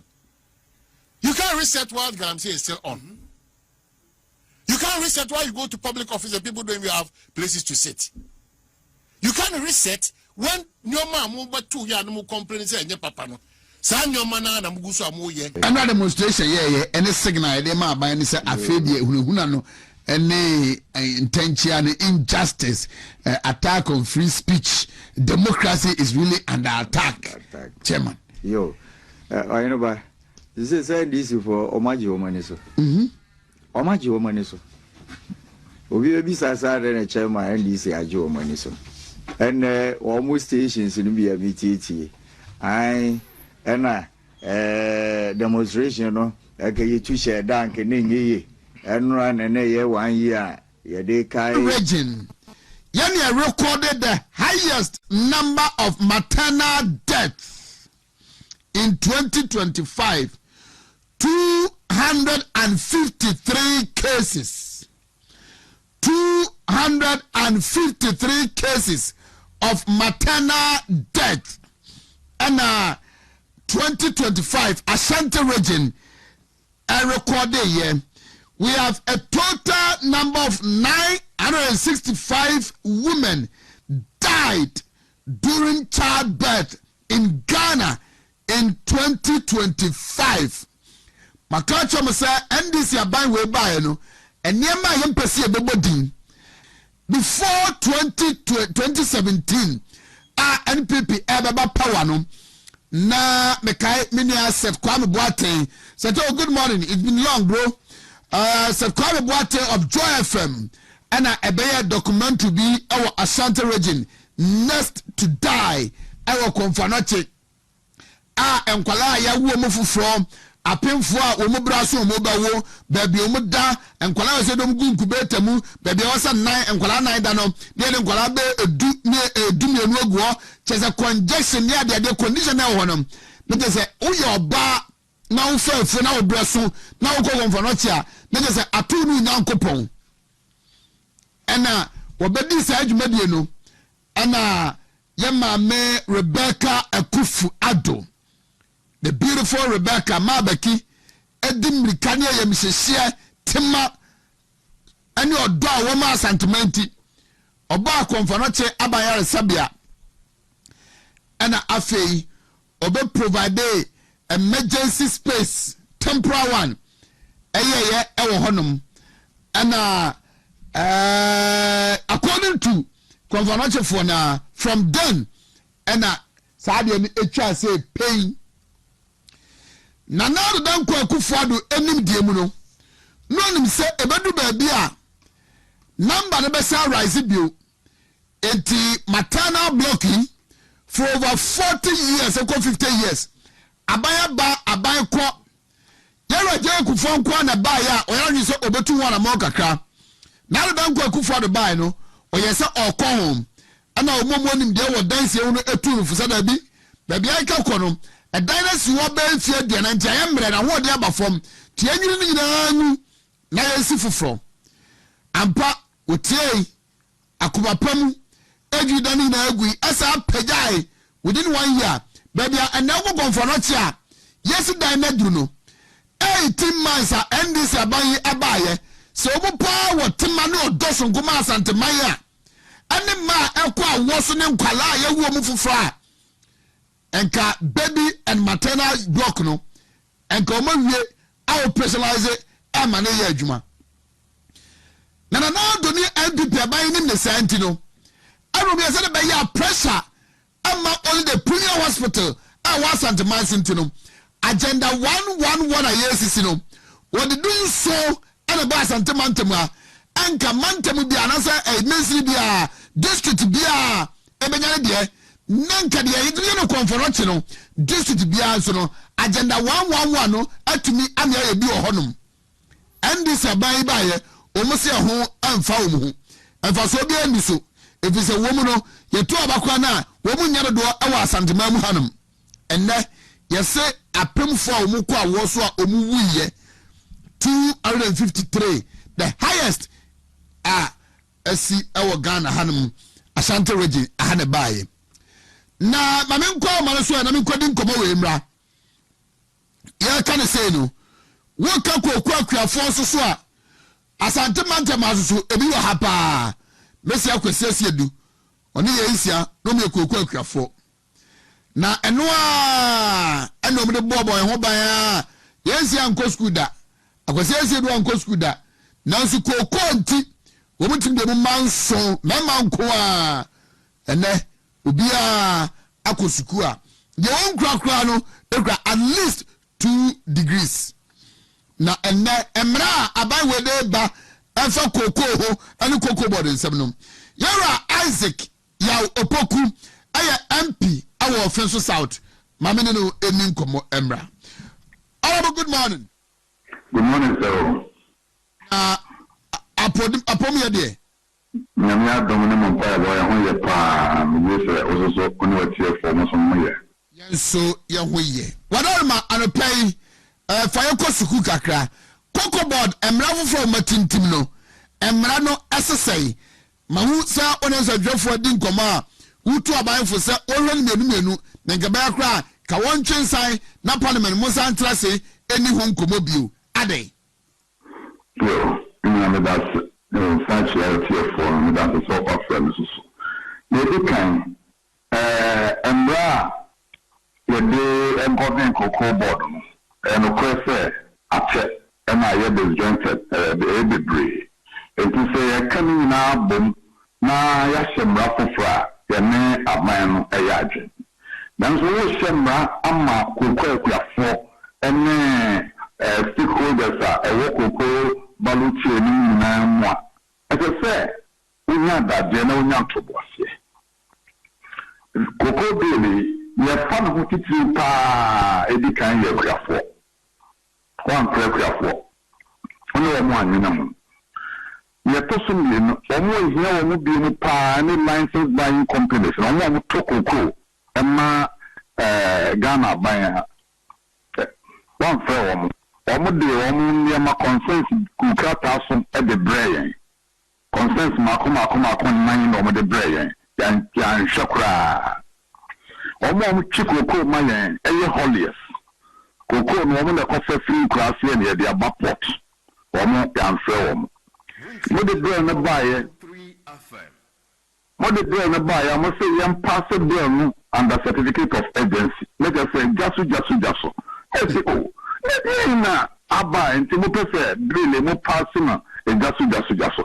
omo say e be say make your phone 70% near the kind ye person ye no pese local processors me ma wo 50% na omo processing wo Ghana here so and you say na so pese wo mark your phone 70% and again e see kwan una wa ben ndi o pese wo ma 70% o ti ama wo mo no to bo ase ni a hye mrai o pese wo ma local processors 50% see e kwa ye ka say in a local processor now person will talk 90% of cocoa you producing in you be too quite you be anywhere too quite it's a mountain of what you say and brand on baby under certificate of agency the buy within 1 week near pass it and brand every young consult to be I mean the kind you person you share ramano masisene mua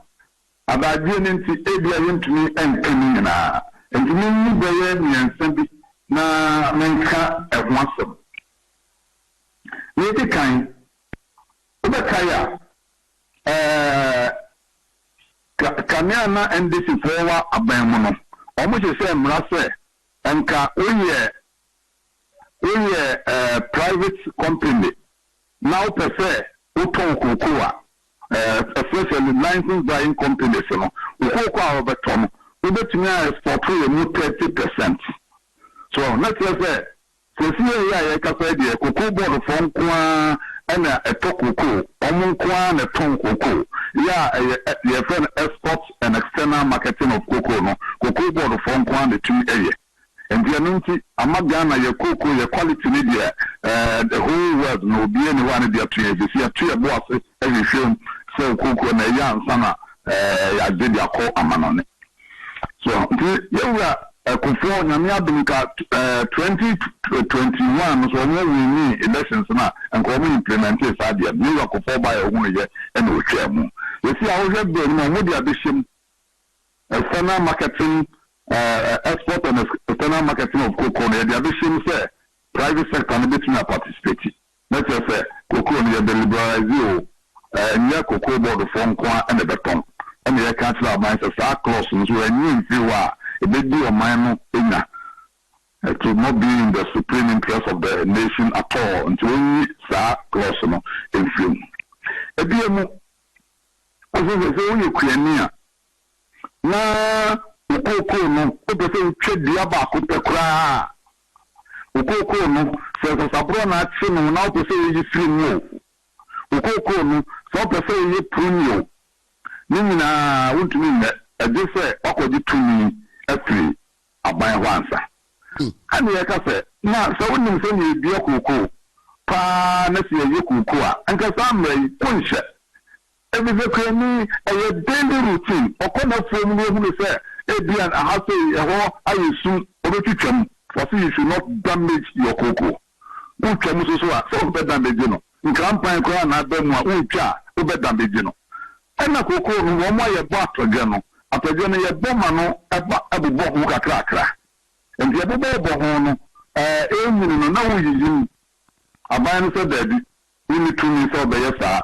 agese okodi tumi efiri COCOBOD na aban ho asan watumi abe e so samrai you can't enforce it want to every say na krafo ebi wa ha na wo so kra wa timelines bi ama we kra so se be mba pass every day one co school that is no COCOBOD ni na say na wo ko application bi akoma COCOBOD for say the COCO in the same twitwamu the COCO in grand plan but some the same twitwamu the COCO in the say so some brother ni twa bi free mu ana ndi sam na no when you view ebe ha akuafo bi say omo de enso omo ye wontumi kwa ya man license say onfa enkonko ye legal mining na wono sublet ye otwa so bi na obi say wo fanko sisi kra no wono nya ya nchaje ni say sebe wa ye illegal mining yo so sublet or the nasa ni bi na ma obi okọ 20 years nti so bi mpo wasem a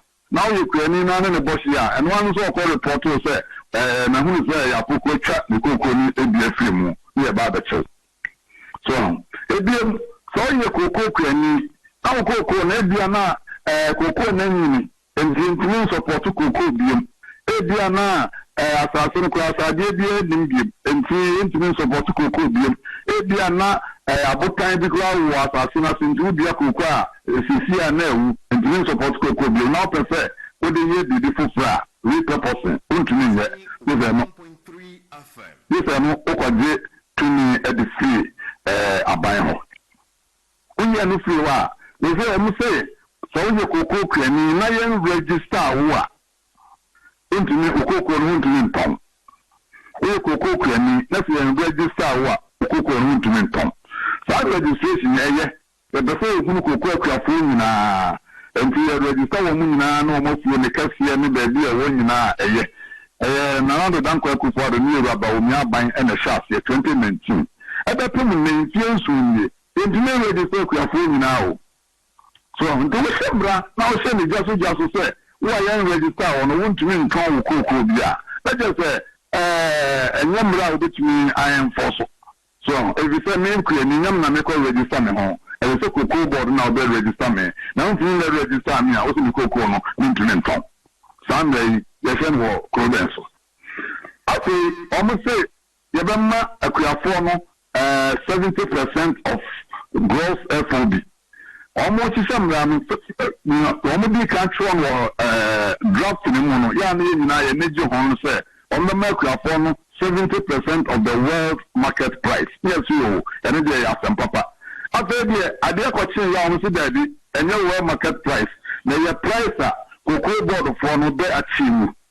Yes, the price of COCOBOD for no better achieve, one better achieve there. A better than it's ready and near the actually.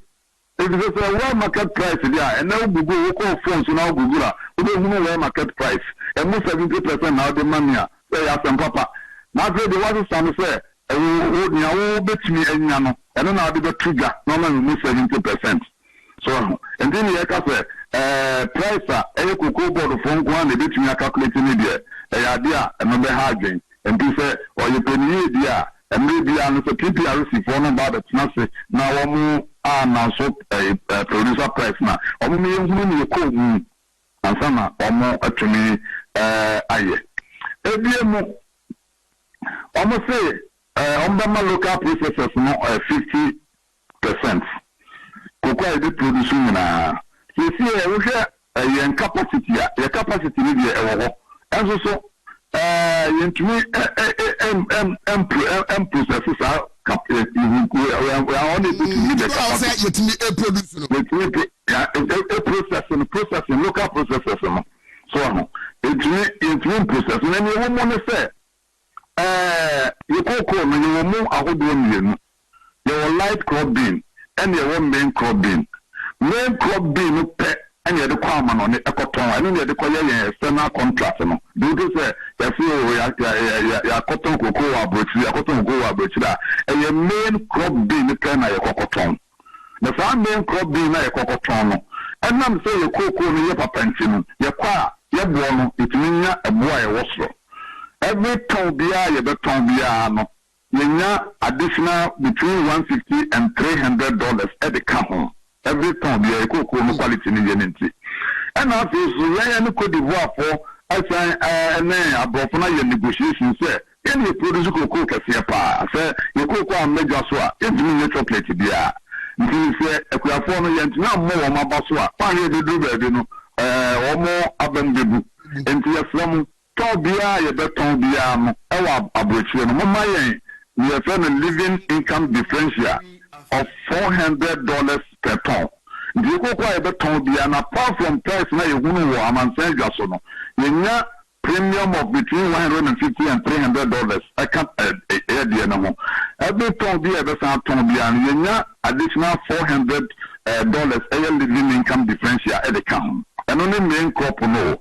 So, and then you have this, say, Cocoa na ye debe ma ye local processors no. Owo be ton senia ye ton wa ma no ne no ana. If say ya mprempren de e live crop bean no e ye de ma wo mu. Live crop bean no ye de ma wo mu a enam say aban so ni ntino. Ye tiso ye discount no be minimum 20% and ye de ma wo mu. And this year the main crop bean no be na e be ka ho because live crop bean no e only about 30% per.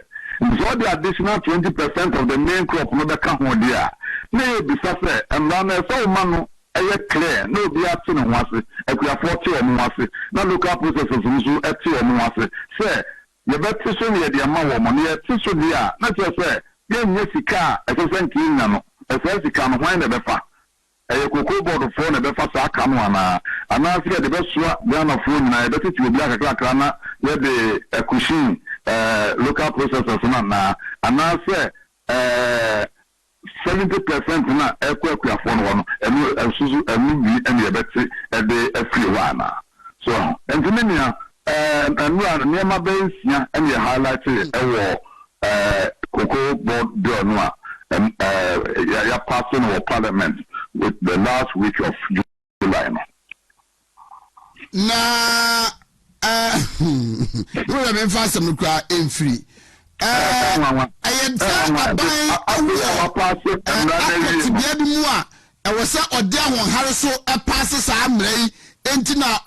under that certificate of agency na na say one kaza kwa na ayem nwanwa say otutu sa America no enyo obi anwanwa wa pass ewie no the pass mra Wednesday also the last week of July of the pass ewie no ne duada ya pass ewie no ya pass mra na ewie no ne duada na akuafo mpanyimfo bi efe me say atenya from COCOBOD say omumra ni church omumra ni ya pass ewie no ya pass mra na ewie no na just o twen ho a won tiase we pa America be pa na say utu e be koko boy there afibia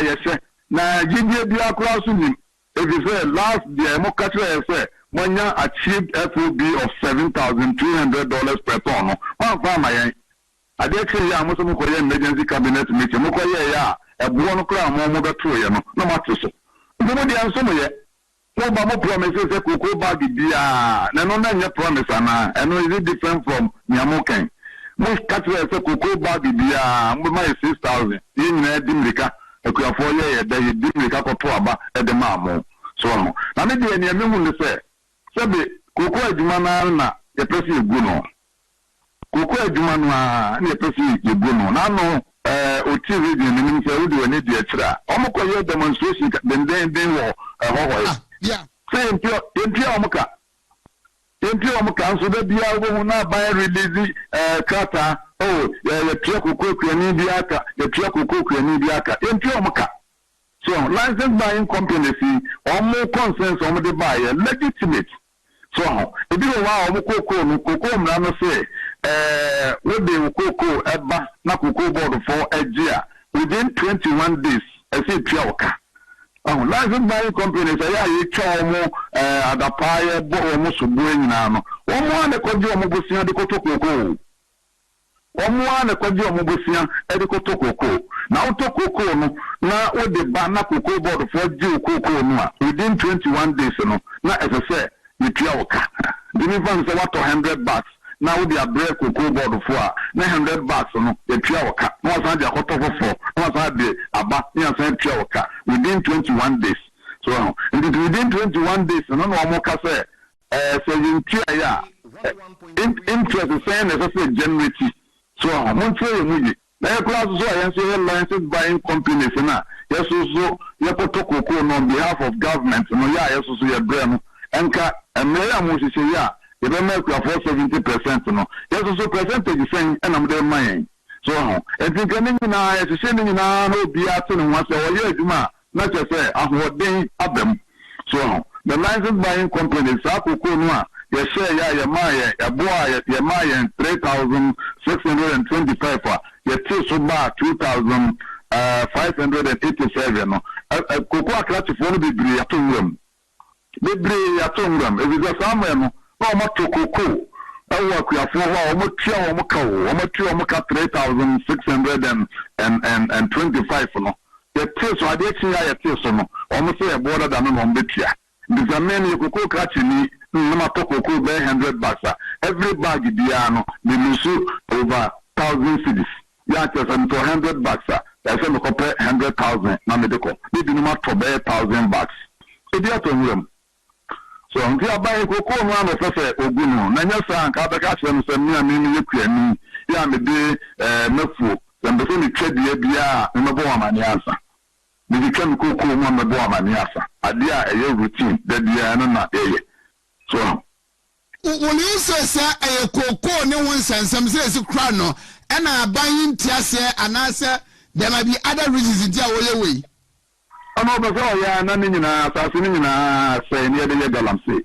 no nya gold ndodo e so say na ni ba bi o nyina ye GOLDBOD de na ni wo nyina ye GOLDBOD no kwa na zede na ni e wo ho so ndi no ma asase ni nyina na no ye ko ransi ye do bono obedi na ye de pese si fonu bebre mu koko fo kama woni ye ni ku afo no ko ya kaso ye so mu we de e mo mpena ye de pese si mu atesi ye be ka se gold wa so ntimi de ni ame mu huru pa ne de ama no koko na djuma na mfa no Ebegu ya sena asasana akodam pan ne de ni na ye de galamsey na ne galamsey e fa hin pa ne ye galamsey yidi e na ye forest wo ha nyina wontumi mo forest ba ko pa o se forest we de e virgin forest. There's no forest in Ghana ye man ni wom and now kwa ye gusa and I don't know ready one of your radio station summer boy no say hey na mo say dey in match wontumi say galamsey ho asem na mo chi wontumi bia ene mo mra say summer boy ha de mo buy nka no ma ye be chi obi a e say galamsey obi a ye bi enso so sabe wontumi pe na bi aniasi no so obi a ye bi so no into the forest ni na ya say ni na ntumi de ni say aban no pe say cocoa industry no collapse no na kunu na say ya na ni na no ye dey mine gold ye dey mine na ye nya gold ndo na kwa koton amoka ye a mosusu ama aban say onchinchan so kakrai aban antia what next. Oh, so tuni ni de ni na wa aban ho tuni de ni na wa aban ho ntimwa de ye say no say ye amampani na davoma say onyamfa na ensan shase a na ye kan e fra no ontie na sopom ebi se wo semra me a wo semra e fa na ho pa me kua ni ko amfra me amoma mande we wie na nsa na betechire mu ezo no wa dwuntire bia na me kan abere na akomoma enko krata so me a me ye license buying company me de ma de se de beto wentie me a me ye holia me twi koko no me de ma de se de beto wanim wentie so enti me jiri zo mampani obeti na supreme na kon sign famra me mobo woni enye broader stakeholder engagement me wia me de command na na government na wasa emra ne de nyina ye di tum se emra no ye hyemra no eye me mom say obia everybody should be on board enti ye de nzo mampani beti na supreme so enti na supreme no sign all the body a minority ne reach my ya ne say ye de ni ebedi akire na bibia efese ye bia no ya anya de di kan ne dollar PS abana yesa wanya absolute majority of parliament in Tembrano edom kuma no beka wasama na nso no atwe afam in Ghana's future elections what will you advise the Ghanaian electorate to do say the absolute majority say Emma Mojokobi whether MPP or NDC me na me da pa me no come na so bedroom and chair me second term ni na 8 parliament no na almost na a year of no 137 plus 1 138 no me 137 ye shemwe bia na ye bibia consensus ye nyina tnase so wo se wo da bi ye nan ha ye nyen se ye nyina ye tnase ndi me jidi se senka ebe ye pa anka sa type of parliament ni de anka sa na tem bia anka enye the NDP ni yenya absolute majority de bia ebe ye me de nanso so sa de me ya na emma ahoma so bi ne tumi bi the same we ya call committee level and you be say mo say my stakeholders engagement mo fa report mra my yenhwe because we akuafo hia only license buying companies hia only holidays hia obejonate report nke mo fa report mra ebi ni ho yes ebi ni ho de amon twen yenye omsi David into minority phone na ye vote against and your core committee now some na make you and omo majority every year is almost absolute majority you know person omo ye bia but more man no the next Ghana for pa say me slow that type of majority there more of my bia the next say omo hwe na sanya betina ma o man no na ye can be maminka the next meeting team pa no nyamia ya domine ko post no bi mu a omonje se yen ma one party bia sa overwhelming majority no amwa ese ye ko edi bia omo kan omo ye kra no omo sre enso so enwa na omo beye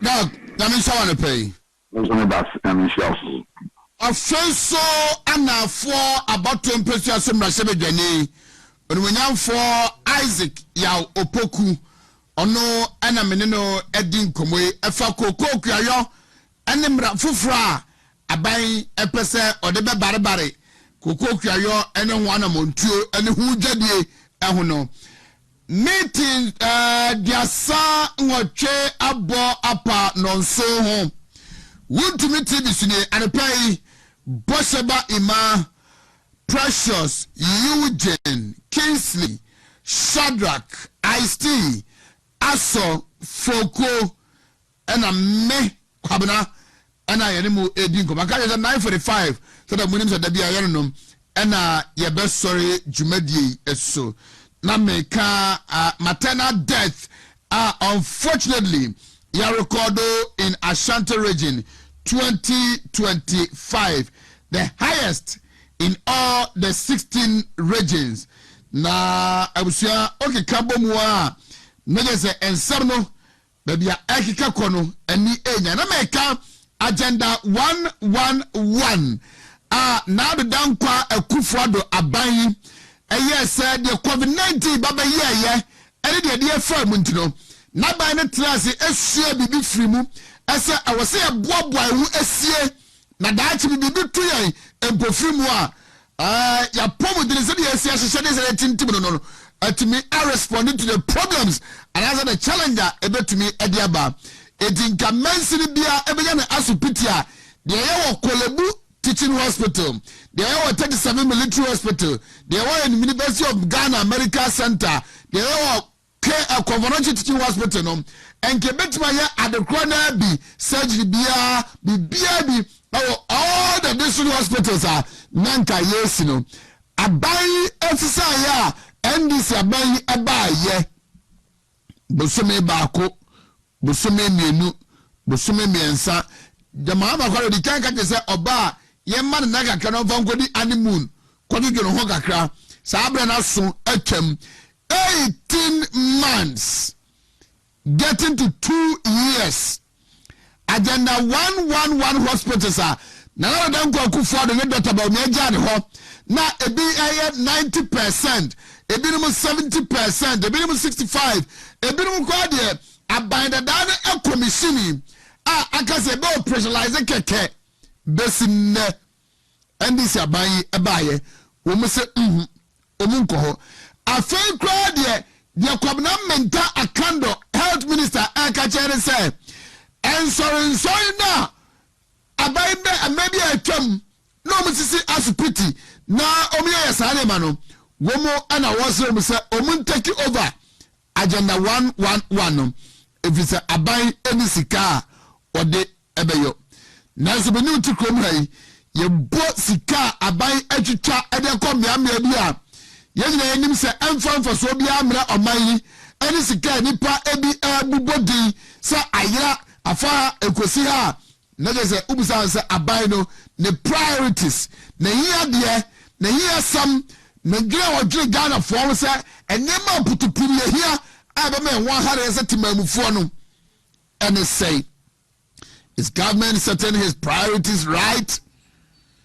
The question no answer no there mo am wo fia mutira no pay mo hwa me no minim se mo am be ya no e de afa and so in Ashanti region 253 maternal deaths. A pimfua omokwa woso akwawo aba 253 2025 nkwao na adai ene nipa akomano atum e krom ha entinananom amwa santememo monte madise ewi muhui asofu amwa krom hanom monte muhui abayna dan kwa kufado abreso adie biara it was a suitable topic for your pulpit adie biara na si krom biara asofu di preach na no di gunsa yes kra na mo ka wasam tisa asam kra ne mfa ho a mo betima asam na me na besi so na mo di aka asam e di aguaban na e twam ne ho fin today these things are happening before you are not talking about it.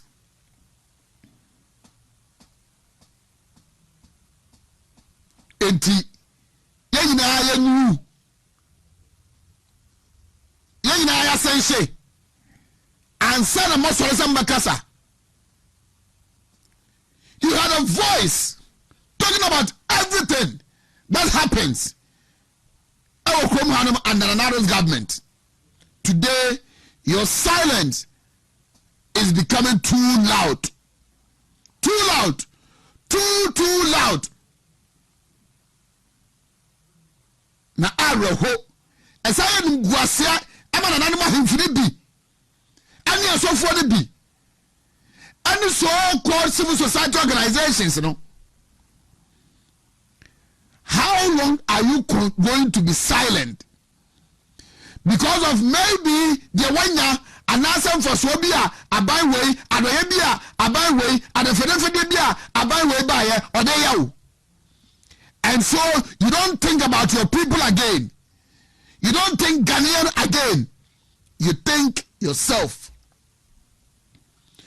253 maternal death in 2025 alone. Na Ghana nyina yes 965 965, a total of 965 women died during childbirth in Ghana in 2025. Ebi ameka me say ewu bia yewu a eya nkwanhye ewu aya atofuwo aya na atofuwo bi ensere se oba afafro abosome nkro emu atete ne nase tatai bre wom toda birimu njare mpo a jese wotena akonya so emu ntasutia abofro ni nyina chino na wayene nkakran ebresu se okowu a anhyehyɛ a wɔsa aban ayɛ ɛma wonya trabea papa nurse ni papa midwife papa hospital papa na during childbirth obawu afa ne ho afa ne ba na obafia beka abusua ho no aban from ade wɔyɛ so yɛ awanya nti maame no kwa omabiu toda akwala ne beba maame ne mma na akwala yi obabo asesa without any fault of his or hers. Aban ne ma wo so yɛ awanya nti na ade was you declare National Day of Mourning no. Ebi ameka mesini pensia helicopter bi omukɔhwe wo mu wuye areko. I don't wish it for anybody. It is very unfortunate. Nyame maybe nsibi okrofo nkwa chi. But the message you okrom hanom no. Aban yam na kwa se the pensia no wuye ne se bibia. Okrom ha. Kan kwahye me si na nkwala dunsia dunso no mawu pragope. And cry kumase kwantimpoiso enipa wu anopa awia anyumia tunasele ebinum crash. Now in a year 965 women died during childbirth. Abaywe akana no atum so afọ kwa no kan wasam na asare ne kwa na emfa no ho she just reported it. Unwaro what ya de bia kwa bo nanim. If it's about we free say Ghana for to abade amomu abomanya absolute majority. It Ghana no ya toma wo mu ya wele e de ache wo mu. Na nrada jumede bi akoso ewo English abetuma mu. Mampaino da je kufo agokasa ho honum ana ochre aban we say aban entiase say Ghana for to obama de bebrebe ni nchese Ghana ne ataw de amano anasa Ghana ne ayene dia o Ghana no eye nyina aye dia na ewo mu a Ghana for busa akuntabuo e de afiri ne ho na de Mahama kwa de nka wo se ni uye sa ne mekura ye koso eri se nka Ghana for huru de ye koso wa bra so efise Ghana ni wadi ni yie Ghana show Ghana boy woka Ghana yo papa from assemblyman parliamentary candidate MP deputy minister running mate vice president caretaker president former president presidential candidate and then today a president of the Republic of Ghana again, Your Excellency. Sa wo mu nyina Ghana na etua ka ba ho kasa amonya mo fo so sa enye wase da also the Ghana foni. This should not be you. Ye ka obi anko so nyanti ase nim dear experience our memuma, Your Excellency, respectfully and can say what now de wo ye de I say Ghana for your papa and I would boni tua ye ka. I mean, nim the Ghana for you. Minim bone pa Ghana for Your Excellency. John Dramani Mahama. I ketia way and I would de my. Wukro ya che say, eya kwa say, ye Rajab Mahama ni NDC de. Emma minim the Ghana for ma de ayemo. Fi say na no da man pani kufo abreso. Okofa free maternal care. Eba ye. I will move free. Mobile and I'm the health insurance, one time premium, capitation, fine quosia, and a no more than a bazaar. Moyana Basau and Anka Mia Duma, NPP by no, and Musabe says I see no kina. Nano Yako Twabe with the Women's Bank. And I got for two abamau. Ya two abamau. Abosumi dung watching Women's Bank, you know, sebe badne, sebe betchna, sebe babosumi ye, obianim. To the Ghana for Madri, dear grossa, dada umusa, and this is for Ghana for my day. None what da, and get the four, womo bretia hesio. Mowa baimu, a just say, second man to us a hey.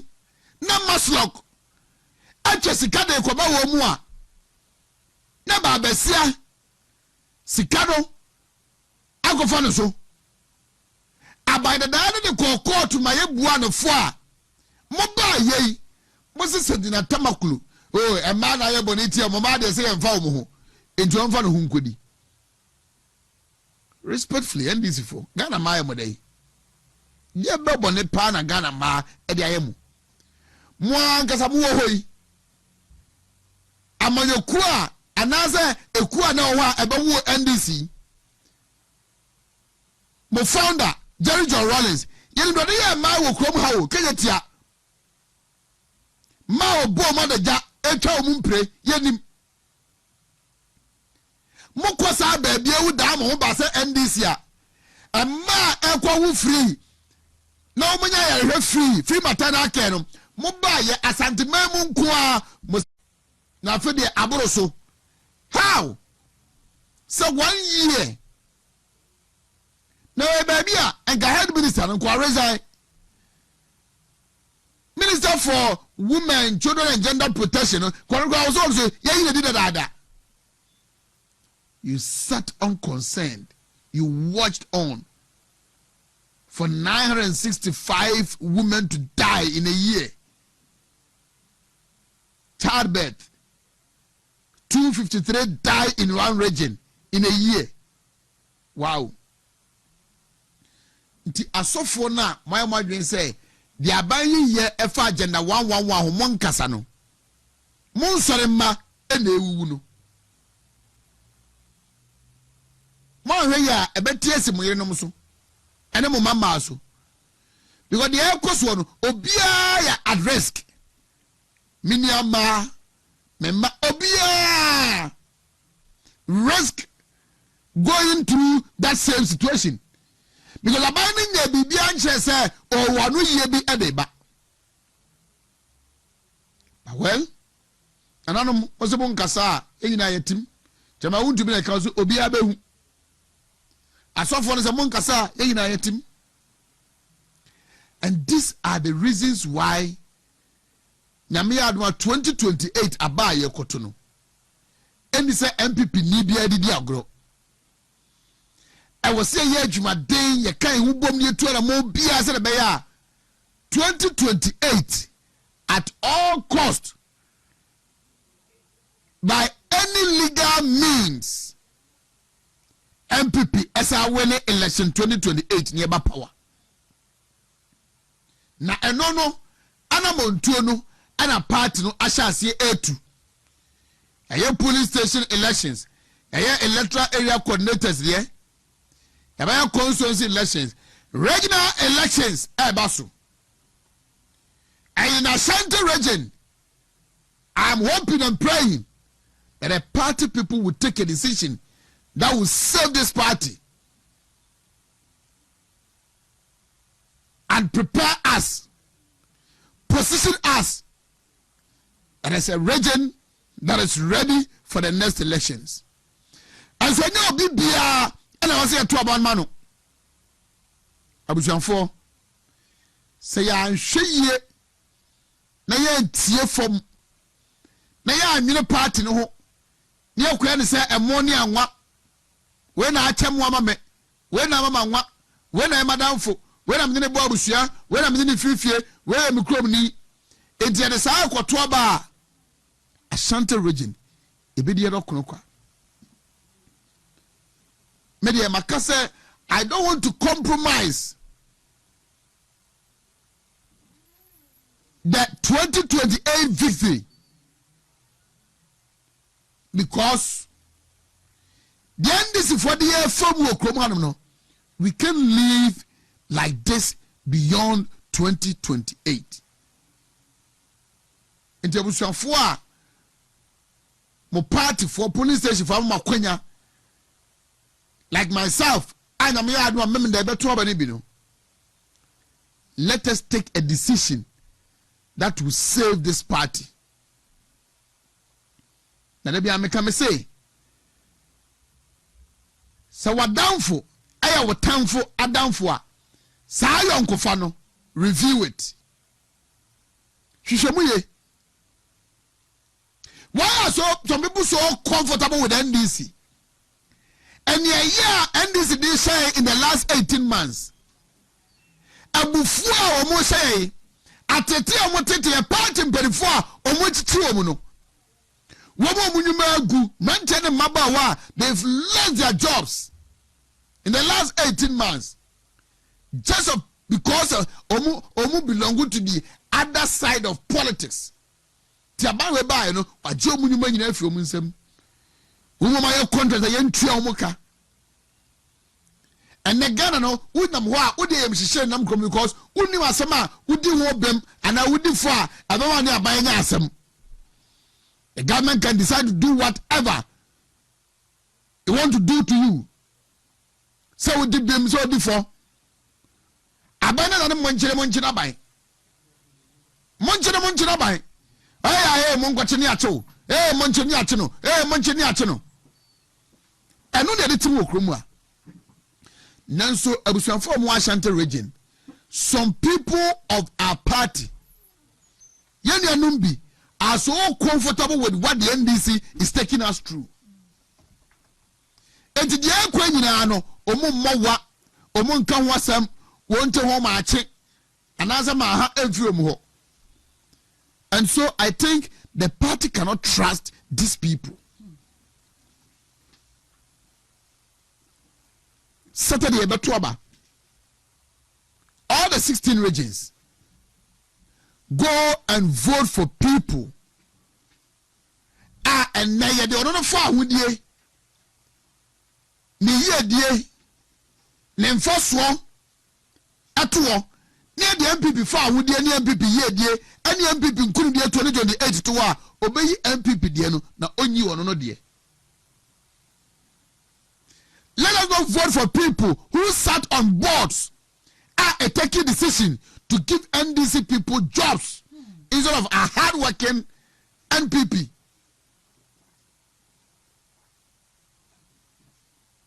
Now, maya, the obey to me can be. But there be no why ye empty. Yen you wouldn't say the workers are obeying a child to me.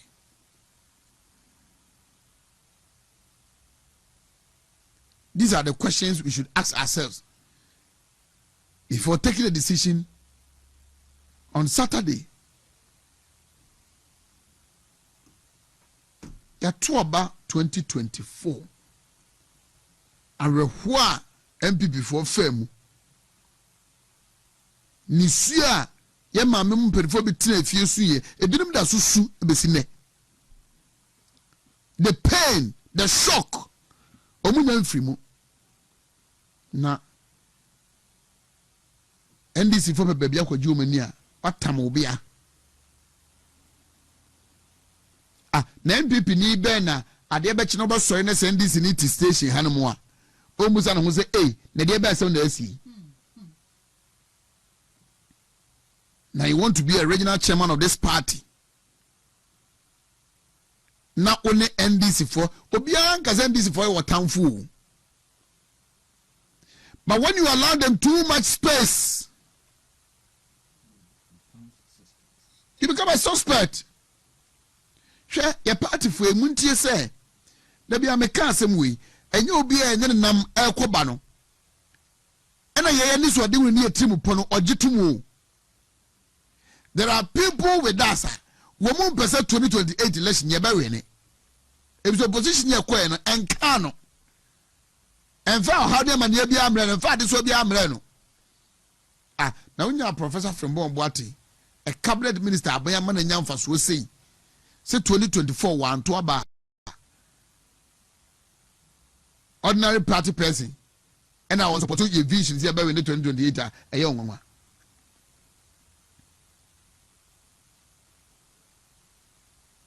And there are people who sat on boards. Our board need taking decision. I'm not ending in the edge, or tell how do you want campaign?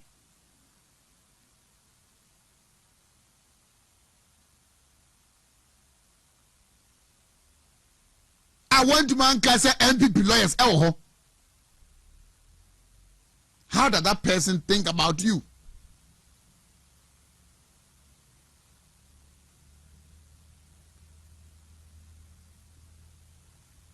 Now we call by election we just so ni kumewu. No amini ajira de video yi send me. Ejuma ye call kumewu ejuso even as enough. Chamako ku futisi from koye no honum. I remember onye menim say ejuso constituency executives, former executive and current executives who mu hono ebedi ho dance. Onye there were some national officers who call honma onye manje de bo mu tutuo pamu mu omantu manyina no it took chairman wuntu mi chairman kukufu nko na call ho they welcome them the car onye station honum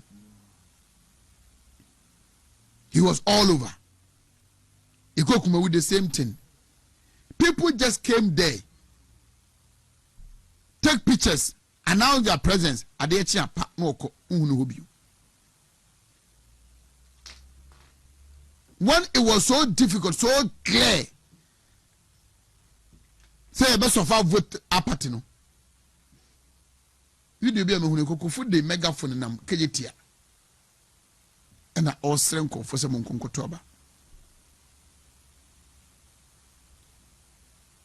So the other people, where were they? In all this campaign, I am yet to see a single video. I don't know who could appear and then we campaign. And there was a for Abania Kotu Memendano, and Yabusia Sam, and ye his some, and Yaman Penasa Massimo. It is about who can deliver. ye nyina ye te krom ha yi nya Ghana fo nya na to bantama di Florida na nya keke bibia keke u na ye aba ye to a MPP nya vote boom from bantama. And even that time bantama nya bantama keke u na ye bantama enei eye 3 constituencies ne nipa ba ko hweso kwada so inhia so ne bantama ne bom ti adwuma wo na so pa. But Chairman Kukufu delivered as a constituency chairman. I'm a mebia eba to no the vote no eba. Obey MP, exceptional leadership.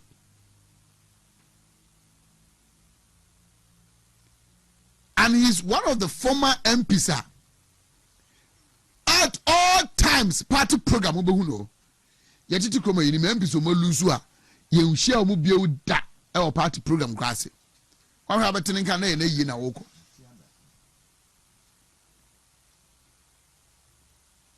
But from Bantama as chairman obeye MP lusu ye at all times what the radio so Peace FM Adom want to me bekuma so wo ko ha of na wasne ha.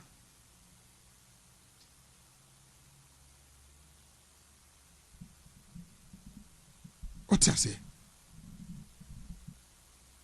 Enti ye de keto ma wo no o de ye dey. Na ye jiwo de se de kese ma obetuma ye. And I made the so many in every constituency be neighbor. 2024 afida kwabre south kwapia constituency.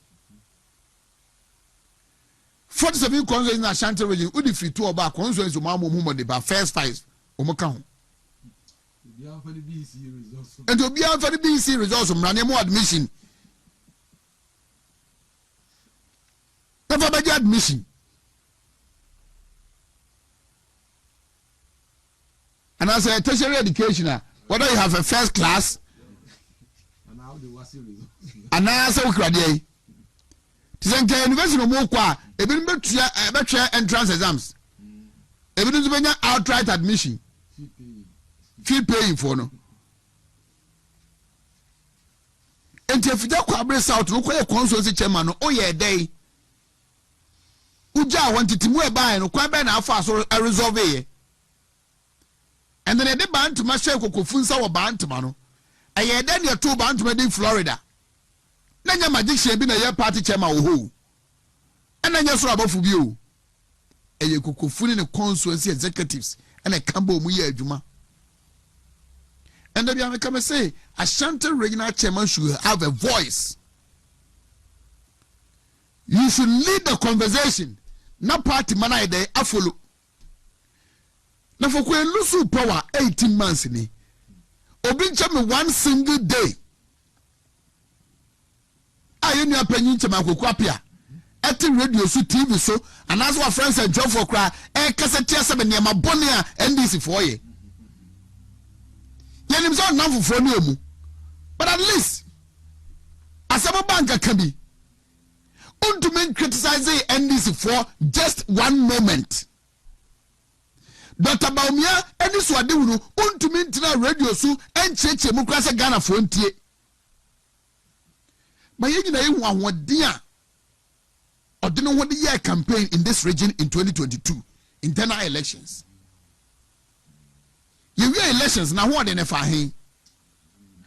So the sound what the campaign Ashanti regional, maybe a vote in yan and Kibiba Kahu, ka 100 bin, ka 200 bin, ka 1,000 bin Kahu. Why is it that a do internal elections in Kwa and Yehuno? Why? Say a do internal elections in Kwa and Yehuno and St. John for Wadamfu. From 2022 or losing election in somebody should tell me just one day.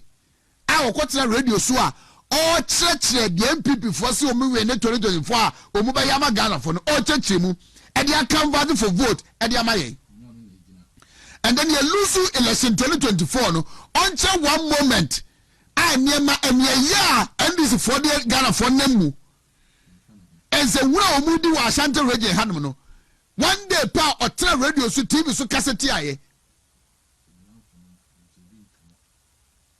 You can't be a dumb Ashanti regional chairman.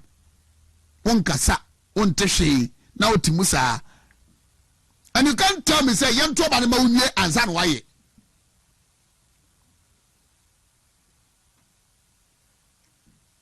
We know they are your friends. Uno mudin komo, omuba omamu wajumeye. But if indeed you want to lead this region, you should be a voice. You should lead the conversation. You should lead the narrative. Now, I want to be criticizing NDC. I want to be changing the Tabaumi Swadinum. The MPP are buying in the last 8 years. Want to be more who they wrote. Now, conversation for how can you be the regional chairman? How can you be the regional chairman? COCOBOD regional chairman Eddie you are crying. Maybe I want to radio so criticizing the government constructively, propagating the good works MPP are buying by ebeye. Ude yantonka, yabetonka na election eduru honum. Oga obi say afiso obra money anwa. Yes, a komo ya de nanso. Is that the core responsibility of a regional chairman?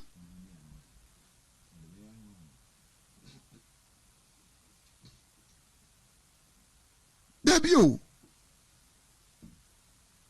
Hey, na entino say ya to a belu so ya NPP for di ya then you give your space to NDC for say omufa mayor party Thanksgiving service and for me here.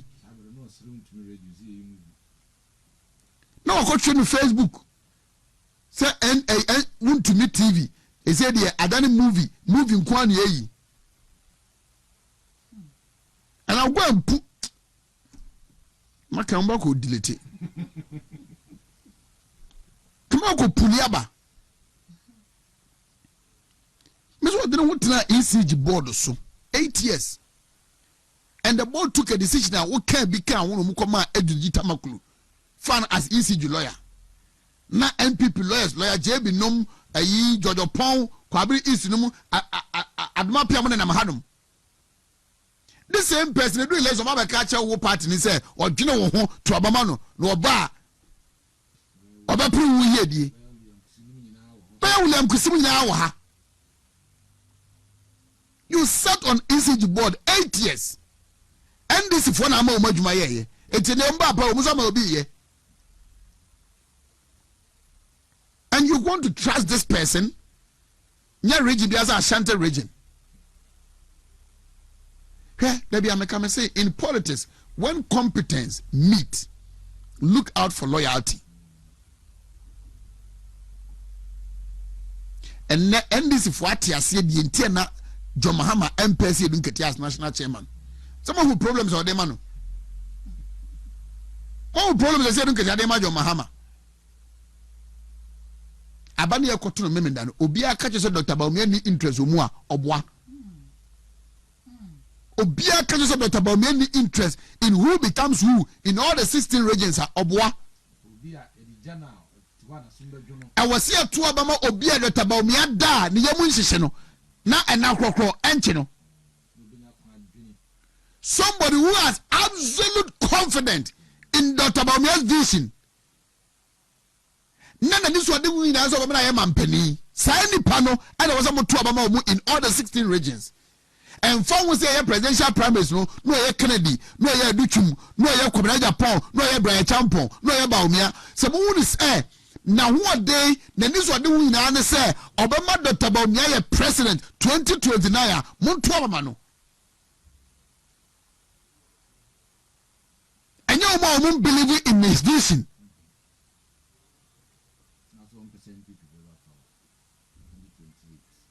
Me say politics neutral be any politics agwawe also you neutral now when you no kwafo it is either you are with the right side or you belong to the left side.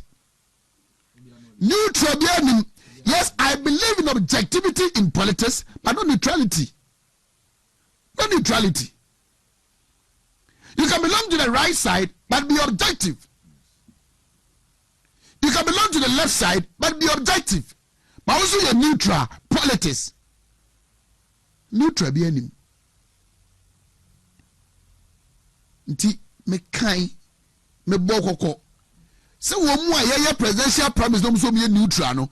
Edru election ya omu nhwe eno ma meka se omu wo baabi to advance their elections, electoral fortunes. And I do no na me kai pass me kan asem we me nua Maxwell Fosubu ache so am MC e frame me say asem ya ma kan o ma ne remfida the Maxwell ebrenini this is the time and I wouldn't say Dr. Baumia so oni obia on ka so support obia eh na Dr. Baumia onye ready so person president ye koto ba usi uni interest do ba we ne emfa wo ho na minim ni pa Dr. Baumia no ma di nkomo wo wo man no ediro di nkomo a wonte no omu pose say wo mo ban no omo boa this week Wednesday, Thursday, Friday there are meetings ebe ko so okrom ha ebe free youth organizers no mu deputies nko nya free women organizers no mu deputies nya free organizers no mu deputies nya free secretaries no mu deputies nya free chairman for and nkomona ni pani be dia ne say mumu bi kwada kokwa mu from onu di ngoma se me former boss tono ko onhu ne hu se papa ne ne boss biu minim de wate komo ne mu be di nyina ne say ane wo mo titi krom anam say Dr. Baumia so opewe na nya no kre but onu wi a o de beta ato say onu de opewe ni na wo kra mpo so we interest so Dr. Baumia ni interest and the meeting the beauty queen e bi be koso ho Crystal Rose e be hye bi ho e bi so e be from ofie ebe from ofie no ma di nkomo o ma hye bi Longford event center ho a meeting bi a eti krom ha yi e serve Dr. Baumia interest no e asokwa DMB office ne ye no so we can yes over enti agenda 2032 no enye adwuma okrom ha wo wo mo transfer 2032 me say agenda 2032 2036 no enye adwuma okrom ha